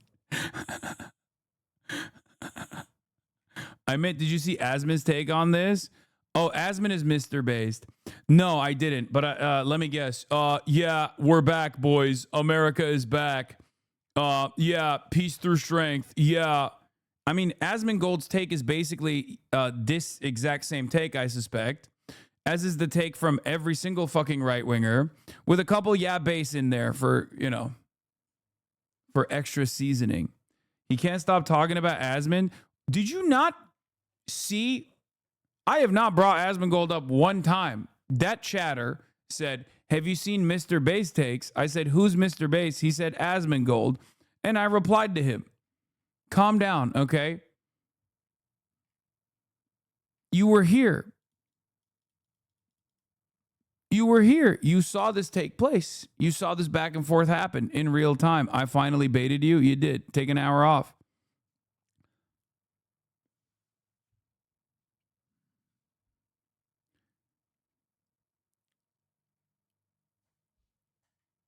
Anyway.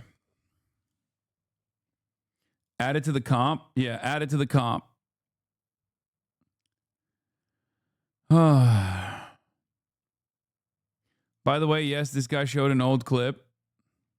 Posters of President Nicolas Maduro being torn down across Venezuela. This is an old video from 2024.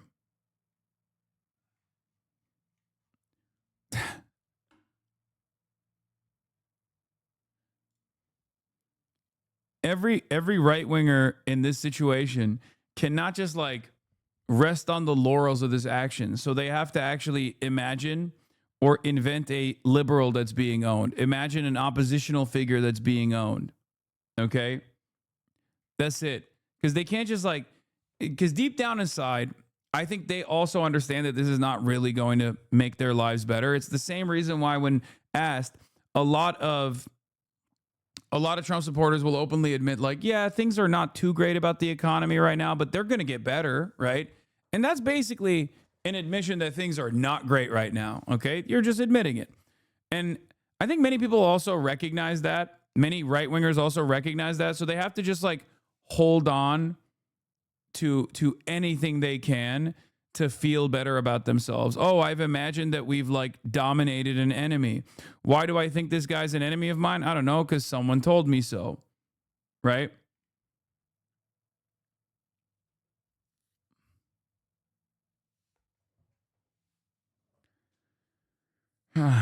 They really cut their Somali fraud story short with this kidnapping. I would have waited a month.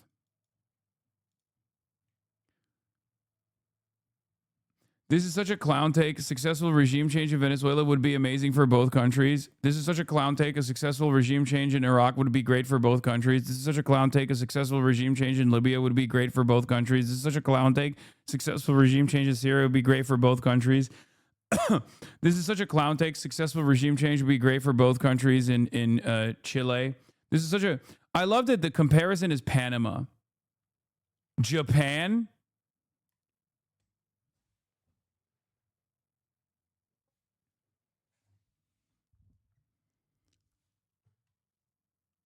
Do you cope harder, my man?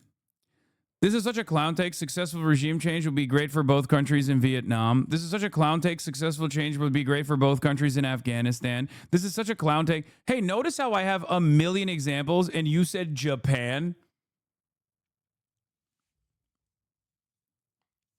Notice how I gave you virtually every single example post World War II and you said Japan. We nuked Japan. We wrote their constitution. And when they were doing too good, we shut off their economy. And it worked.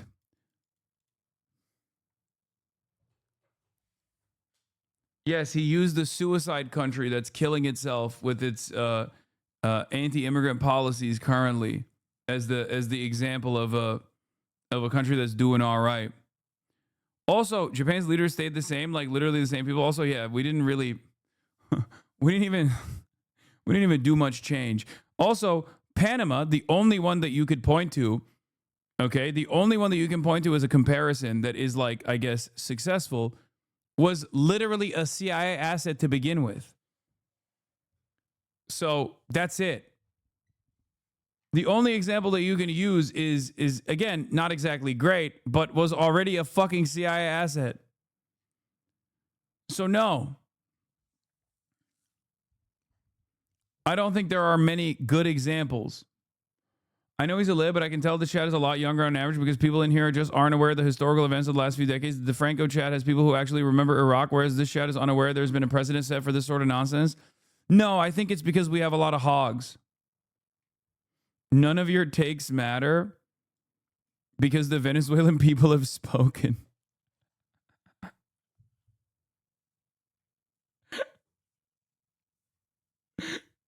Oh, this is going to be the line, huh? We're just going to have to consistently bring up images of the Saddam statue being toppled over and over again until people kind of understand. It is pretty funny. It's not even the Venezuelan diasporoids, right? But it is funny that the Venezuelan diasporoids who are saying that this is objectively a good thing are basically 5 minutes away from being deported to CCOT. And they're like, no, you don't understand. This is really good, actually. Okay, well, have fun at fucking CCOT, I guess. I don't know. Trump is calling you a rapist drug dealer and a decapitator of children. So, and is using you as a pawn. What makes you think you're safe on U.S. soil with this administration that has not even remotely entertained your humanity?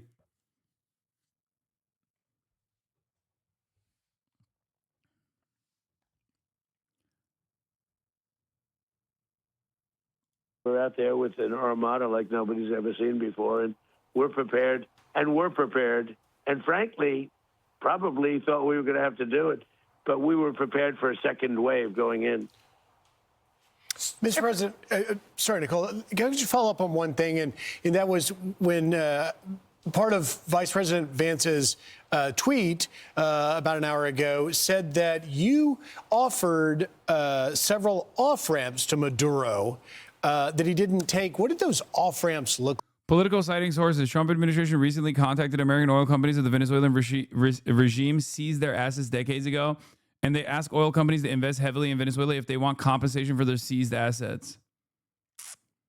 It's going to be really funny when we just have to subsidize the oil companies even further for even entertaining the high profit margin crude oil extraction that they will engage in Venezuela, that they will not be selling to the American market. Of course, they're going to continue selling it to China, Canada, and many other places. But it's going to be great when we subsidize them for stealing Venezuelan oil at a much higher profit margin. It's great. Every single thing that the American government engages in is just a fucking scheme to line up the coffers of CEOs and the big shareholders, okay? It's great. It's awesome. But no, it's fine. It'll trickle down to you one day, okay? No, I promise.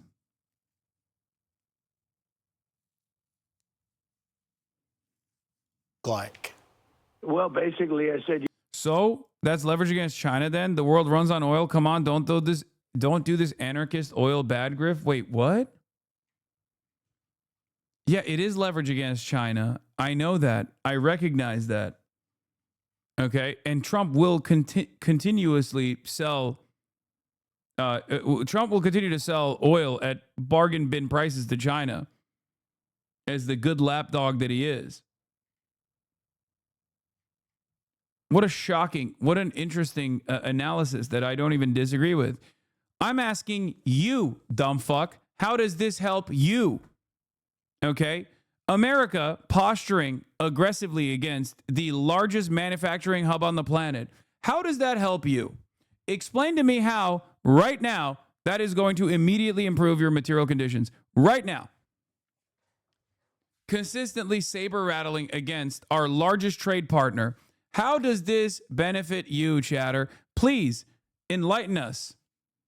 Oh, it's great. We're decoupling Venezuela from China. It's going to be awesome, actually. Go ahead. Explain to me how this helps anyone but elites. This is the point. A lot of people refuse to recognize, like a lot of Americans think that they're hyper individualistic, right? And in some respects, they are.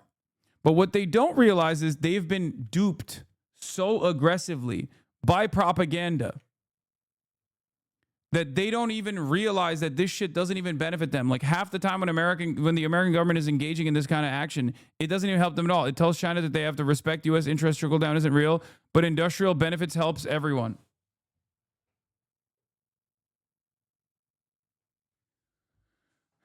What industrial benefits are you getting? What industrial benefits are you getting? What industrial benefits did you get from American companies actually taking out oil from Iraq? What were the industrial benefits of plunder in that regard? What industry do we even have? You are going to work your gig economy slave labor job and you're going to shut the fuck up. And you're going to watch YouTubers on the side that tell you that it's actually good that America is doing this stuff. Okay? You're going to eat the bug. You're going to rent for the rest of your life and you're going to fucking enjoy it. And you're going to continue deluding yourself into thinking that these sorts of actions are actually beneficial for you because we're all part of one big team. China is on the opposing side. They're anti-America. We're pro-America. We're on one big team. And you're going to keep eating the bugs, and the bugs are going to get shittier and shittier, and you're going to enjoy it. More cheap oil, leveraging it. Yeah, I already described it. It's not cheap oil for you, dumb fuck. Okay? It's not helping you. Unless you are literally the CEO of a fucking oil company or like a major shareholder in a oil company, that cheap oil is not going to make its way to the American markets. That cheap oil is actually going to be sold elsewhere. Okay? That cheap oil is not going to cheapen your oil. And cheap oil does not make every product cheaper. If that was the case, we would already have cheaper products right now. Donald Trump fixed the oil prices. No? Did it make anything else cheaper? Gas at the gas pump is cheaper. Did that make the groceries cheaper? No. So what the fuck are you talking about? We're already living through this process. Corporate consolidation has already set in. It doesn't matter. The prices of other commodities are not pegged to the fucking oil and gas industry in the way that people presented, okay? Holy fuck, this dumbass is like paying triple the premium prices for healthcare that is not even going to end up saving his life when push comes to shove, because the healthcare companies are so further deregulated at this point that they can get away with just denying you care of coverage that you paid for. And you're over here thinking, nah, actually everything is going to be cheaper eventually. Not today, but maybe tomorrow. Okay? Less immigration crisis if they make a stable government Venezuelans don't have to run from. Oh my God! I didn't even read the second part.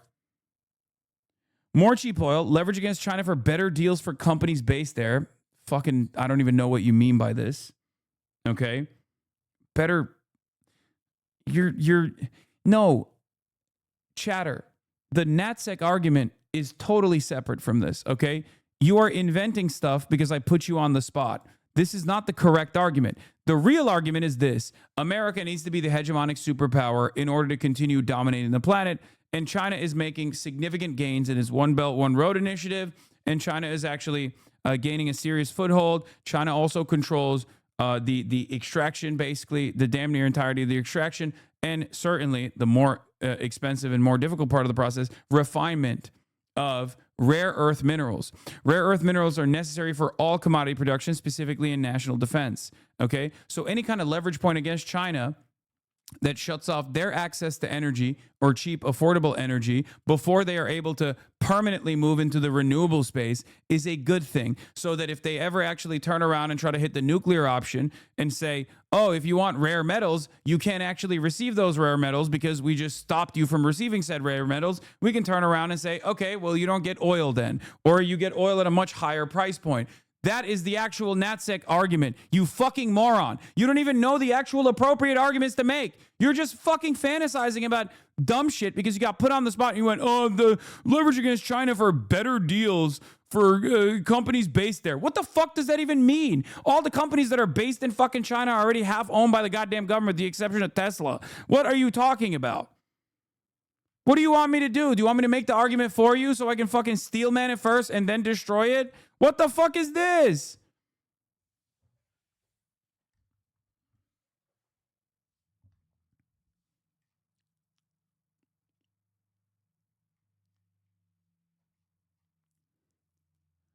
Oh.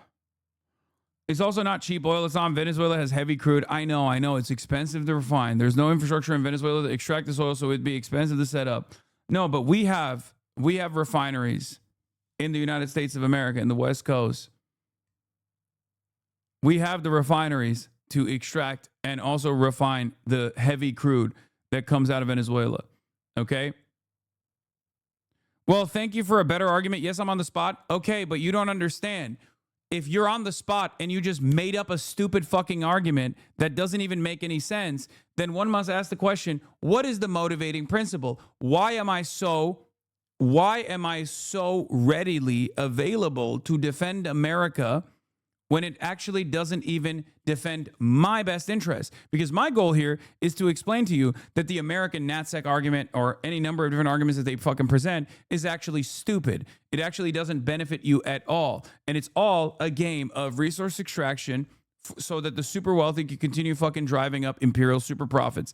That's all this is for. And they're doing it, and they're not even hiding that they're doing it. They're openly stating it. So much so that even Matt Iglesias, dumbass, had to come out with the dumbest statement of all time. Trump's whole foreign policy approach feels to me like a guy who read some bad leftist takes about how Western prosperity is all downstream of violent imperial exploitation and decided to use that as a playbook for growth. Yeah, I wonder why it comes across like that, Matty Iglesias. Perhaps because that is the fucking truth. And Trump, unlike his predecessors, is not shy about saying the truth, saying exactly why he's doing these things. But of course, leave it to Matty boy over here to somehow make this about the left again. Yeah, it must have been imperialism, the final stage of capitalism, that is the reason why Trump actually arrived at this conclusion, and not because he just looked at the situation and realized, yeah, why can't we just steal this shit and openly say it? Why would it be more likely that Trump was influenced by leftist takes about history of violent imperial exploitation rather than by history itself? The idea that the right has to get ideas like, what if we take resources from other countries by force from leftist takes is so absurd that you'd have to be seriously deranged to think it. Anyway. Law, I like Hasan, but I just think it's objectively good to remove Maduro and stabilize Venezuela. Brother, there is no stabilization of Venezuela that is coming. This is the problem. And I gave you a million examples of how that stabilization never comes after American intervention, specifically violent American intervention. And you just chose to say, lol, cope. Or maybe that was another chatter I was responding to. What are you looking for? Yeah, it's outside. Kapının dışında, dış kapının dışında. That's it. So you have to ask yourself why you're engaging in the cope, okay? Not me. You have to ask yourself why you are personally engaging in this cope to immediately rush to try and defend the Trump administration. Even if for some reason you like Machado and the opposition, well, yeah, who would ever do that, by the way? I don't even know. But let's say you like Machado. Trump said fuck them, and Marco and Pete are in charge of Venezuela. Exactly.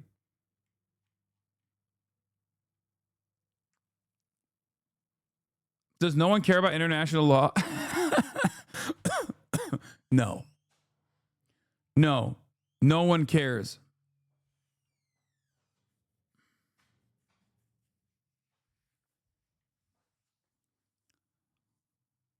Global Affairs correspondent Martha Raddatz and ABC News contributor retired Colonel Steve Ganyard. Good morning to you both. Thanks for joining us. Martha, I do want to start with you. I know you've been talking to your sources this morning. What more are you learning about how this operation was carried out? Well, Whit, I think we have to go back to just those scenes in Caracas with U.S. helicopters, Chinook helicopters, and attack helicopters sweeping over the city. Those explosions, likely at airfields and military facilities, and Delta Force, that elite Delta Force going in and grabbing Maduro and his wife in the dead of night. You can imagine they. In academic international relations, I get the realist idea that there's basically nothing but forceful states and the international order is inherently anarchy. And I get the liberal idea that the international order is based on contracts and agreements and that appeals can be made on the basis of shared rules, trade, etc. But in reality, there's an even intra-sentence switch between one register and another to justify any and every action. Yes, the liberal approach here around global established order is just a justification for the actual way that this works, which is might is right. That's it. It's always might is right, up and down, and it's always been that way, okay? And Donald Trump is not doing the second thing. And that's why it's so funny, because, like, it's almost like he's gift wrapping my argument for me. But because people have gotten dumber and dumber in some ways, they don't even care that Donald Trump is just openly being like, Donald Trump could come out tomorrow and literally be like, I'm doing this for the oil companies, stupid. It's not going to help you at all. This is actually so that they make more money. They're my best friends. We do pedophilia together, okay? Americans will still be like, well, it's all right. My president, he's still trying to do this for democracy, I think. Okay? I don't know what to say to people that just want to be... I don't know what to say to people that want to hear this lullaby, okay? I don't know. I can only keep repeating the truth over and over again.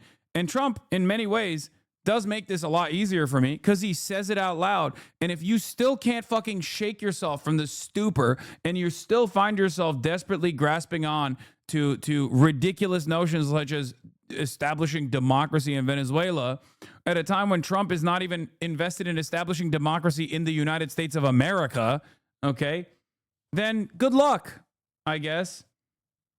You're never going to fucking wake up. Were probably asleep, and how this operation was carried out exactly, we do not know. They were clearly well prepared. They knew exactly where to find Maduro and his wife. We are told by sources that the CIA had perfect intelligence as to where they were, and that clearly was the case since they did capture them.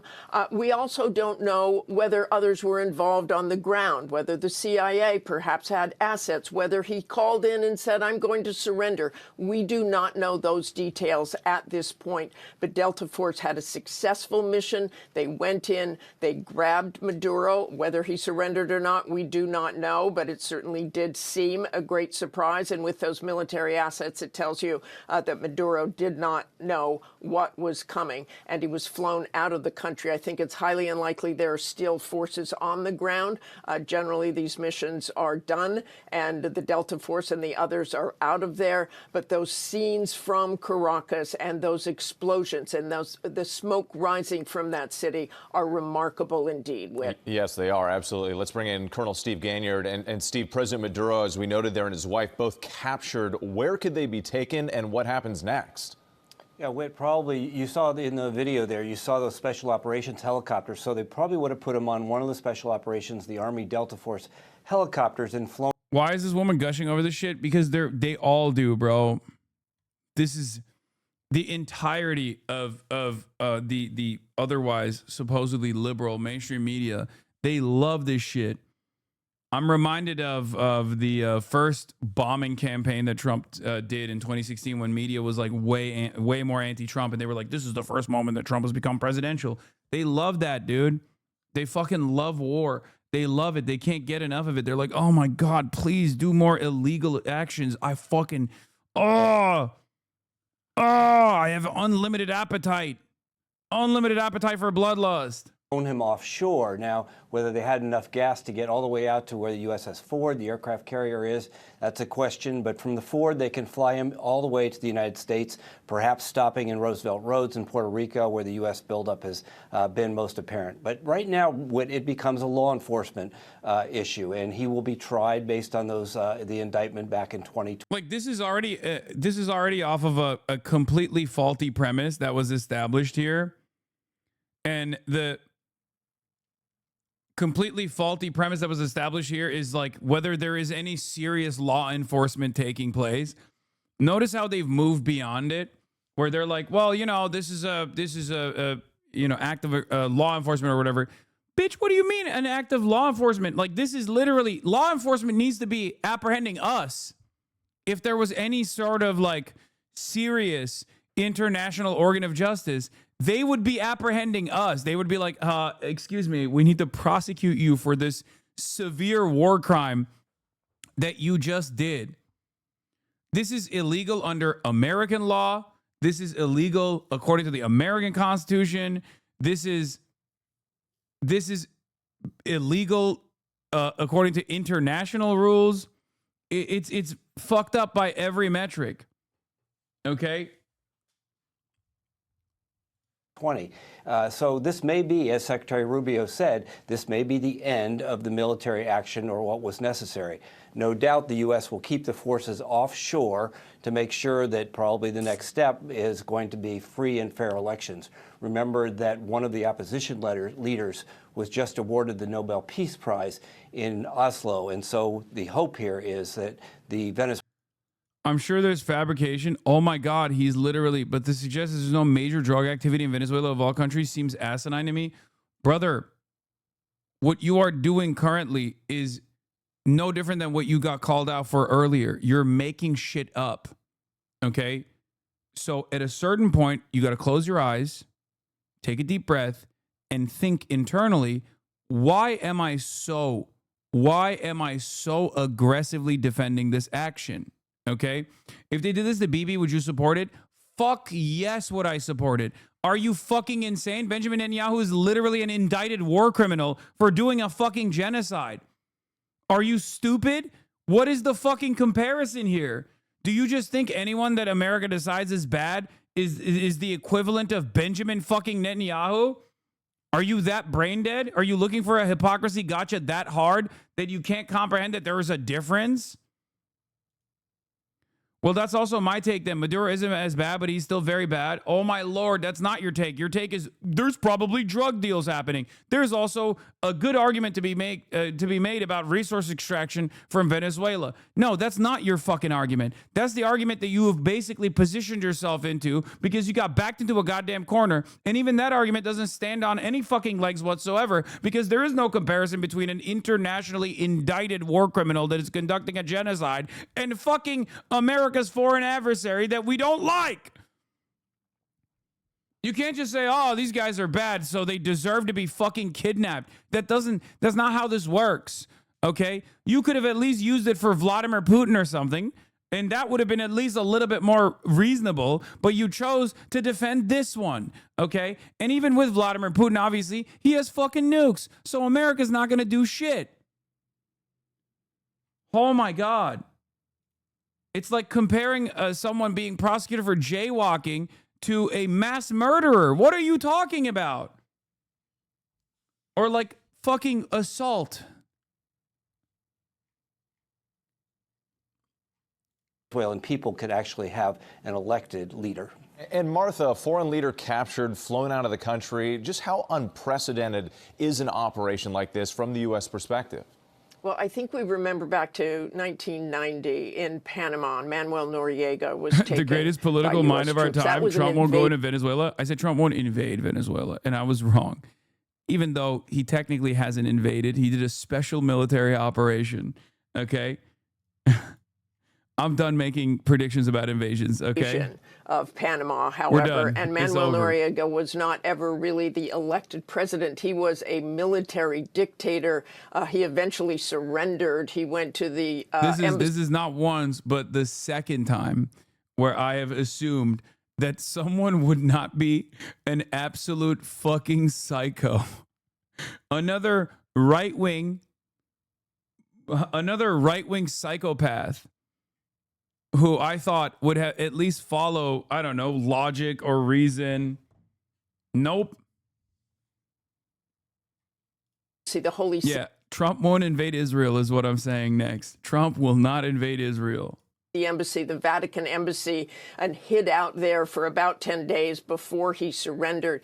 I also want to bring up Juan Hernandez, who was in Honduras, and he was convicted of drug trafficking. In fact, the Justice Department said he was at the center of the largest and most violent drug trafficking conspiracy in the world, helping to bring 400 tons of cocaine into the U.S. He was recently given a full pardon at the end of November by President Trump. So we have that convicted criminal who was released by President Trump, and now overnight, this arrest and capture of Venezuela's president. Yeah, we've seen a number of people pointing out that contradiction. And Steve, the Trump administration also has accused Maduro himself of narco-terrorism. Why then has there been this recent escalation? You were wrong from the start. CIA was already there in 2025, so that was a dumb prediction from the get-go. No, dumbass. I know that the CIA was there. What the fuck are you talking about? Donald Trump literally admitted to bombing Venezuela already, like Venezuelan landmass.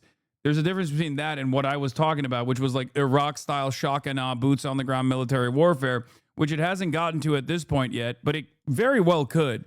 So if you want to be serious about the thing that I'm talking about, that's what I mean.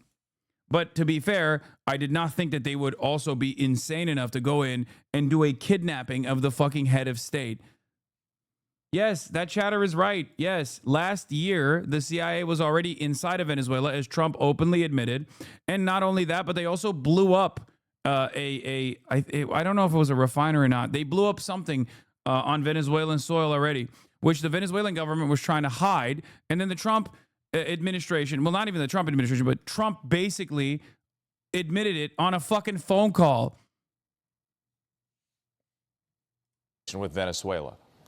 Well, the Trump administration has an idea that they call the Trump corollary, and that is an extension of the old Monroe Doctrine. That is a re-emphasis on security in the Western Hemisphere. And so the White House sees Venezuela as the source of many problems, not only in South America, not only in the Western Hemisphere, but around the world because of their connections to Hezbollah, to the oil that gets shipped offshore and helps keep the Russian war machine going in Ukraine. And so given the connection between drugs and illicit oil transfers, the administration says now is the time to stop this, because the next step is where does the Cuban... Dude, the media is fucking going crazy over this shit. I'm telling you right now, it is. I mean, look, liberal outlets are saying this is a good thing. Obviously, every right-wing reactionary is saying this is an incredible thing. And you know, I guess some Democrats are pushing back, like some Democratic leadership is pushing back a little bit. But not really all that much. Like,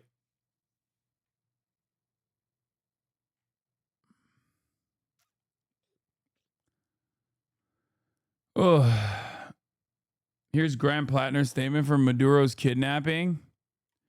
The government of the United States of America has illegally invaded a foreign country and kidnapped its leader. This is what happened in Venezuela today. This is not foreign policy, it's international gangsterism.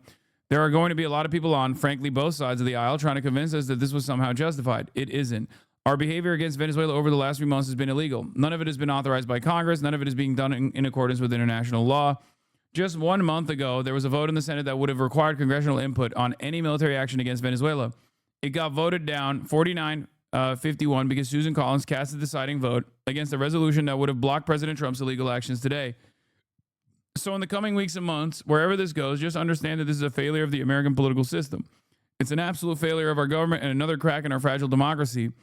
We are allowing an out-of-control rogue government to invade countries and kidnap their leaders. And Republicans in the House and Senate are doing nothing to stop it. Holy fuck, this is... God damn it. Why did it have to be Graham Plattner? I mean, this is damn near perfect. Actually, not even damn near perfect. I'm going to be honest. This is a perfect statement. This is a perfect statement. From Iraq to Venezuela, you can count on Susan Collins to continue to enable illegal foreign wars. And we need to all turn out in opposition to this egregious failure and our government to stop it. We have a lawless administration. Deploying American military to kidnap foreign leaders and a Senate that refuses to do anything about it. This may soon breed chaos on a scale we can only imagine. At least the last time the United States went to war over oil, they sent the Secretary of State to lie to lawmakers and sought congressional approval first. This is not the behavior of a government that cares about the American people. This is the Trump administration lashing out with military force because Republicans are afraid that its domestic failures are going to result in political failure in the 2026 midterms. Yeah, not only that, not only is it a perfect statement, none of this like, well, Maduro is a bad guy and I hate him and he is worthy of being owned or whatever. But also on top of that, it just straight up ties it back to Susan Collins. It ties it back to like the power of your vote.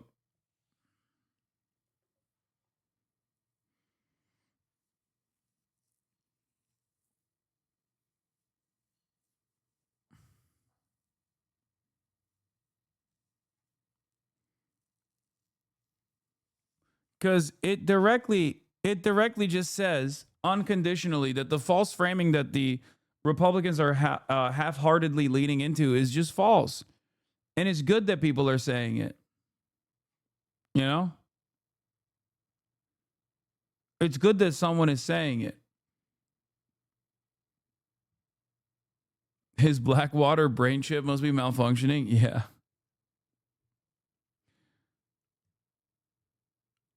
Anyway. Is CGTN a trustable news? I mean, it's a fucking Chinese state broadcaster.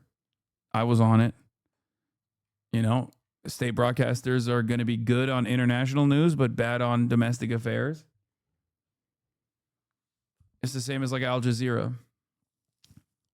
Or I guess Al Jazeera is a little bit better than BBC on international news, let's be real, or at least Middle Eastern affairs, but it's like that.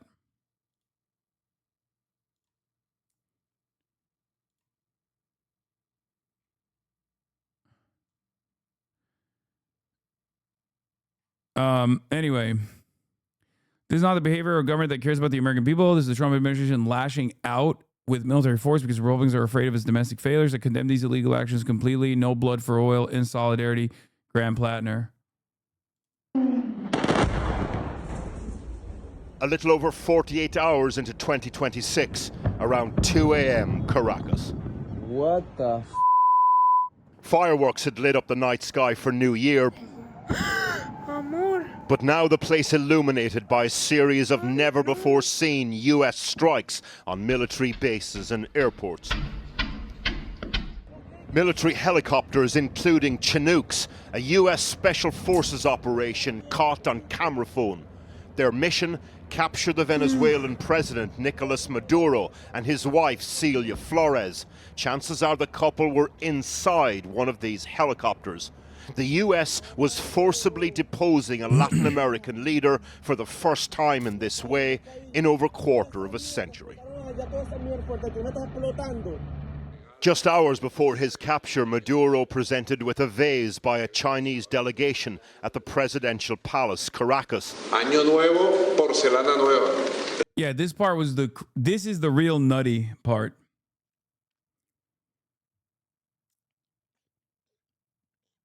It's honestly incredible that they didn't have any handheld anti-air ready. They could have destroyed those choppers. I know. Which leads me to believe that there is more to the story than we think. Specifically with respect to like who gets to be in charge once the exchange of power takes place. Because not even manpads, really. I mean, not even fucking manpads. We're talking about Chinooks. Like, dude, those things literally already explode on their own. Like, no one was shooting at the helicopters. Like, what are we doing?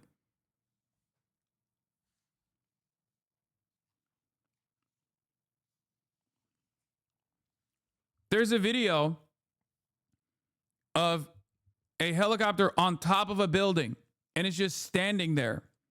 It's just hovering over a building as they're like getting out of the helicopter, as they're like, are you kidding me? You're not even gonna shoot at that with like small arms, you know? So I don't know. I think there's something suspicious about it.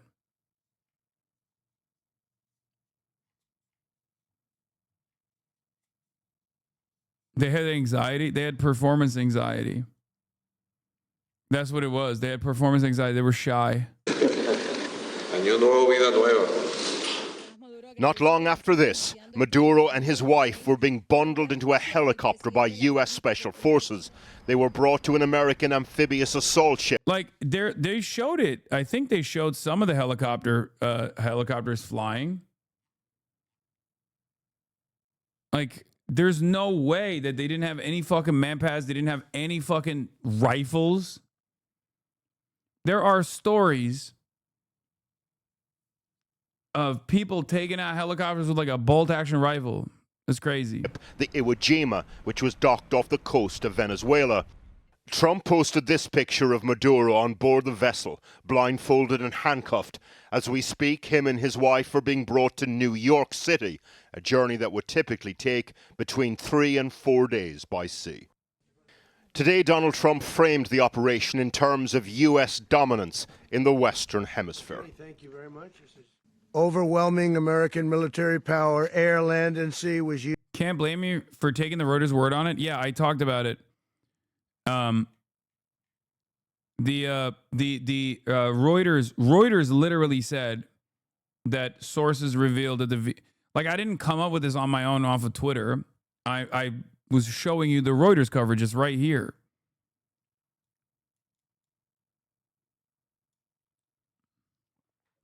That also leads me.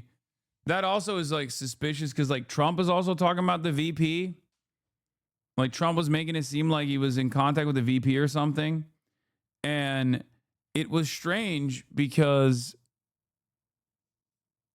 like, what are they trying to do? Are they trying to like invite suspicion?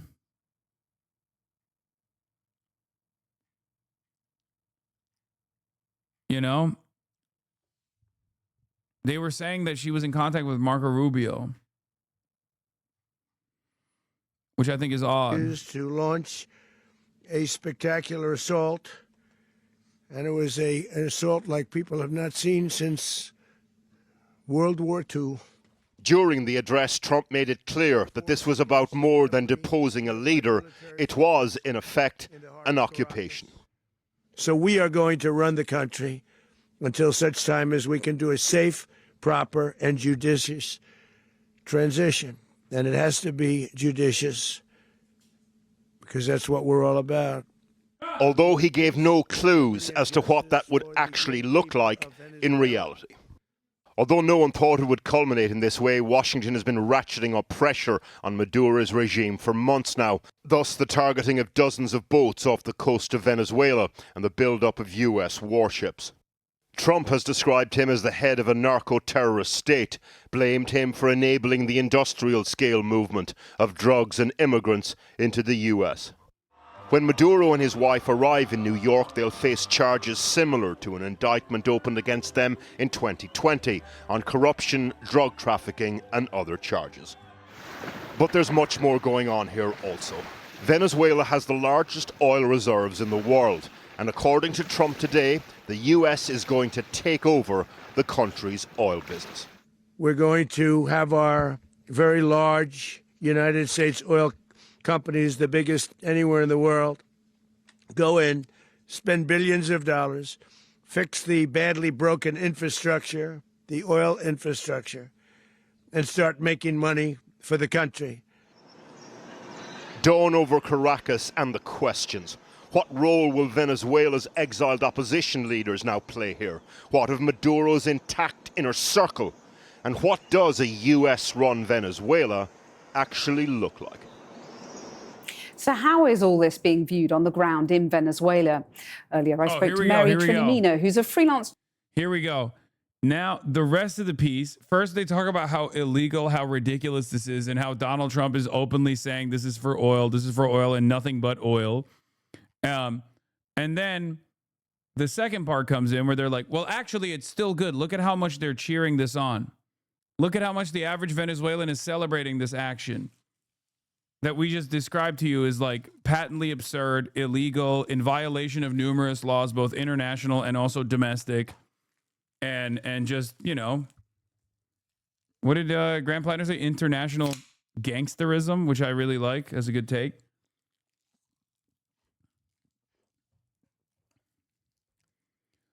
I'm sure someone in here, while we're overlooking this, can send me some footage from 2003. Okay. I just got to see the pants you're wearing. Please be serious. What? I'm wearing American Eagle pants. Yes. My pants got the American flag and eagle on them.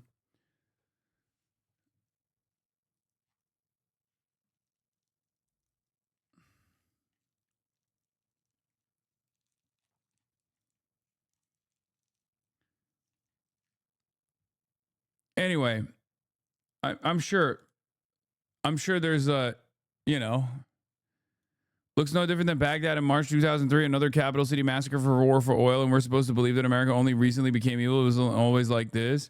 I mean, that was shock and awe. That's a little bit different. This was a little bit different. Let's be real. Like, the operation conducted in Caracas was significantly more precise, and there isn't like an immediate deployment. Okay? But the way they're selling it in the news is identical. The way they're selling it is the way they're selling it in the news, as far as like they will welcome us as liberators type shit, is identical. Even Zoomers can see what's going on. So is he basically gonna like be like, "Yo, we got your president, give us oil"? Is that what his game plan is? Is he running some 1990s like spy movie? Like, "Yo, we kidnapped your president, give us all your oil if you want." True. Okay, this gives me a little bit of hope. Unless he just followed that up by being like, "Well, that's kind of based. I like that. I like oil," or something. New Hasan Abi just dropped. Yeah, dude. I walked so Lacey could run.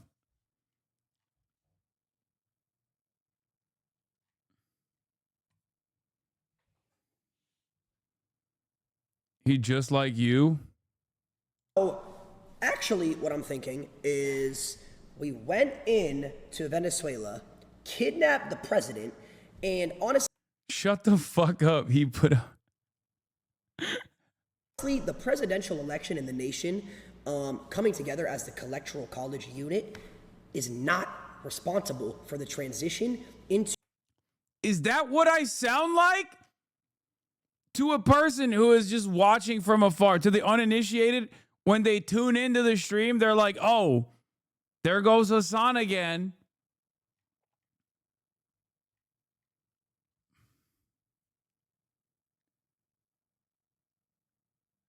How do I make based, but for like leftism and anti-imperialism?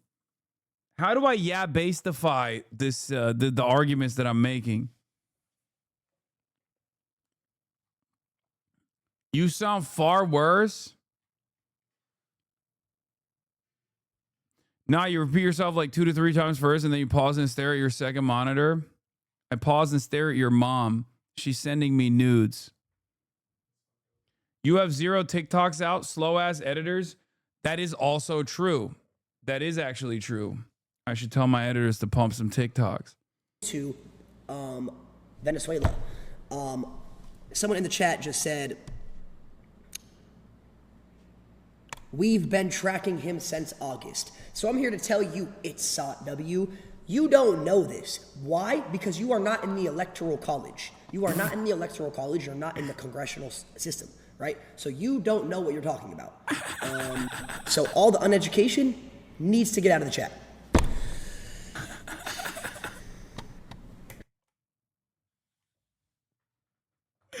No! No! You're not in the Electoral College. Oh my God. As a non-chatter and a non-watcher, yes, lol. Okay. Okay, hold on. I'm gonna dumbify the commentary. I do need to dumbify it. It's true. It's true. We are going into Venezuela because we want the oil. Okay, that's it, right? I mean, that's a good. Oh, this is timestamp from the Daily Show segment. I'm not even going to play around anymore. It. Hit me with the works. Iraq, Venezuela. No. This is not what I'm. This is not what I'm looking for. I'm looking for like one piece of the Saddam statue being toppled. That's all we need. Lacey said the Electoral College.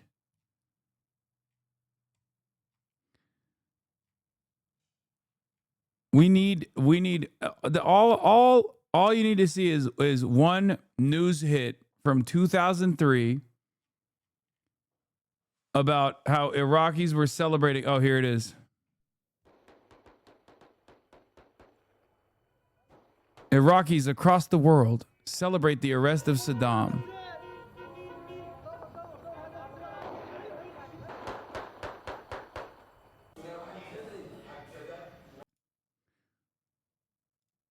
Paul Wolfowitz.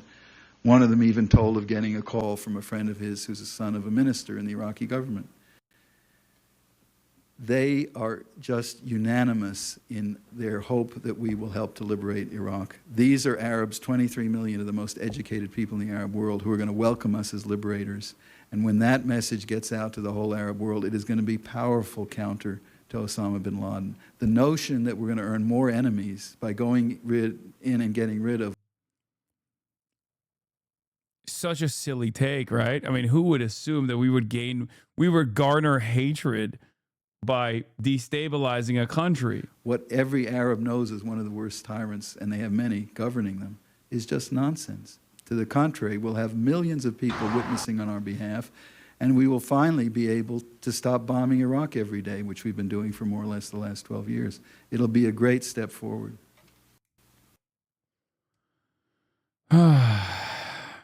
There's more.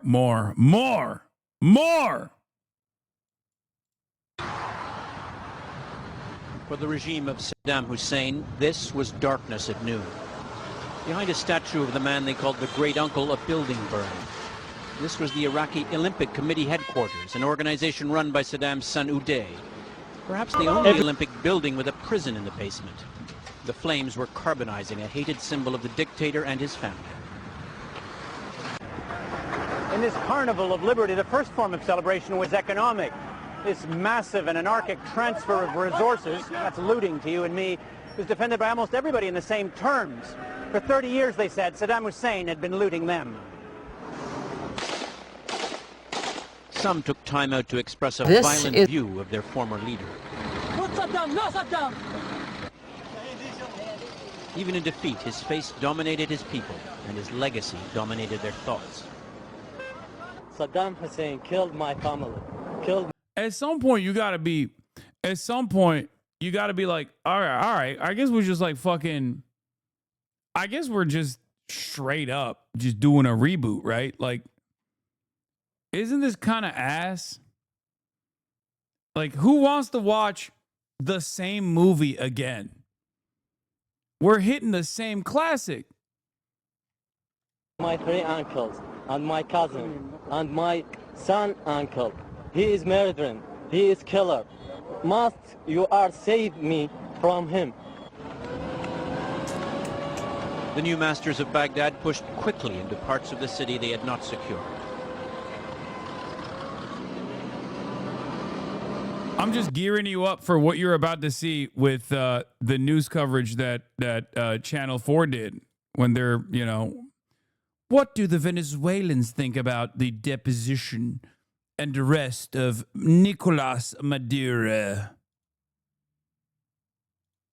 The welcome they received was one of gratitude. Thank you, people cried. For the record, if you spoke out against this at the time, as some people did, you were called a Saddam lover terrorist. You wanted terrorism. you wanted more 9/11s to take place, even though, once again, Saddam had nothing to do with 9/11, ironically enough, right? The Americans pushed on, approaching the Palestine Hotel, where journalists covering the war in Baghdad were lodged. Crowds surged into the streets to applaud them and their work.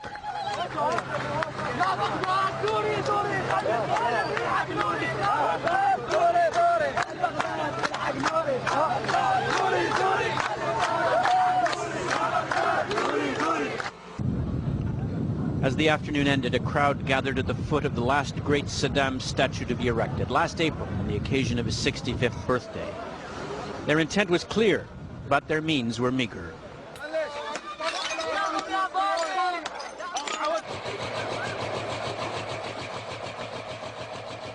Once again, the Americans came to the rescue. An armored vehicle equipped with crane and chains took center stage. Within half an hour, all was ready for the symbolic execution. What Americans did in Iraq made Saddam look like fucking child's play, brother. Okay? Was Saddam ruthless? Abso-fucking-lutely. No question about it. Okay? But when you're a foreign occupation, you don't even have any people that you care about. You don't have any care or consideration for the population at all or the resources because it's not your home. So that's the reason why there are pieces like this. This is from July 5th, 2016. I toppled Saddam's statue. Now I want him back. تمثال يعني أتألم وأنقهر أقول ليش أنا يعني سقطت هذا الصنم أعيد الصنم I'd like to put it back up to rebuild it. I'd put it back up, but I'm afraid that I'd be killed. أرجع. Khatim al-Jaburi used to repair Saddam Hussein's motorcycles, but then he fell out of favor and was jailed for a year and a half. More than 14 or 15 people in my own family were executed by Saddam. So I was happy the day that the Americans came and got rid of Saddam's oppressive regime. Venezuelans from Doral, are you watching? Are you watching? Are you paying attention, Venezuelans that are in the chat being like, yo, you don't understand, dog. You need a Venezuelan's perspective on this, okay? And it's even crazier. Well, I guess it's not that crazy because like Americans also were mistreating Iraqis in America at the time as well. So if you were Iraqi and you were like, I fucking hate Saddam, bro. Saddam sucks. You probably were mass surveilled and then might have even found your way into Guantanamo Bay or at least knew someone that got fucking, pee-pee poofed. Same shit. Same shit. Different flavor. Same shit, different flavor. Meanwhile, you got the Trump administration being like, we are going to literally put every Venezuelan living in the United States of America in CCOT. Another fucking Spanish-speaking country that we're sending people to because technically it's better so that they don't have any sort of domestic legal system to protect these people. Oh my God, is it a fucking Guantanamo Bay? Now we're sending motherfuckers to El Salvador. Literally, it's like 1-to-1. And you got motherfuckers in here being like, nah, it's different, dude. Dude, you don't understand. It's so different this time. سمعت بأن الأمريكان دخلوا ضواحي بغداد ففرحت وأخذت المطرقة هو الهمر شاكوت وطلعت بالسيارة بديت أضرب بالصنم لأن أمنيتي هي أسقط الصنم. قبل ما انسقط صعد أحد الجنود من شرق آسيا خلى العلم الأمريكي على وجه التمثال فعلى مقبلي حطيت علم عراقي. حقيقة سنة عن سنة للأسوأ وبعدين كشفنا ذول الحرامية. There was corruption, infighting, killing, looting, ISIS. قتل صدام بس يعني مش Saddam killed people, but it was nothing like this current government. راح صدام وجانا 1000 صدام. أحس كأنما إحنا العراق مأخذ عندنا وبغداد يعني بصورة عامة هم كانوا يدعون بها سقوط بغداد، وهاي الكلمة يعني تأثر من هاي. لا شيء أكيد كذابين، أي كذابين لأنه هم دمروا العراق ذول الاثنين بلير وبوش، هم رجعونا للصفر، يمكن أقول لك رجعنا للقرون الوسطى وأكثر. أنا لو مجرم يعني أقتلهم بداية.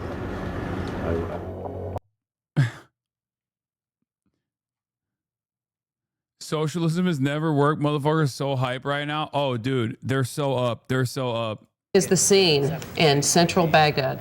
Earlier today, we saw this crowd, this small crowd that has swelled to this now, taking off their shoes, throwing them at this statue, which is a deeply... What happened after the removal of Saddam? Did the U.S. just pillage the place and piece the fuck out? Wait, what? No. We didn't. We pillaged the place and we didn't piece the fuck out for another 20 years. Actually, we're still there, you know?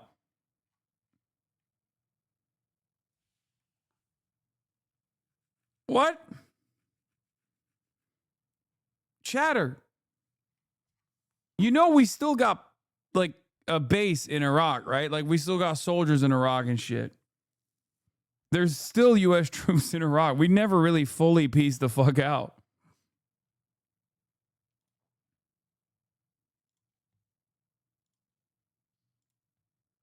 Anyway, here, let's get back to this. Journalist in Caracas. She told me when she first became aware her country had been attacked.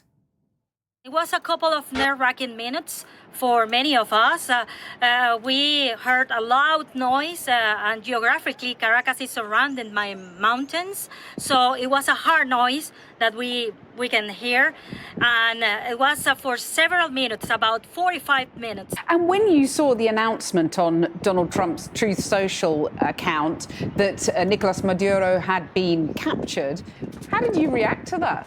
It was something expected in a way, because the Trump administration began this campaign about 4 months ago, and the government was bracing for something like that. Even Nicolas Maduro, he said that if something happened with him, the people of Venezuela should know how to behave, how to do, to go to the street to protect the sovereignty of the country. How do people feel about what's unfolding? It's history in the making. It's a story that continues to follow. We don't know exactly the situation.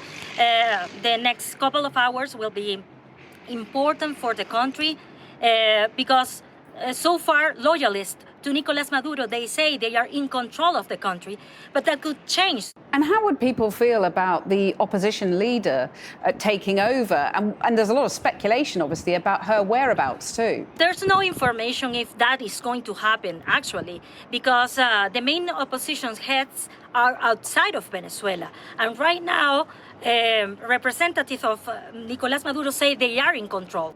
Is there much support for Donald Trump and what he's doing, despite the fact that it is an attack on a sovereign state? When you ask people in the streets, they prefer not to say anything because they fear of reprisals from the Maduro government. It is a new situation, a different situation, an unprecedented situation for Venezuelans. We haven't lived this in our entire history.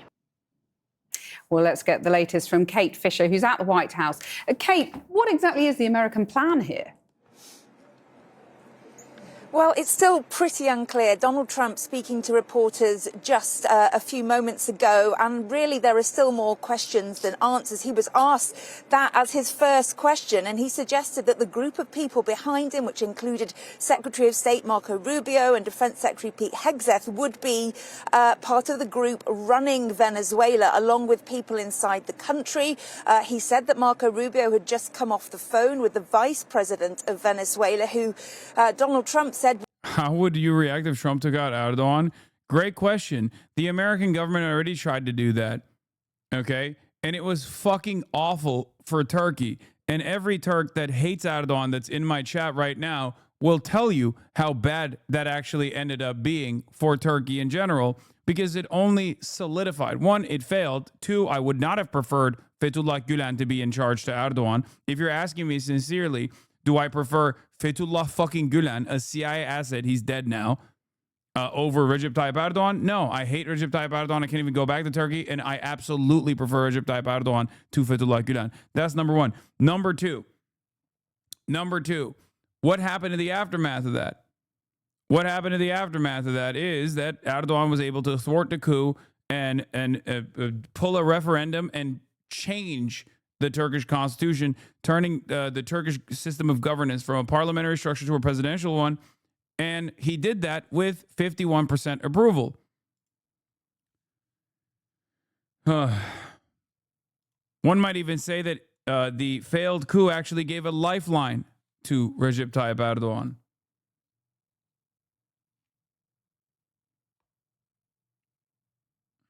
Would do whatever the Americans wanted, which is interesting because she was also on state TV at the same time denouncing what the Americans had done. Donald Trump also said that he was not afraid of putting boots on the ground in Venezuela, although he suggested that the U.S. presence would be largely to do with the oil reserves in the country and that American oil companies would be heading into the country as soon as possible to start running things there, and that the money they generate would pay for any of the U.S.'s actions there.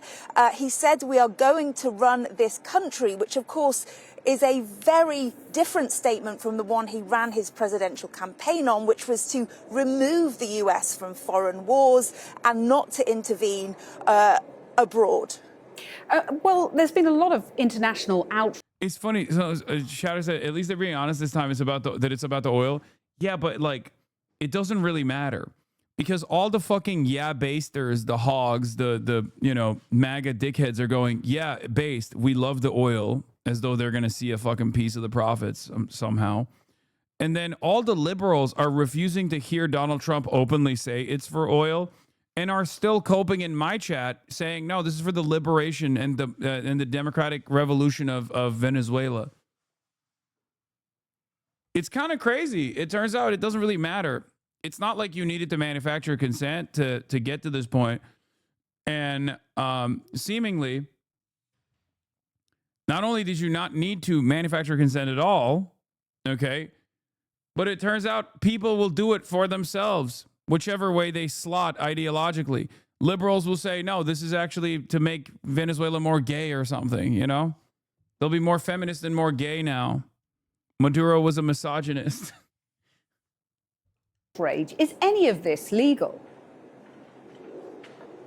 Well, if you read the indictment against Nicolas Maduro, his wife and others, it suggests that... Also, we bombed... Is it true that we actually bombed Chavez's tomb? The mausoleum? Bombing Hugo Chavez's tomb is just for the hell of it is petty, spiteful, and awesome. Awesome, dude. Fucking awesome. Yeah. Bombing Chavez's tomb wasn't just about spite. Chavez was literally producing fentanyl in this tomb and sending it to the U.S. Some recent U.S. intelligence reports said he ordered the tomb scientists to develop chemical weapons and give it to Hezbollah to attack the U.S.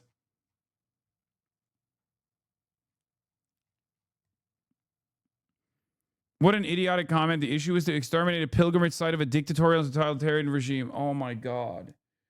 Oh, my fucking God.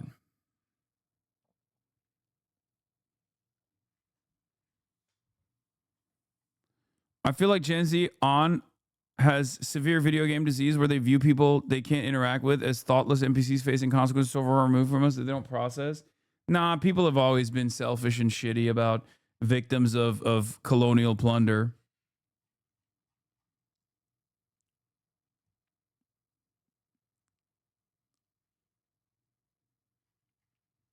There's just no shot. It says that Nicolas Maduro is the de facto but illegitimate ruler of Venezuela. And I think this is one of the ways the Trump administration is going to suggest that they have the legal authority to do that, because they say that Maduro was not the official head of state. And essentially this was a law enforcement, an arrest warrant for a drug trafficker, and not the removal of a head of state. And Marco Rubio, the Secretary of State, said essentially just that. This was largely a law enforcement operation, and therefore we did not need congressional approval. Kate, thanks very much.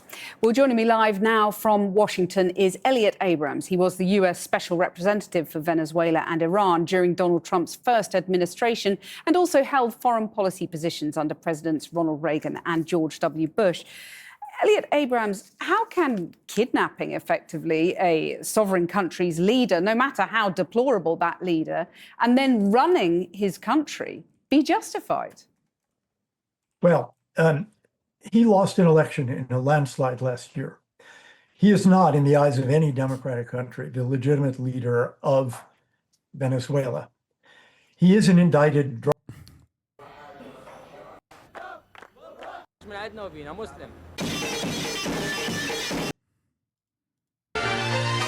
And here's what's happening right now. Both the White House and the Pentagon are cautioning the war in Iraq isn't over yet.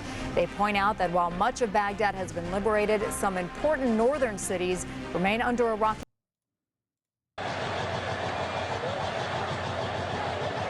Just want to point out some similarities that I'm seeing, you know? Y'all feel everyone's focus fell on the statue of Saddam. Will you bring this statue down?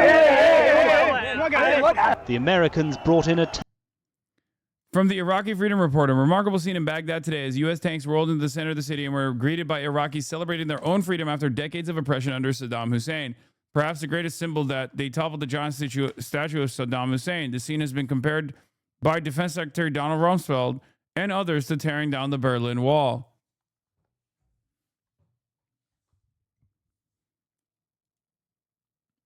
Sounds like the Venezuelan foreign minister was watching you react to Macron. The Venezuelan people, wait, what? The Venezuelan foreign minister, we must strongly reject the insolent statements made by Macron, which constitute an unacceptable interference in the internal affairs of a sovereign state and the demonstration of a profound ignorance of the country's political, institutional, and social reality.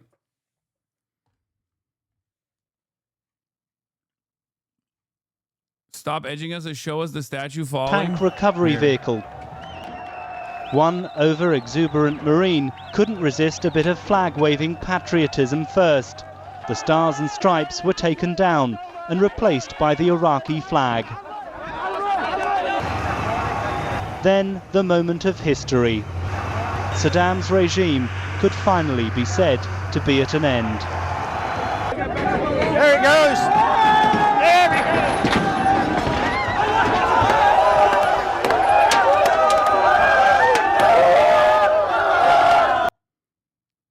Fucking taste of freedom, baby.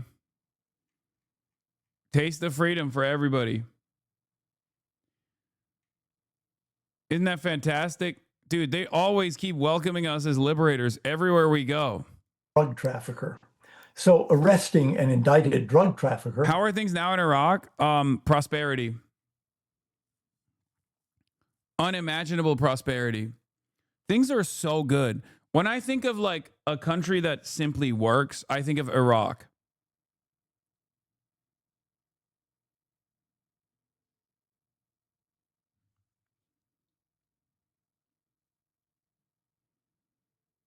That's what I think of. What do you guys think of?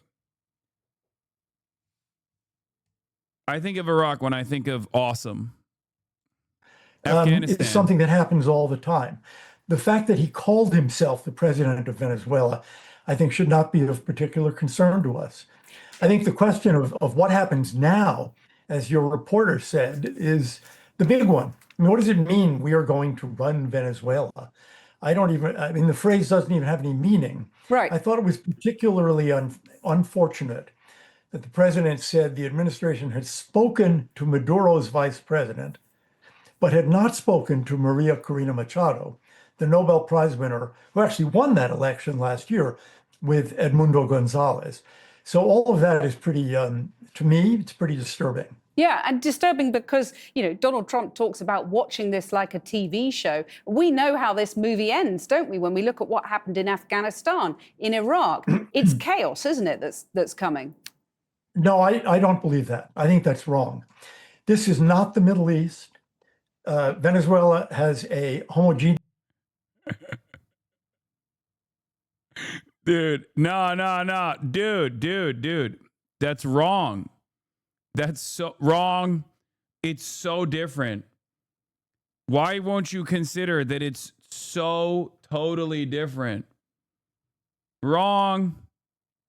It will be different this time. They will actually welcome us as liberators. It will be different this time. It's just, God, you guys are so silly. Just trust me. Just trust me. Just one more regime change. Just one more fucking regime change, man. Come on. Can I have a little bit? Can I have a little bit? Just one more. Yes, population. There are no Sunnis and Shias and Kurds shooting each other. They are surrounded by democracies in the Western Hemisphere. So I think the analogies to Libya or Syria or Iraq or Afghanistan really have to be proved. And I don't think you're going to see that. But you admit there isn't a plan. And you talked about the arrest of a leader. But I mean, it goes far beyond that. The fact that America is now in charge of this country, Venezuela. The US Constitution requires Congress to approve any act of war. That hasn't happened here. Is this illegal? Look, some years ago, Barack Obama spent 2 months bombing Libya and claimed this was completely constitutional. Congress did nothing about it. So there is a long track record here, and it is bipartisan. And when I hear some people, particularly in the Democratic Party, saying, oh, this is so terrible, who were dead silent on Obama, that's just politics. Yeah, but I mean, is what's really going on here that Donald Trump wants to get America's hands on some of the largest oil, well, the largest oil reserves in the world. He's already sending the US oil companies in there. Well, Chevron, one of the largest, is already in there. This is a very strange thing because, truthfully, we don't need that oil. They can produce maybe another. You see, we actually don't even want it. We're doing them a favor, okay? Famously, rich people hate more money, okay? Like if you got an oil and gas giant, they famously hate more free oil. This is a thing that a lot of people don't understand. It's a different kind of oil. It's heavy crude. It's heavy. It's just too difficult to, it's too difficult to refine. Yeah, we have the refineries for it, but it's too difficult. We just, we just don't like it, actually. We don't want it at all. Ugh, it's ugly oil. It's icky. It's too thick. It's too thick. Hard to refine, really, and no one wants it. No one wants it at all, which is why we should actually give more money, more subsidies to the oil and gas giants to even take this oil out of the hands of the Venezuelans, honestly. Yeah. 500,000 barrels a day, maybe 1 million barrels. The world oil market is 105 million barrels a day.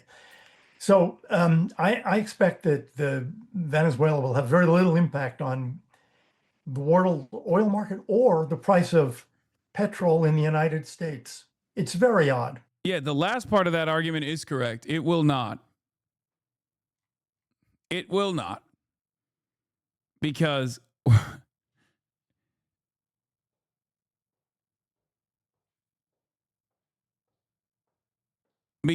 why would it be? Why would it be? I mean, you can just improve your profit margins if you keep the prices in the same at the same level, but now you have more supply. You can just sell it elsewhere, right? Keep the price at the same level, and now you can sell it at the same price point to other places. And you say that there is, you're disturbed that there is no plan. How do you think the Trump administration is going to salvage this? And it says it's prepared to go in again with a second, much more devastating wave.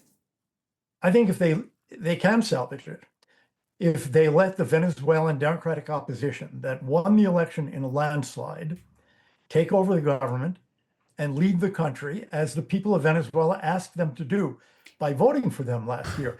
If we try to substitute Americans, or worse yet, people from the Maduro regime, that will be a disaster. But Trump says the people don't trust her.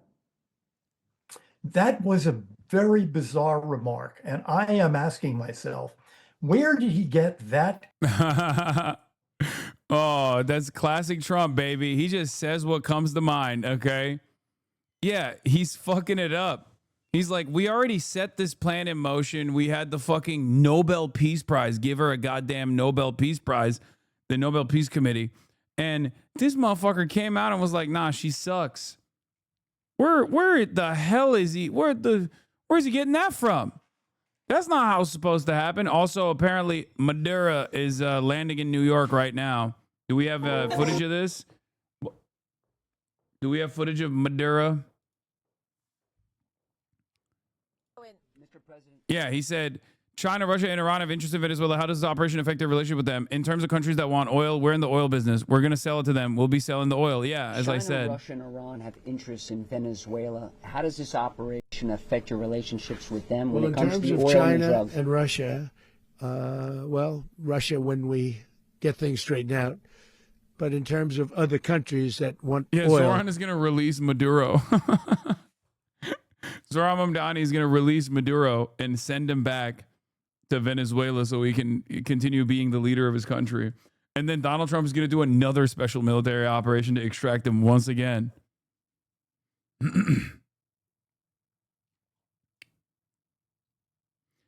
The refineries in Southwest USA are equipped to refine heavy crude from Canada, but given Canada's reactive trade policy to Trump, he may be looking at alternatives. Otherwise, these refineries operate at 40% capacity. So there's a possibility that this action in Venezuela is a reaction to Carney seeking out new markets.